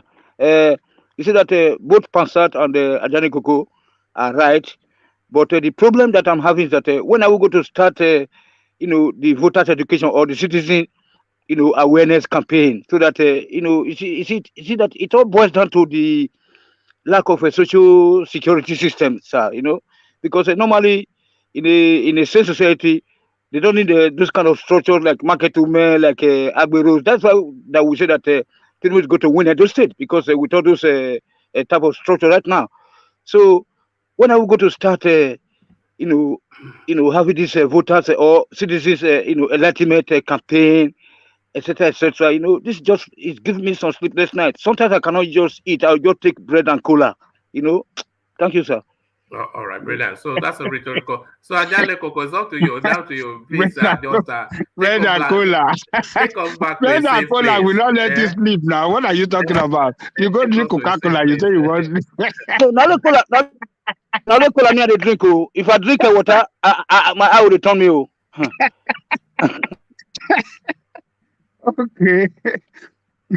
Please, So, take us back to the land of the living. The land of the living. Take us back.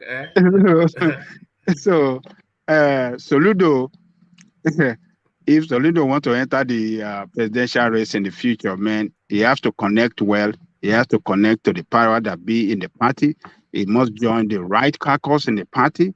He must, connect to the power that be in the party. Those are the ones that will sponsor him. It can't just come overnight, just like Obi did, campaign round to all the delegates. It talk good, but when it matters most for people to respond, they turn the other way against him. They turn the other way to money, to where there is money. The same way the voters are going to act on election day. The same thing the voters are going to do on the election day. We are same people. Delegates are not different from us. They are Nigerians like us. They have the same mentality like us. They have the same mindset like us. So on election days, a lot of even these youth that are registering, that have registered now, a lot of them are said on internet that they registered to wait to sell their vote on election day, that they know that nobody can be trusted among these politicians. They want to sell their vote for highest bidder.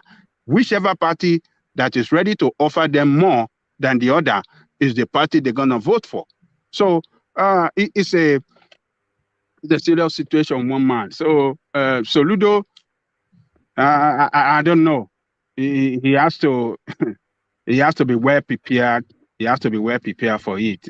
Obi is not prepared for this job, and that's why he's finding it hard to build structure. He doesn't have no structure to work for him around the nation. So I don't know, people that are just deceiving themselves, lying all over the place. I don't believe in lying to people or saying that it's going to win in Nasarawa State, it will win in Sokoto. They say it will win in Ogun State, it will win. It turned that rally. What kind of ordinary people contesting for councillor will mobilize people more than that. In that to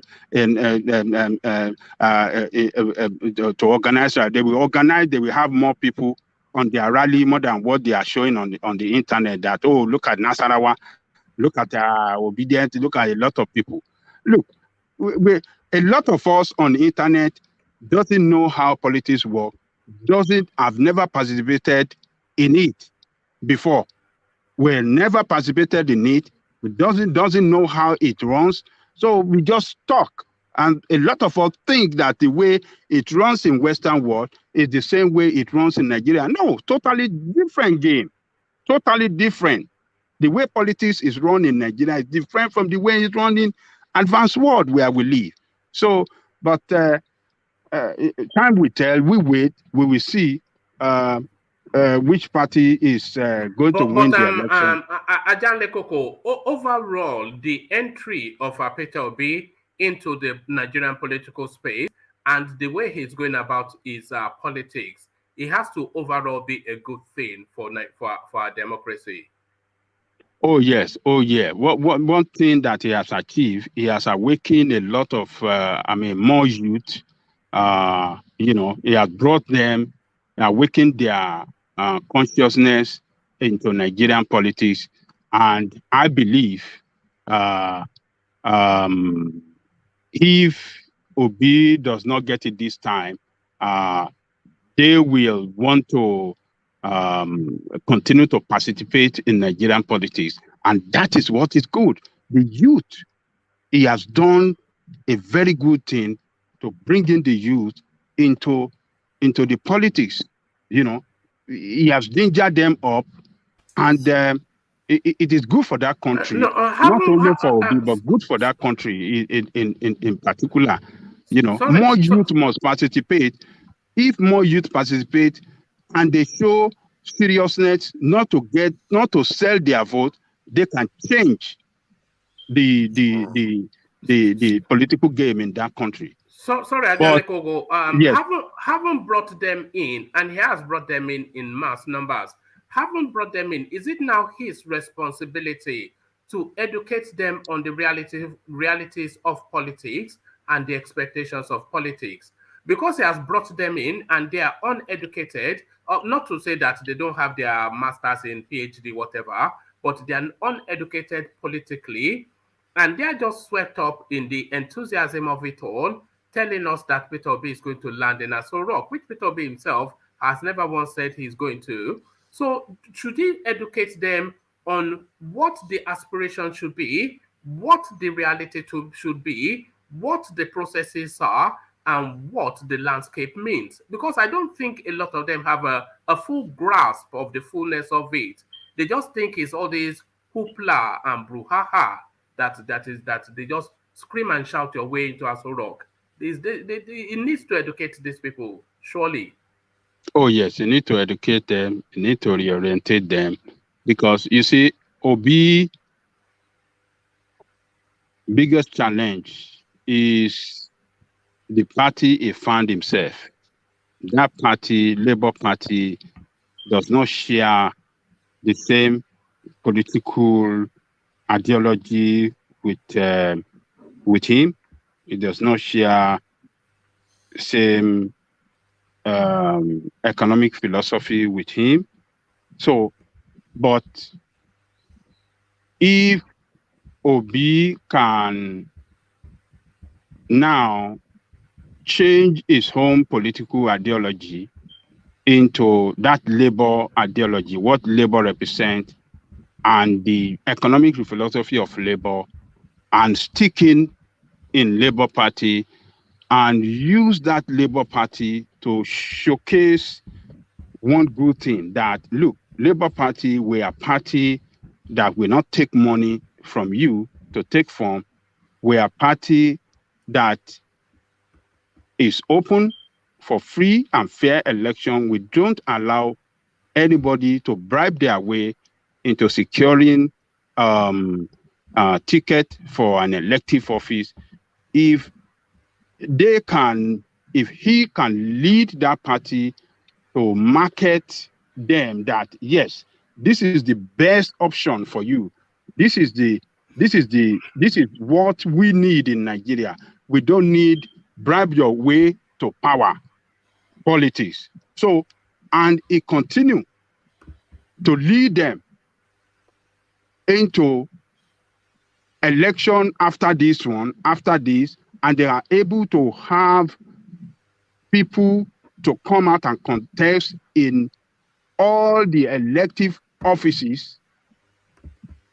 And if they can win governors in some part of the country, and, you know, at least if they can win like governors in, like, let's say 5 governors, and we are able to win some local government, some councillors, some senators, yes, that is how he could take Labour Party to a greater height.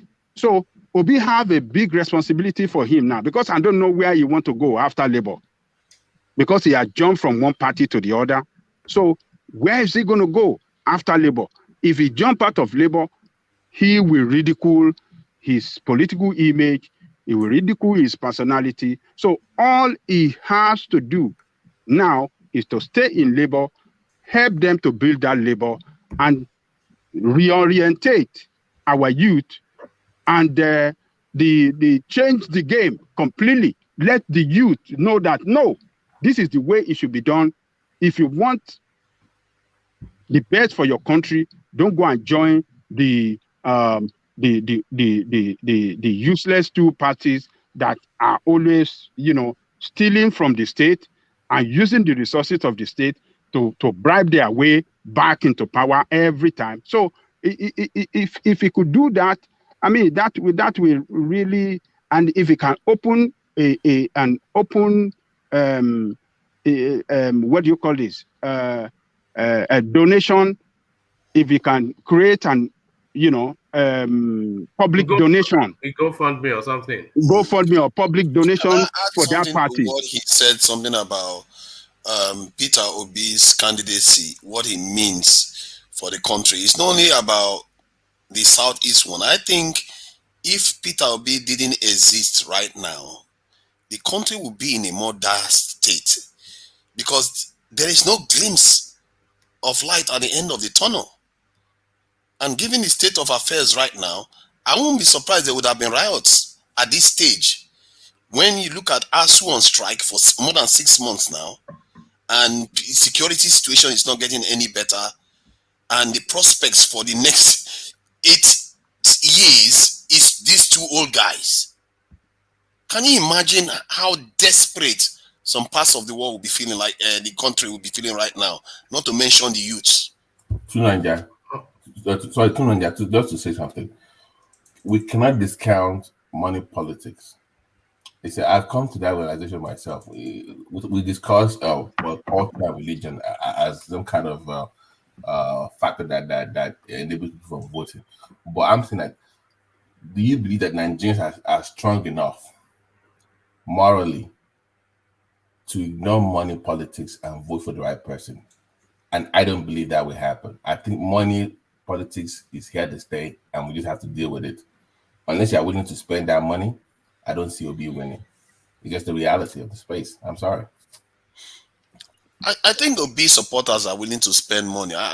That structure thing people are saying, I think in the context of Nigeria is important. I agree with that. But I also think something else has happened that maybe some people are not factoring in. The way we vote now. Inec has changed it a little bit, where just having infrastructure may not just be enough because it's almost individualistic now. You see what I mean? People go there, their fingerprint and facial recognition, and they vote for themselves. That's why even the bribing process has been a little bit compromised this time now too. But it's up to Peter Obi to spread his wings all over the country. And the way they vote in Nigeria, somebody once told me that the way they vote in Nigeria, they vote for the candidates. They don't vote for the party. So if that is the case, it doesn't affect Peter Obi whether Labour does badly or not. It's him people want to vote for. My brother, this PVCs have been discovered in the gutters.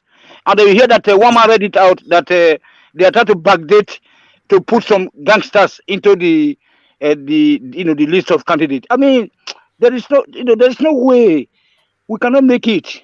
So, guys, I know I have to say this, but I have given up on that Nigeria. I'm sorry. I know I am a supporter of my Adebayo, but I have given up. You can't give up on like Ajani now. As we now know you as Ajani. Look at this guy. I know. Let's not use my okay, God. Yeah. But but on a more serious note, guys, look at you can talk about everything to help that country, but can you see a Nigerian voting and turning down 10 to 20K? Can you seriously see that them turning down money to vote for the right person? It's not realistic. What do you think they would not turn down the money? It's your morality. I don't think we are morally strong enough to do the right thing as a people. We are not. Is it morality or poverty? I mean, it kind of intertwines, but I mean, people can, in a moral society, you know money to do the right thing, even though you're poor. If you're morally, don't draw that parallel between Nigeria. Where I was going to, sorry, Babati, where I was going to is that all of these things that we come here and say, it's not that it's unknown to the average Nigerian voter, because he's been through that cycle so many times. The politician comes, makes all of these empty promises. He casts his vote, never sees them again. If he sees them, it's only when they are splashing water on his clothes as they drive by in their luxury cars. And then the next time he does it again. So it's not that he doesn't know that he's mortgaging these years, but the immediacy of that poverty, it leads him to almost a position that he might not have a choice. Right. Okay. Now, I'm from the South. Let's say I can still penetrate that space and discuss with people that are poor and help them out. But also look at the North, for instance, the level of poverty in that space. And they have that huge voting block. So that's the reason I said I've given up, to be honest with you. I tonight, let me just announce to you guys on this channel. There is a hopeless situation. You know where the rescue is? The rescue is at the elite space. So that's where the rescue is. They are not willing to change, is my point. No, you cannot say that now. You cannot say that. Okay, no, give me evidence. No, where is the evidence of that change? You tell me where. You know that everybody laments at the condition of the country, but when the opportunity presents itself, everybody will have their take of the slice of the national cake. So that is the paradox, isn't it? That is the paradox. I know. Yeah. So okay. It is to that paradox that we have to attack. So it's not the voter on the street who is just trying to cook a pot of soup. So you are telling me that even the elite will now somewhere, because this is my own concern with Obi. This is my own concern with Obi, guys. I find it very uncomfortable that a man that is supposed to be for the people is comfortable with, the elite are comfortable with him. Like, if you're a man that is really for the people, like a show, for instance, there's no way IBB or OBJ should be comfortable with you running. There should be no way, they should be uncomfortable with your candidacy. So when you speak about having elite, having at the elite level, there's no evidence to support what you're saying, one man. I don't see it yet. So I'm saying it's a hopeless situation at this point, and I've given up. Okay. Do you think the elite? Go ahead.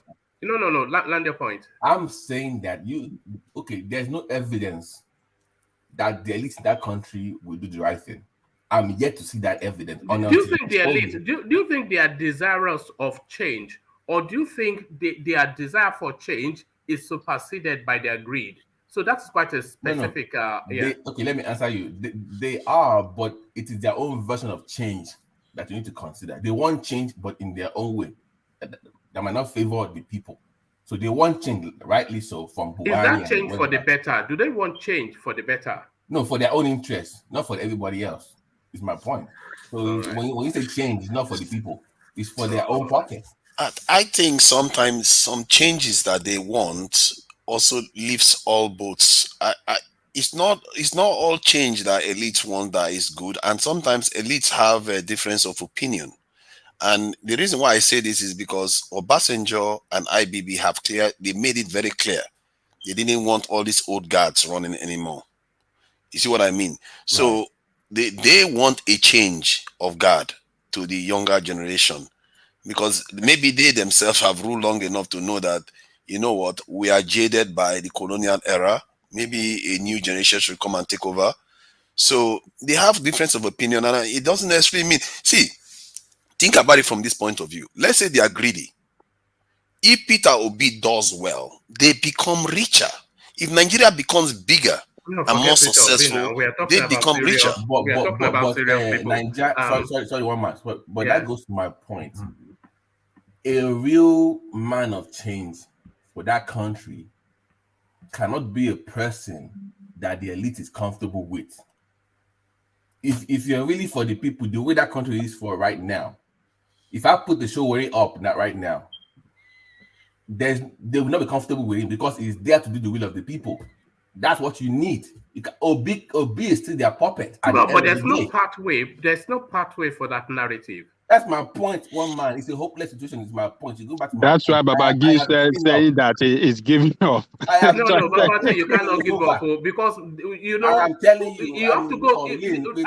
As difficult as things are in Nigeria, that tells us that the future is golden Because you don't go through this without gold at the end of it. Yeah. Okay, let me get a man, word you in. have been Sorry, in let's the get back to UK. Ajan Lekoko because we have 4 hours and a bit in. But land your point to Niger, and then I want to Yeah, really start very to close quickly.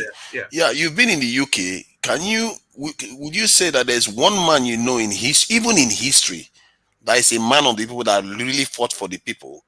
The reason why I say that is because sometimes, even with establishment, people still get rich. It's just that when everybody else is getting rich, they are getting richer.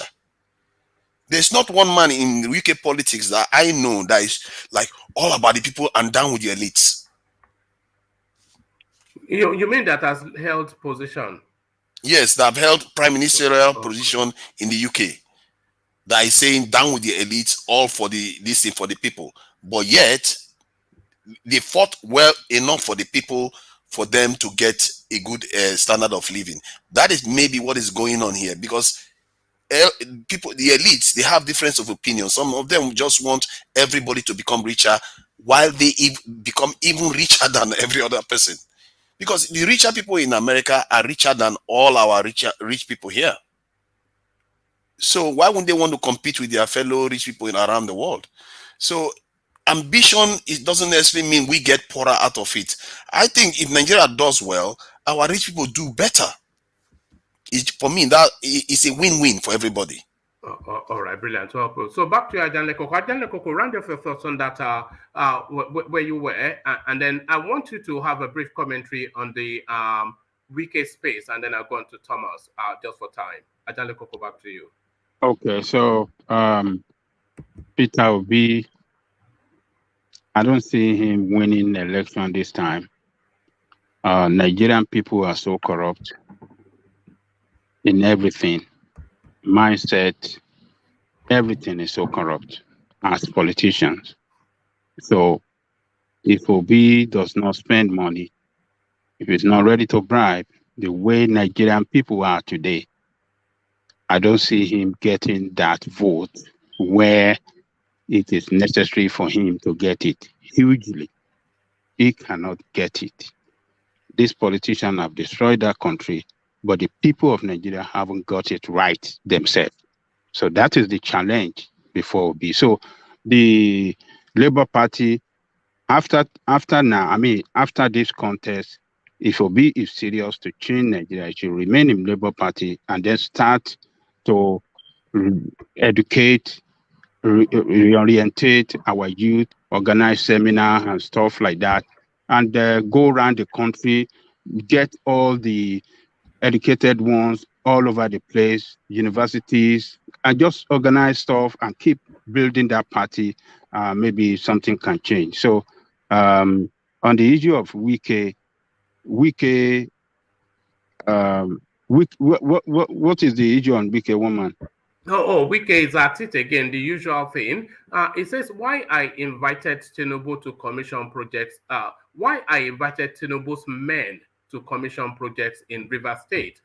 So, pardon me. So that was, pardon me. So that was Wike. With his party in play and he having this grand gala event to celebrate an achievement, a golden opportunity to present the flag bearer of the party, to associate the flag bearer of his party with what constitutes a major achievement in his own state, just to highlight success and associate that success with Atiku. But he did the direct opposite, and he brought Tinubu's men instead to associate his success with them. It was queried, and he was saying he was showing them an example of how things are done properly. So Wike again, and it's abracadabra politics. Okay, you see, Wike, this is not the first time for Wike to invite governors from other parties to come and commission what do you call it, project in River State.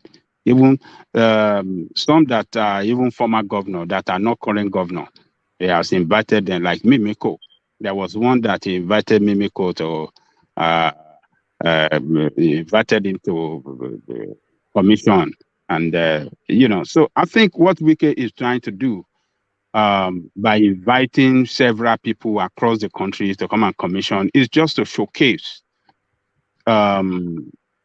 River State to them that look, River State that you used to know is not weak River State that Wike is in charge. So come and learn the lesson. Come and see the wonders that I am doing. I and my team are doing in River State. So for you to know that River State is on top of the game. And I think in view of that action that he has carried out several times, I think that is why they call him, is it not Mr. Project, or what is the... Yeah, Mr. Project, that's what they call Mr. Project. Yeah, project after project, project after project. So that guy is, I think he's just marketing his state to other parts of Nigeria and marketing his personality too. You see, when politicians, when you see when real politicians, when they are playing their game, people that are not politicians doesn't know. They would think, oh, what is this nonsense? Like some of people are saying, it's inviting Sanwo-Olu to this. He's connecting with Sanwo-Olu. He could find himself again in presidential race tomorrow, and Sanwo-Olu will be with him to support him. That guy is marketing himself to the whole country. He invites people, several governors from the north, from the east, from the west, from everywhere to come, and he is getting himself closer to them. So Wike is preparing. Do you think, Ajale Koko, do you think Wike is too talented just to retire just after he finishes in River State? Do you think he's too talented just to go? Because I don't even think he picked up a senatorial ticket. Do you think he's too talented to retire? I don't see him retiring. He's going to, even though that is not contesting for any position today, I see him occupying the godfather position like Tinubu in Lagos. That is what is going to be in River State. That is what I see Wike trying to be. He wants to be the godfather of politics. He has built so much, very much infrastructure, and people of the state and anybody that comes after him, they will say they are following the template of Wike, and everybody will be referring to Wike. That is Wike that transformed that River State, So Wike is building, it's connecting with politicians around the country, and is building a very strong political future for himself, for presidency. So let me tell you, if not for Tambuwa, Wike will have defeated Atiku, and that would have been a very remarkable achievement. If he had been that is Wike that got that ticket, that would have been a very remarkable achievement because he penetrated the north. A lot of states voted for Wike in the north. Kano State voted for him. Kaduna voted for him. Yobe, a lot, Benue, Plateau, a lot of states voted for Wike at the primary.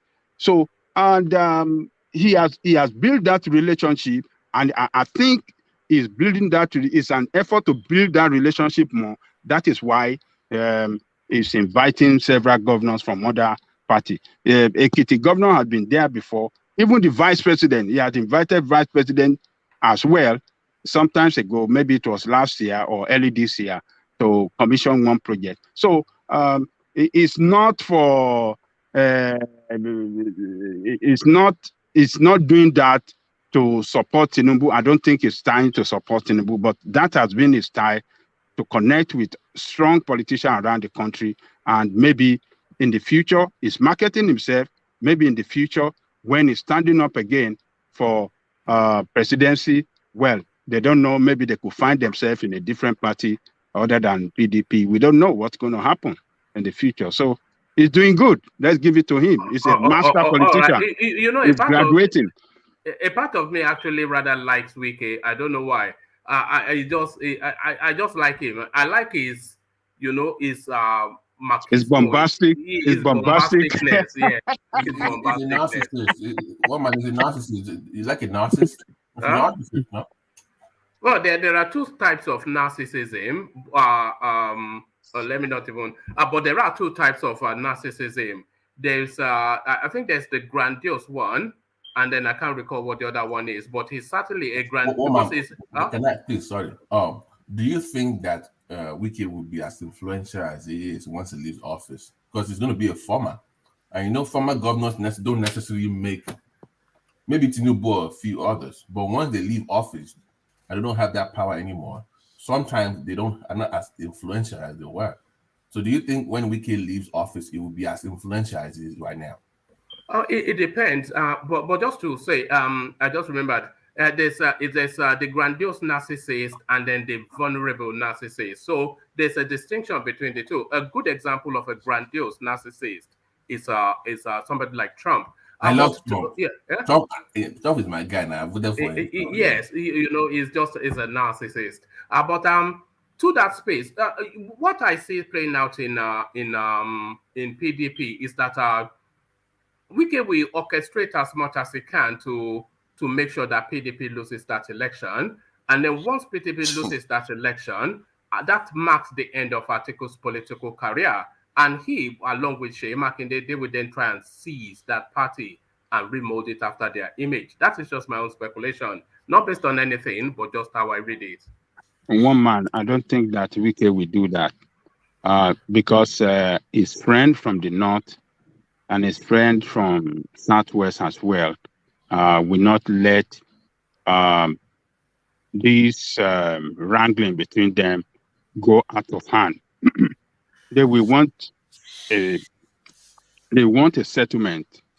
They will want a situation where, if not all their demand, at least most of their demand should be accepted, so that they can work together for the greatness of PDP. Even Abubakar Atiku, I believe he knows that as well. He has met Wike some days ago at what's the name of this former Minister of Information? That northern guy during the Babangida time, that guy was doing this kind of orientation. Jerry Ghana, yeah. So they met at Jerry Ghana's house and they discussed. So we don't know the outcome of their meeting. So, but he would not want to rock the boat. I believe he wants to. He still want to. Who's calling you Ajale Koko? Are you having friends? I thought I was your only friend, Ajale Koko. You have other friends? I believe he still want to keep his friend intact for better political future for himself. So his group will still work for Atiku, but their demands have to be met. And I believe that Atiku and the chairman and the rest of all those other leaders in the party will surely listen to them, because they know the importance of Wike in the South-South. They know how connected he is to other governors in the South-South. And all the political leaders in the West are with him. All the PDP leaders in the West are with him. This Baba of Lagos, what do you call him? That one that consistently attacked Tinubu. Bode George. Bode George. Is it that his job? George, you did that a statement yesterday or a day before that yes, did he not promise us that they will move to Ghana? Accept it. Instead, he will go to Ghana if Tinubu become president. Maybe we move earlier to go and stay with Thomas. It will end up on Beans Farm. That one, Beans Farm. He issued out a statement yesterday that the chairman party must go, and they need. He's even asking. He said, Southwest must have the chairman of the party. He said it's the time for Southwest to have the chairman of the party. So, what do you call him? governor of Ekiti. Is with Wike, governor, the current governor of what do you call him, for your state, and some other leaders. They are all with Wike. They don't. Atiku doesn't want to lose all those structure around the country. He doesn't want to lose them, so they will surely a solution to them, I believe. So Wike is playing the game, and we should give kudos to him. All right. Thank you, Ajale Koko. So, thank you, Ajale Koko. Let me go from here, Ajale Koko, for reasons of time, to Thomas, who patiently waits in Australia. So, Thomas, you are up next, and we are discussing the Owo space again. You were here, of course, when that incident happened. I think it was only the fortitude of masculinity that didn't make us shed tears. So upset was everybody. But it looks as though the culprits have now been apprehended. What says you? Thank you, one man. Good evening, everyone. Good morning from Australia. I hope they got the right people. That is just my concern. I hope they got the right people. That's a good development, arresting them. But I hope they got the right people and they will show it to the world who did that dastard act. I hope they do that. I think by now they should be parading them to the world to see who did that act. But I hope they got the right people, because anytime they arrest, that is the end. We don't hear anything.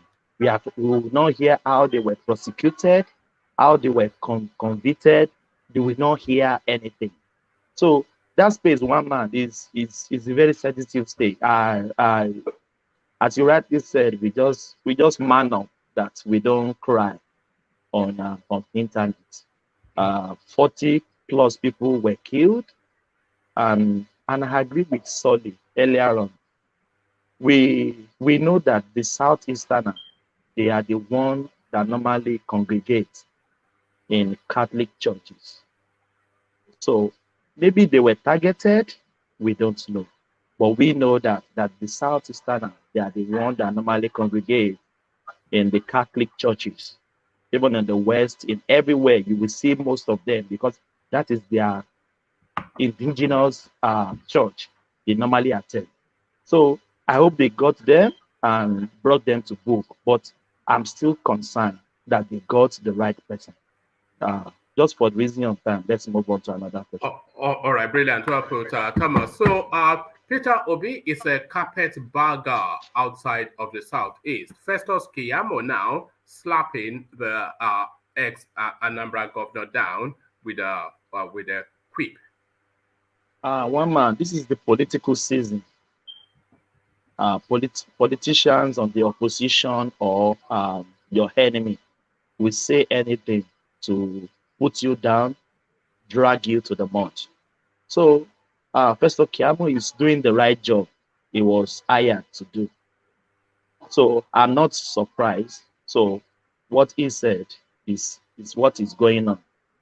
But in a single term, I want to narrate what is structure means.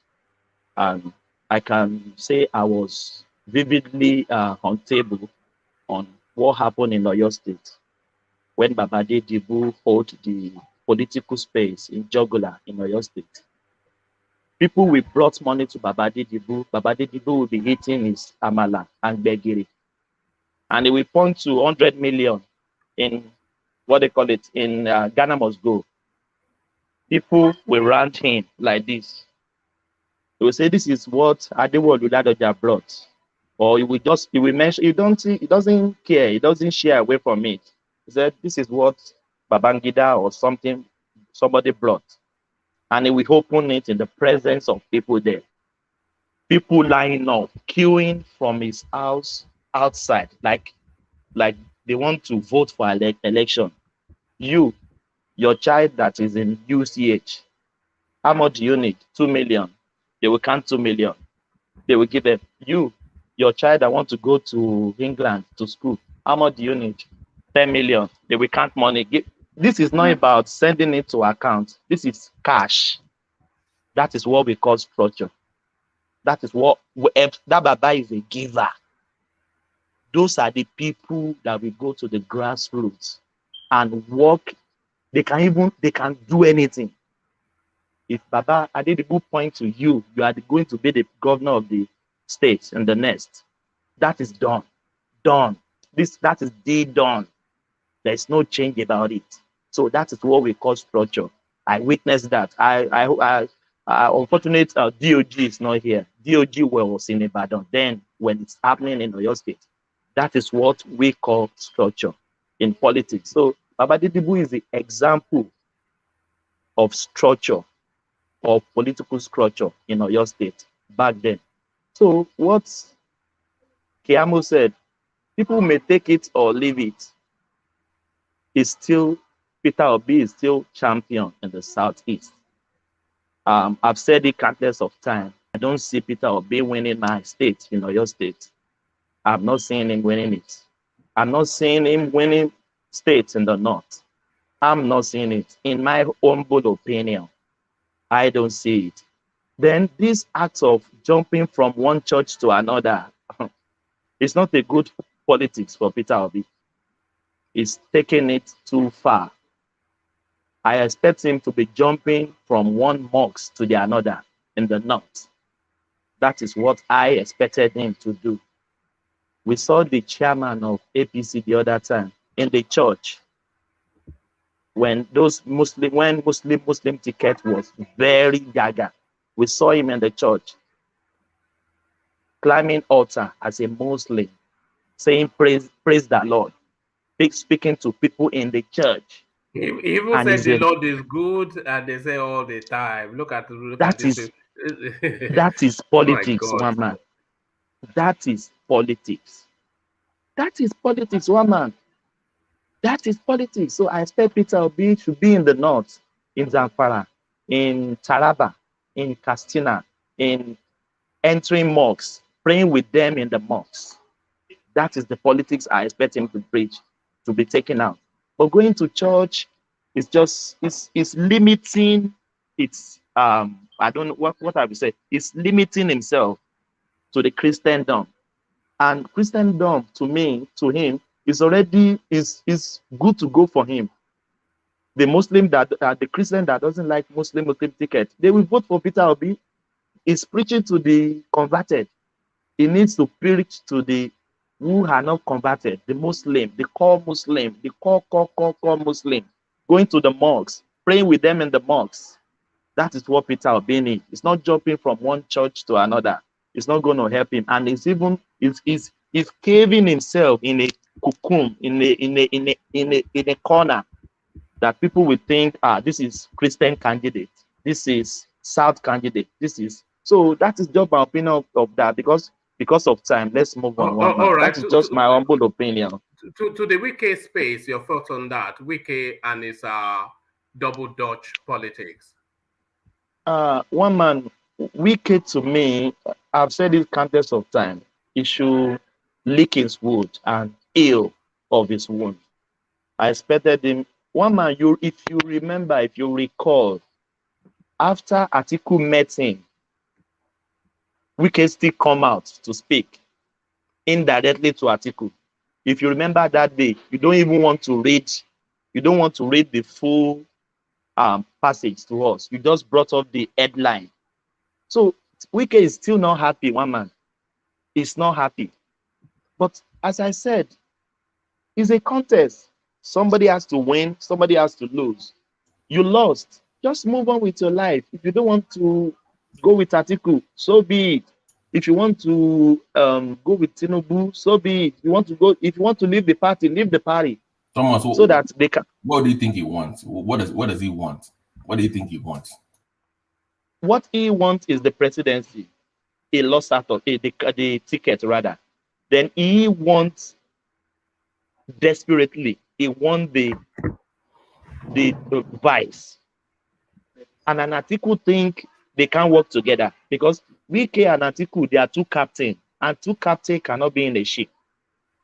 Atiku picks somebody that will be calm and who he can work with. So that's two things is still paining him. And this Southerner thing that the ticket is supposed to come to Southern, but why will PDP pick another Northerner? No, it should come from the South. That's the three thing I suspected is still paining him. So maybe I may be wrong, I may be right, but that three things is not happy about that. No, I'm saying, so that is just. I'm saying, what does he want now that he has failed to achieve those three things? At least moving forward, what does he want moving forward? Since he failed in those three ventures, like you said, look, what does he want looking forward? Because it's all over the place. There's nothing he wants. He has lost everything that he wants. There's nothing. What is Babati? What is still on the table? There is nothing on the table. And because, as Ajali correctly said, after his second tenure, it's going to be irrelevant because no senatorial. It's only if Atiku won the election and if he rightly worked for Atiku. That is when he can bid in Atiku cabinet. But winning the election in Atiku is still 50-50. We can't say yes, we can't say no. So, and he's thinking maybe Tinubu will clinch the ticket. Maybe after his two tenure, it may not have any political relevance. So it's still, and it's still boiling. Babati, the guy is still boiling. Art of art is still boiling. All this meeting they are doing, I don't think he really is still really happy. And about Tinubu camp going there to help him celebrate with him in the project.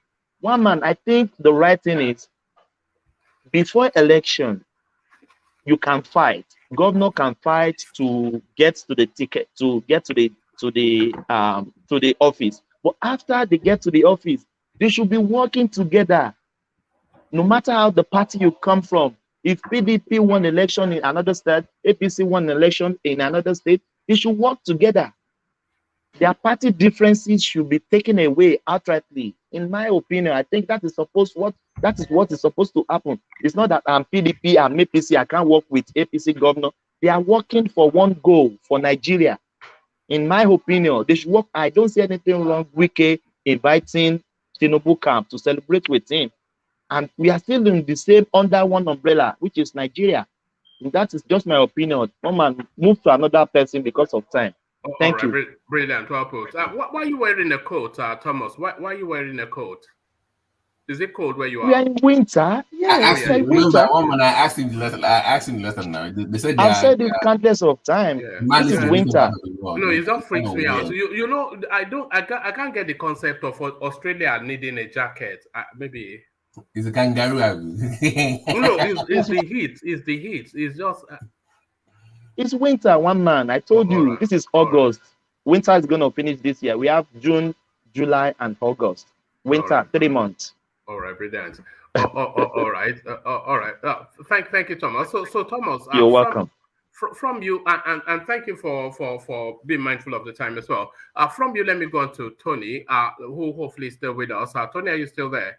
Now. All right, brilliant. So to our space, then it looks as though the culprits have been apprehended. That's surely good news. No, it's not good news because, as I earlier stated, that hello, Babati, so as I earlier stated that these are the vulnerable people that they try to pass on, so the Gura people can't be kidnappers or killers in Nigeria space, that is for sure. So I think that these people, they are all be afraid, they are afraid of these masters. So they will they're just targeting the vulnerable, in our society. You know what I'm saying, sir? So it's very painful. So, and then on the other hand, they will get the real people and then reintegrate them into the army. You know what I'm saying? And then they don't want to name those people that United Arab Emirates pointed out are the main sponsors of Boko Haram, etc., etc. They said because they don't want to shame them, and then we haven't heard anything about them again. About so like many people have already pointed out that it's just too crazy phenomenon, sir. So to the next point, sir. Thank you. All right, brilliant. So to this space, Wike and his politics inviting Tinubu's men to the launching of a project that he's just completed. Is he playing some double-handed politics there? No, Wike is not a man of his word. You know, like in Germany here, they said, "I'm man, I'm word." That is one man, one word.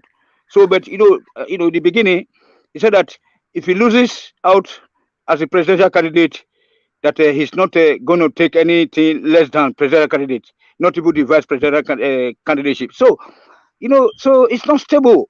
So, and then even to the to the to the to the invitation of other governors, that was okay, but it's not okay for me that you have to invite other governors to come and commission what?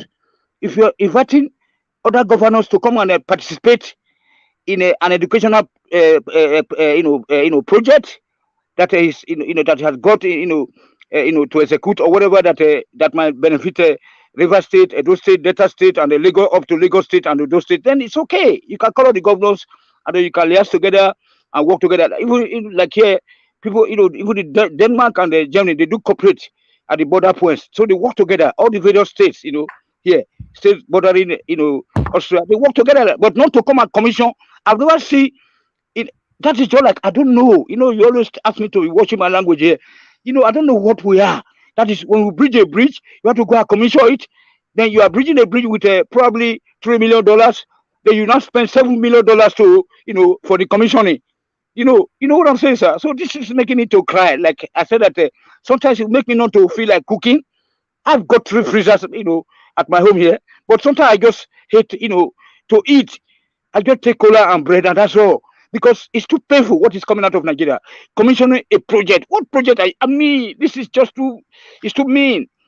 It's too mean. That is why I'm sorry that I have to made made Babati to give up hope. Like I said, ballot buses have been discovered. Ballot PVCs have been discovered in the gutter, and this other would have, we have no electoral independent commission.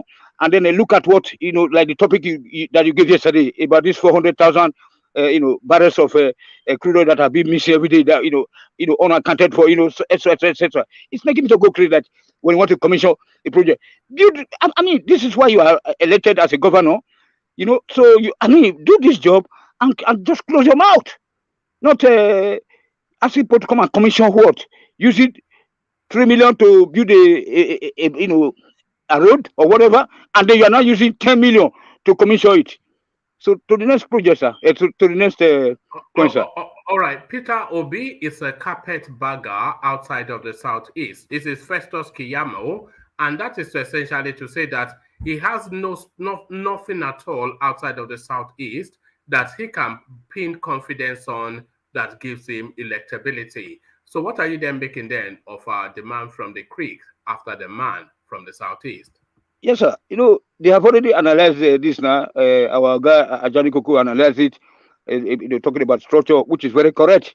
That is why I interjected by saying that always leading me to this final, my always conclusion that we have no hope. Because why should we rely on the stomach infrastructure that people have to pay money? Like Thomas just analyzed recently also that how somebody will just bring with Ghana must go back, start to share money. I mean, this is just terrible. I just can't digest all these things, what I'm, so I'm just saying which way forward. I don't know also, because it's too painful that if we're to be in a same society, when people are starting to refer to Obama and all this kind of something, because there is a kind of a social security system in America. People that are jobless are being given a handouts, they give them food on the whether or not for bus stop or even in England there's a welfare system. Even they don't run a capitalist system. Then in Germany they are running a socialist system. They don't run a capitalist system here. It's socialist system, because everything have to be linked to up to the government. Otherwise you have to pay heavily. Like my own business now, if I want to go do checkup, and so I need to pay like $500, 500 euros, so stuff like that. So that is why I say that I don't know whether we have to, how we are going to do this, so that we can be able to arrive at a point where we have to, reboot or restart. We don't know how. See, we don't know how. Maybe you can furnish us some answers to that. All right. Thank you. Thank you, Tony. So Tony, let me see. And to to Buhari saying, don't allow another civil war in the country, urging the country, Nigerians to be cautious of how they interact with each other. So a brief commentary on that space, Tony. Yes, sir. That is why we always say that look who is talking. Look who is talking. People are already, creating, civil wars, and then announcing that don't let. So, I've nothing to say about Buhari. Remember that, I know that Buhari was not that a bad guy. That I know that Buhari is not there. So I don't want to go that deep. I don't want to offend you. Now, if my God. I'm not your girl. I'm just. Thank you, Tony. So, Tony, 4 times. Let me go on from you to X0, who I suspect may not be. Thank you, Tony. So, who I suspect may not be with us anymore. So, X0, are you there? No, I didn't think he was, because it's not like X0 to be quiet if it's around.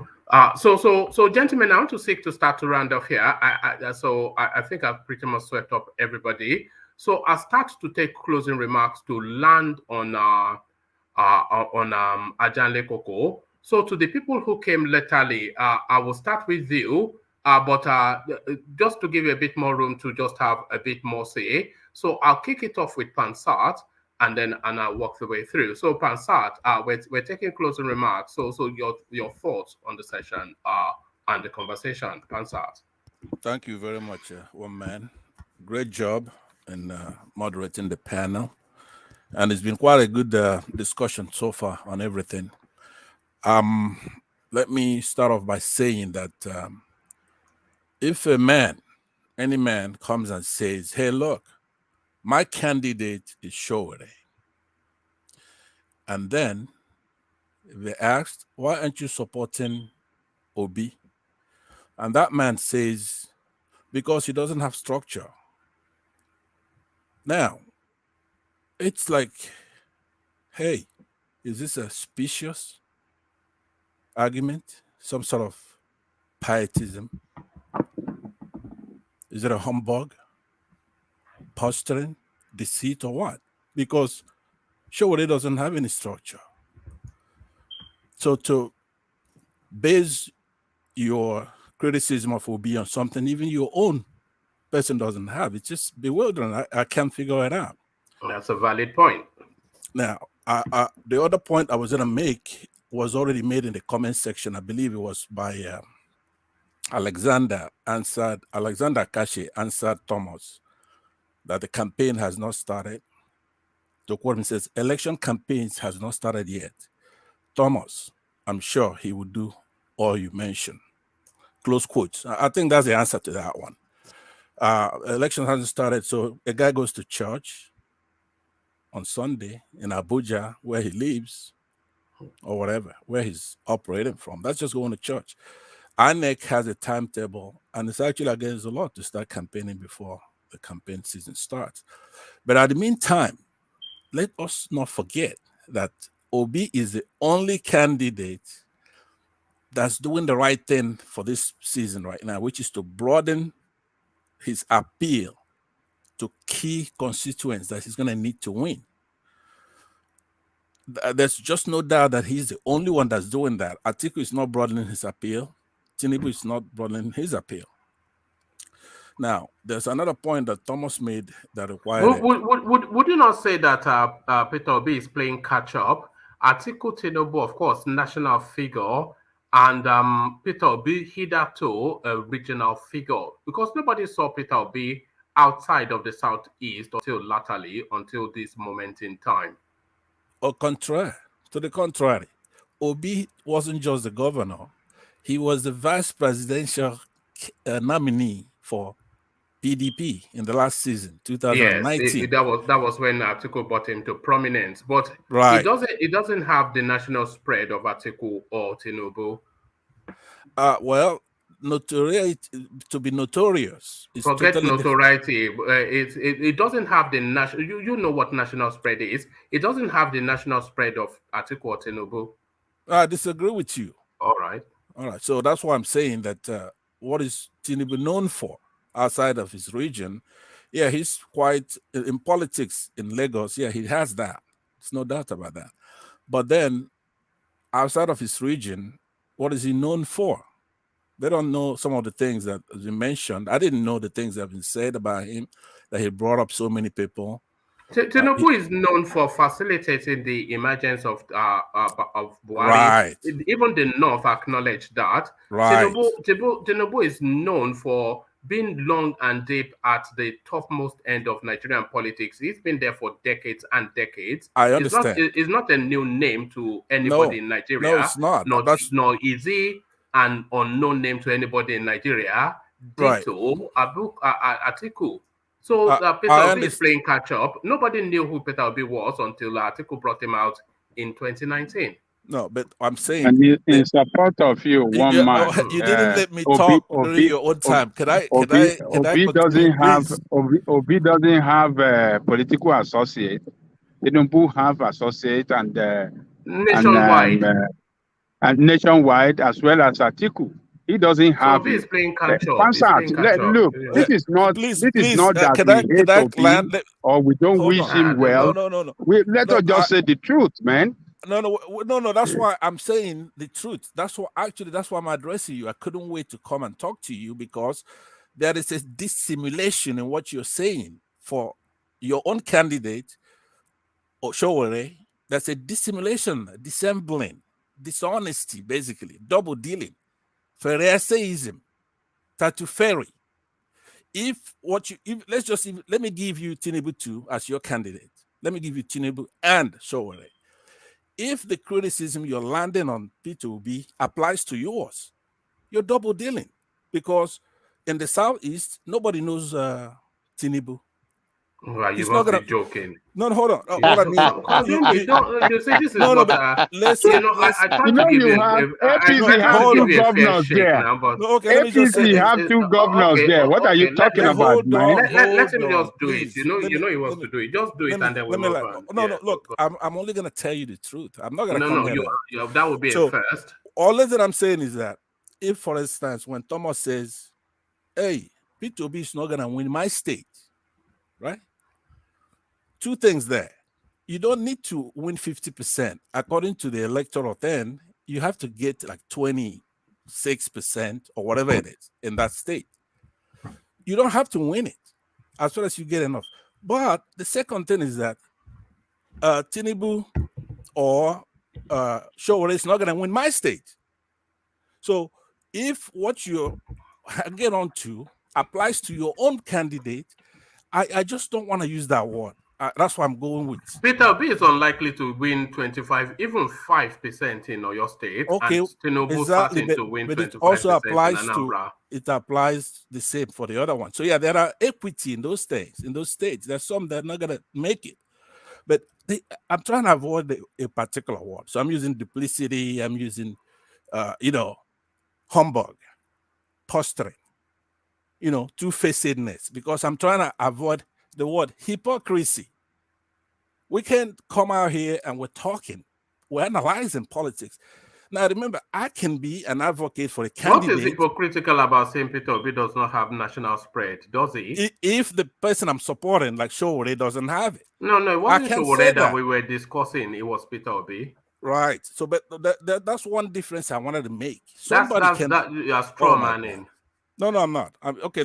Then, do you want to ask me questions or do you want me to respond today? No, but I did say don't take us on those wild rides that you like to do.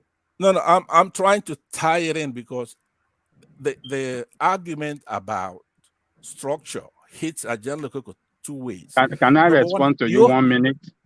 Yeah. Can I respond? Go ahead. Showore have political associates around the country. He have his own political party. In the last presidential election, it got 33,000. Your Labour Party, where you have Peter Obi, had only 5,000. So, Showore's party is still at top of your party today as politics stand in Nigeria. So, in his own party across Nigeria, your candidate does not have in Labour Party. All right, are you done? Yeah, go ahead. Because what you just committed right there is called false equivalence when it comes to fallacy, unreasonable comparison, logical fallacy. When you incorrectly assert things, you know that P2B is now in the Labour Party. He wasn't in the Labour Party when they got 30,000, or 5,000, or whatever they got. So it's not the same thing, right? So when you argue, you have to No, but those are the argue. figures that subsist now. Nobody knows Peter Obi's quantity because it's not been tested electorally. Right, but it's like a rule. At this level. Yeah. There's something called a rule of thumb. Sometimes you don't have to know something, but you just know that it's not the same thing when P2B was the same. Labour Party is not the same Labour Party today. It's not. But that's even a more academic debate. What I'm saying, the basic thing of coming and stating why you're supporting somebody. If I say, like me, I like Showore, I could support Showore, but the reason why I'm not supporting Showore is that he doesn't measure up to the capacity to be able to actually win. No, right? because you have your clansman in play. Okay, fine. You know, we tire of all of, a lot of the narratives, tones like yours that they say, we're not supporting Peter Obi because he's our clansman. It's because of his integrity. It's because of his. It's because it's your. We know. We know now. We all know. So I don't know why you bother. When we know now. We know you are supporting him because he's your clansman. I cannot win. But you keep on doing all these things. No, I don't know. Look, even the next thing. Why. I've heard you even go to the next step. Like when I respond, I say, "Look, I didn't support Okorocha when he ran. He's an Igbo man. Yes, I didn't support.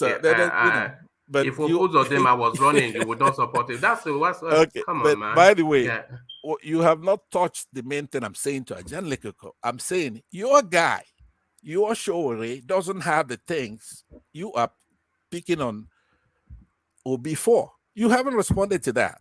He doesn't. Does he have structure? Because I heard you come on trying to make an argument, but I didn't realize. Are you trying to say that Showore has structure in your definition of structure?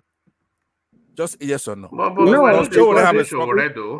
It's not. Does Showore have structure? Yes or no? Yes or no? Showore does not have structure that can compete with the two parties. Yeah, it doesn't have the structure that can compete with two parties. So why are you supporting it represents. Hold on, man. You know what Showore represent. You know what Showore represent, and that is what I am standing for. And that is the only way out. That is the only thing. That is the only thing that can save that country. If you can join that that ideology, hold on, the ideology that you represent, that is the only solution to your political problem in that country. Not Peter Obi. The matter of fact, we don't know the ideology that Peter Obi stands for now. Look, if we've been jumping from one party to the other. Look, the frequency modulation here and amplitude modulation with your voice on this platform, yours is quite high. I'm barely given this opportunity to make my closing remarks. So let me have a minute. So what I'm saying to you is that if you're trying to make a political statement, fine. You're doing something on principle. My candidate is not going to win, but I'm going to support him to show the virtue of purity, right? Fine. But even in that debate, Showore may not be able to tie Obi's shoes when it comes to purity. Even in that, because we bypass all that and we start trying to solve the problem of how the youth bring a revolution about. Showore is not better than Obi when it comes to piousness and trustworthiness, not being anti-fraud, committing fraud, doing all that. Because here's why this fire here is a friendly fire, like I said earlier. I like Showore. He hasn't done anything that I can say is bad, and he's done a lot. He has given his time to us. He has taken bullets for us. His brothers died in this whole thing in Nigeria. But right now, the only cogent reason to support Showore will be that trying to make a statement. But look where they are beasts. You gotta get out of that wagon and help pull it back from their base. That's what we're doing. And it doesn't foreclose him joining in doing this after Obi win, he should actually join now and make it happen, because he doesn't have a chance. Like you said, he got 33,000 when Obi and his own partner got over 11 million. So going back to the closing remarks. So sorry. Did you say? Okay, just carry on. No, go ahead. No, it's not what's there first. Just carry on, man. Okay. So when it comes to the criticisms that are leveled against Obi, you have to do a comparative analysis. You just can't pile on somebody's negatives. You have to say, okay, this is his positive, this is his negative, and on this side, this is Tinubu's positives, this is his negative. So out of that, what is the sum? What do we have left? Who wins? So a person like myself, I may have a preferred candidate, but when we're having a political analysis, a lot of my heavies will be in support of somebody else. Now, that's, if you look at my approach, that's my approach here. Before Obi ran, Showore was my candidate. In past elections, Showore was my candidate. But we have crossed that bridge now. It's time to get serious. And the only mistake he's making is not joining one of these three. He could join Tinubu, he could join Atiku, but I would think that he would join Peter Obi in bringing the country back and bring it to a civil, unchaotic governance so that things are going to move forward. So that's I'm also extending the invitation I gave to Thomas a while back. I really want you to weigh all these things properly and join this. Your sincerity, I cherish. I like it. The same thing with Ajan Lekoko. You know, here's one funny thing. When Ajan Lekoko is here and I'm not here and there's something being discussed and he fights for the truth, and a lot of people will say, hey, Ajan Lekoko is very truthful. He's an honest guy. And then Thomas will be unreasonable at that point. Then on the other day, when Thomas is reasonable, then Ajan Lekoko will be wrong. So we need all of us to be on the same. If we are unsellable, if we get on, look, Pansat, you are the best, man.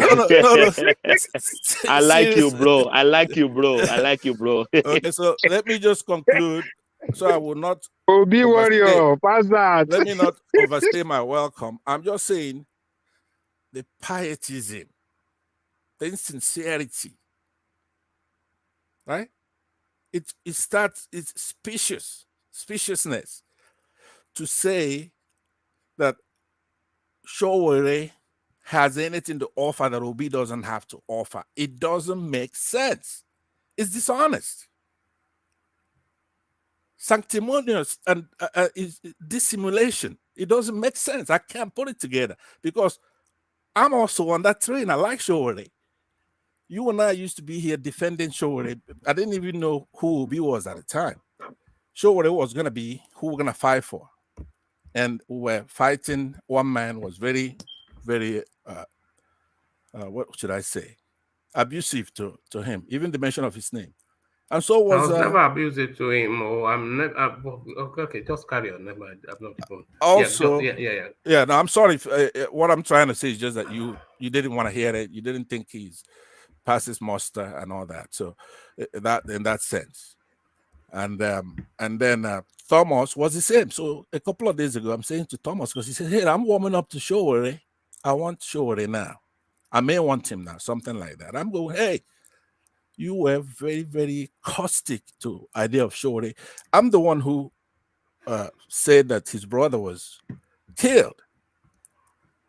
Not unrelated to this politics. I'm the one who wrote the British embassy.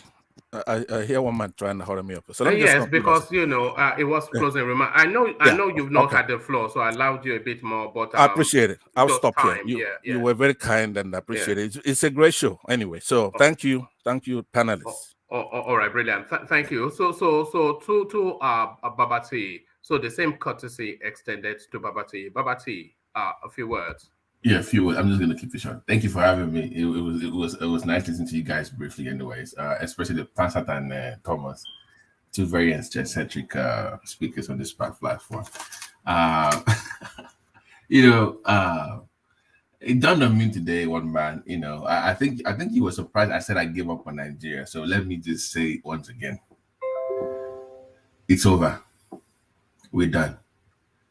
And at this point, if my guy does not win, I know it's a long shot. You can make fun of me all you want, but the bigger perspective is at this point that I don't see any solutions.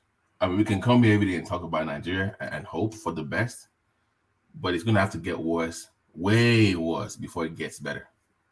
And I don't see a peaceful dissolution of that country. I don't see a peaceful dissolution. And I just came to that realization today. And as very hard for me to admit it on internet here, I just don't see I don't see any way forward, and it's going to be bloody. And just brace yourselves if you have loved ones. The man that came from Maryland that was killed in by those kidnappers happens to be a friend, the uncle of a friend of my in-laws, and they were telling me some more details behind the scenes. So I just think at this point, one man, Aja Thomas Pansat, let's just brace ourselves and find a way to hopefully peacefully dissolve this crap of a nation called Nigeria. God bless everybody. Have a good night. All right, brilliant. Well put. I cannot disagree with anything you just said. Dissolve that crap of a nation called Nigeria, and so say, and maybe not all of us, I can't speak for everybody, but certainly so says me as well. So thank you, Babati. So that was Babati. So gentlemen, Babati and Pansat, they came laterally, so I gave a bit more room for them to just have a fuller expression. But if you can condense the closing remarks, just so we can hurry off and only to reconvene for later. So a very condensed closing remarks. We kick it off with Tony. Yes, Ogawa, I hope that people they like our addition so that it can go a little bit further. More people can be able to know what we are doing here. So it's just too much for us, really. So because nothing is working, nothing seems to be working. So if they still want to keep one Nigeria, they should cancel the election, then conduct a national census, and then put independence, and dissolve the Nigeria army and everything. And it's not gonna be possible. So let's just look for a way to peacefully separate ourselves and then try to see how we can reboot. No problem, sir. Thank you very much, sir. I hope tomorrow I will be there. So I will slow down like that. I know we did too much auto. I beg, make no offense. All right. Thank you, Tony. So thank you, Tony. Always a delight in your company. So from Tony, I don't think we have X0 anymore. So let me just so next time X0 turns up, I must put him up first because he turns up often, but we never get to hear from him. He falls asleep in the middle of but from X0. Let's go on to Tunaija, who joins us today. Tunaija, that time of the day again. Yeah, thanks for having me. I think, given what everyone has said, from what I see is a kind of, as a result of some of the frustration people feel, and I would say some of the impression people have gotten about their country and Nigeria. I guess it's the same as Nigeria. It's because what I realized recently is that Nigeria as a nation, we talk tribalism and all these things too much, a lot. I mean, but in reality, it turns out that Nigeria has had more minority leaders than even any leader from a majority group, and that realization dawned on me in just the last 2 weeks. I didn't know that before. Maybe you guys knew. I didn't. From the Yorubas are the ones that have produced. That's as one of the Wazobia groups that have produced a long-lasting presidential candidate from any of the major groups. Igbo man, 6 months or so. Even this thing. A Bayelsa man has ruled the country longer than an Igbo man or an Ijaw man. I mean, the same thing goes with the Fulanis, the Kanuri, the Nupe, the guy from Jos. It's quite remarkable that we talk so much tribalism and the country is not that way. If we're so tribal, how are we choosing people from minority groups so consistently? How are we allowing them to rule us so consistently? Then if we want to say it's religion, from my calculations, it's still almost 50-50. If anything, in terms of tribal stuff, we've had people that are, even in the last democratic dispensation, even though let's say we shouldn't go back to 1960, even in the last 20-something years, we still have had minority people from minority groups running the country. And I think if people have wrong impression of Nigeria, we really don't know our country. Because if I don't know that, and when I told some Nigerians, they didn't even believe it at first. It tells you that they don't recognize their country. They don't recognize the country they are living in. They've grown up in. Because we all think every group, like the North, is a block. When in reality, even the so-called block, the bits that are ruling Nigeria from there are tiny, tiny bits from that bigger block. You come to the South, the same thing has happened, apart from the Yorubas that have defied that trend. Obviously, the Southwest is almost like a block, so what can you say? Emilokun people, they don't play around. So it is what it is. So from that point of view, I am more hopeful. And Nigerians, I really hope that they will be more hopeful because the country has a lot going for it. I don't know how many African countries are like that. I really don't. Most African countries, they mean business when they talk tribalism. They really mean business about it. And from what I've seen of Nigeria, it's just that our problems are simple. It's really simple.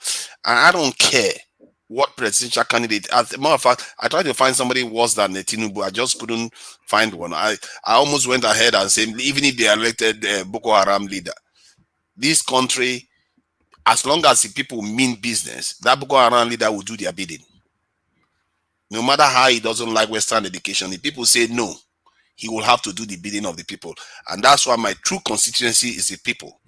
If I can get the people to change their mind, to focus on what really matters to them and demand it, like every woman knows, after they've been deceived a couple of times, they will say, I have even said, the last time I saw a woman on the internet, she was like, if there's no ring in my finger, I'm not off the market.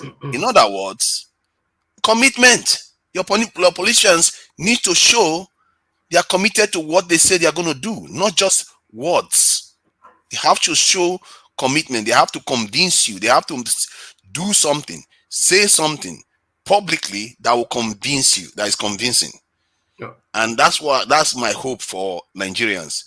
And I hope that the people take the opportunity this time, because I don't think Nigeria will make it another 8 years with this type of leadership that we've just had in the last 8. Thank you. All right, brilliant, well put. So brilliant, well put. So that's Tunaija, of course, who a lot of you know on the platform already. So that's Tunaija sharing words of wisdom with us. Words of wisdom from Australia. Thomas, Mazi Thomas. Thank you, one man. For me, Babati, please don't give up. There is still a light after the tunnel. And then to show respect, as of today, if you follow the election 2019, Shore still have structure more than Labour Party. Take it or leave it. Shore got 3,000 votes. Labour Party 2019, they got 5,704 votes. That is wide difference. So I still said Shore still have structure in AAC than Labour Party today. But what will happen tomorrow, we don't know. I will end with this. Vote for your candidate. May God bless Nigeria. Thank you, Wama, for having us. May God bless you and your family. And you too, Thomas. So that's Thomas, of course, from Australia. So Thomas from Australia. So now we get to the business end of it. The man of the moment, the daddy of them all, King of Boys, Ajale Koko. Thank you, woman. And let me thank everybody that came on the platform today. You have done well. Your contribution was quite meaningful. And I hope you will come back tomorrow to do it again. Let me use this time to urge every listeners around the world, please help the YouTube algorithm of this platform by clicking on the like button, share, and subscribe as well. Yes, Nigeria, Babati, I share your position with you. What is happening in that country? It's almost it is incomprehensible when you just see this, like from the leadership to the commonest person in that country. It seems that they have the same mindset. When the leaders are not doing right, you, the people, have the responsibility to change those leaders to good ones that can better your life. But the people themselves are not ready to take up their task. They're not ready anytime. Maybe because of the poverty that have been weaponized, and the politicians are using that situation, to take advantage of them, to buy their vote, bribe their way to power by, during the election day, giving them money, bribing them to vote for them. So maybe that is what is responsible. But at the same time, our people, they need to, start doing right. We can't do right, we cannot get it right. And the nation is moving towards disaster. It's not what is ahead of that country is not good at all. I hope our people can see it, and I hope they can change. So other than that, let me thank those behind the scene chatting from the beginning to this time, from our brother Alessandra Gomez, Chairman Board of Trustee, One Man Way to Move, Alessandra Akashi, Secretary, Ogadi Master. I thank you. Ortiz, Kulata, you didn't come on board. You didn't come on the studio today, but I thank you. We've seen you chatting in the commentary section. All Napolites, OVA, from the studio to the commentary section, thank you as well. Aizon, I got my dictionary ready. I thank you too. And every other person here, I thank you all. Please, you are the strength of the platform. Come back tomorrow and do it again. And the greatest thank to One Man for bringing us together again this evening. I thank you, One Man. Bring it on tomorrow as well. And I guarantee you, we will not disappoint you. We will join you and we trash it out. Looking forward to that. One Man, see you tomorrow. The Eagle. All right, brilliant. Thank Ajanle Koko. So that was brilliant. That was Ajanle Koko. And when you hear Ajanle Koko, then you know already that we're a minute or so away from it. So the usual protocol, click on the like button. We want the like numbers going up on the streamings. And it should be a lot higher than it is. So if you have no reason not to click on like, then you have every reason to do that. So click on the like button. Do that now. Don't leave it till later. Do it now. And if you are not already subscribed, in the same motion, click on the subscribe button as well. So click on like and subscribe. If you have no reason, as I always say, if you have no reason that not to click on it, then you have every reason to click on it. So click on like and subscribe. Then, having done that, come join us in the comment section where the conversation never stops. So I'll leave you here. Carry the conversation up within the comment section, but here I say peace.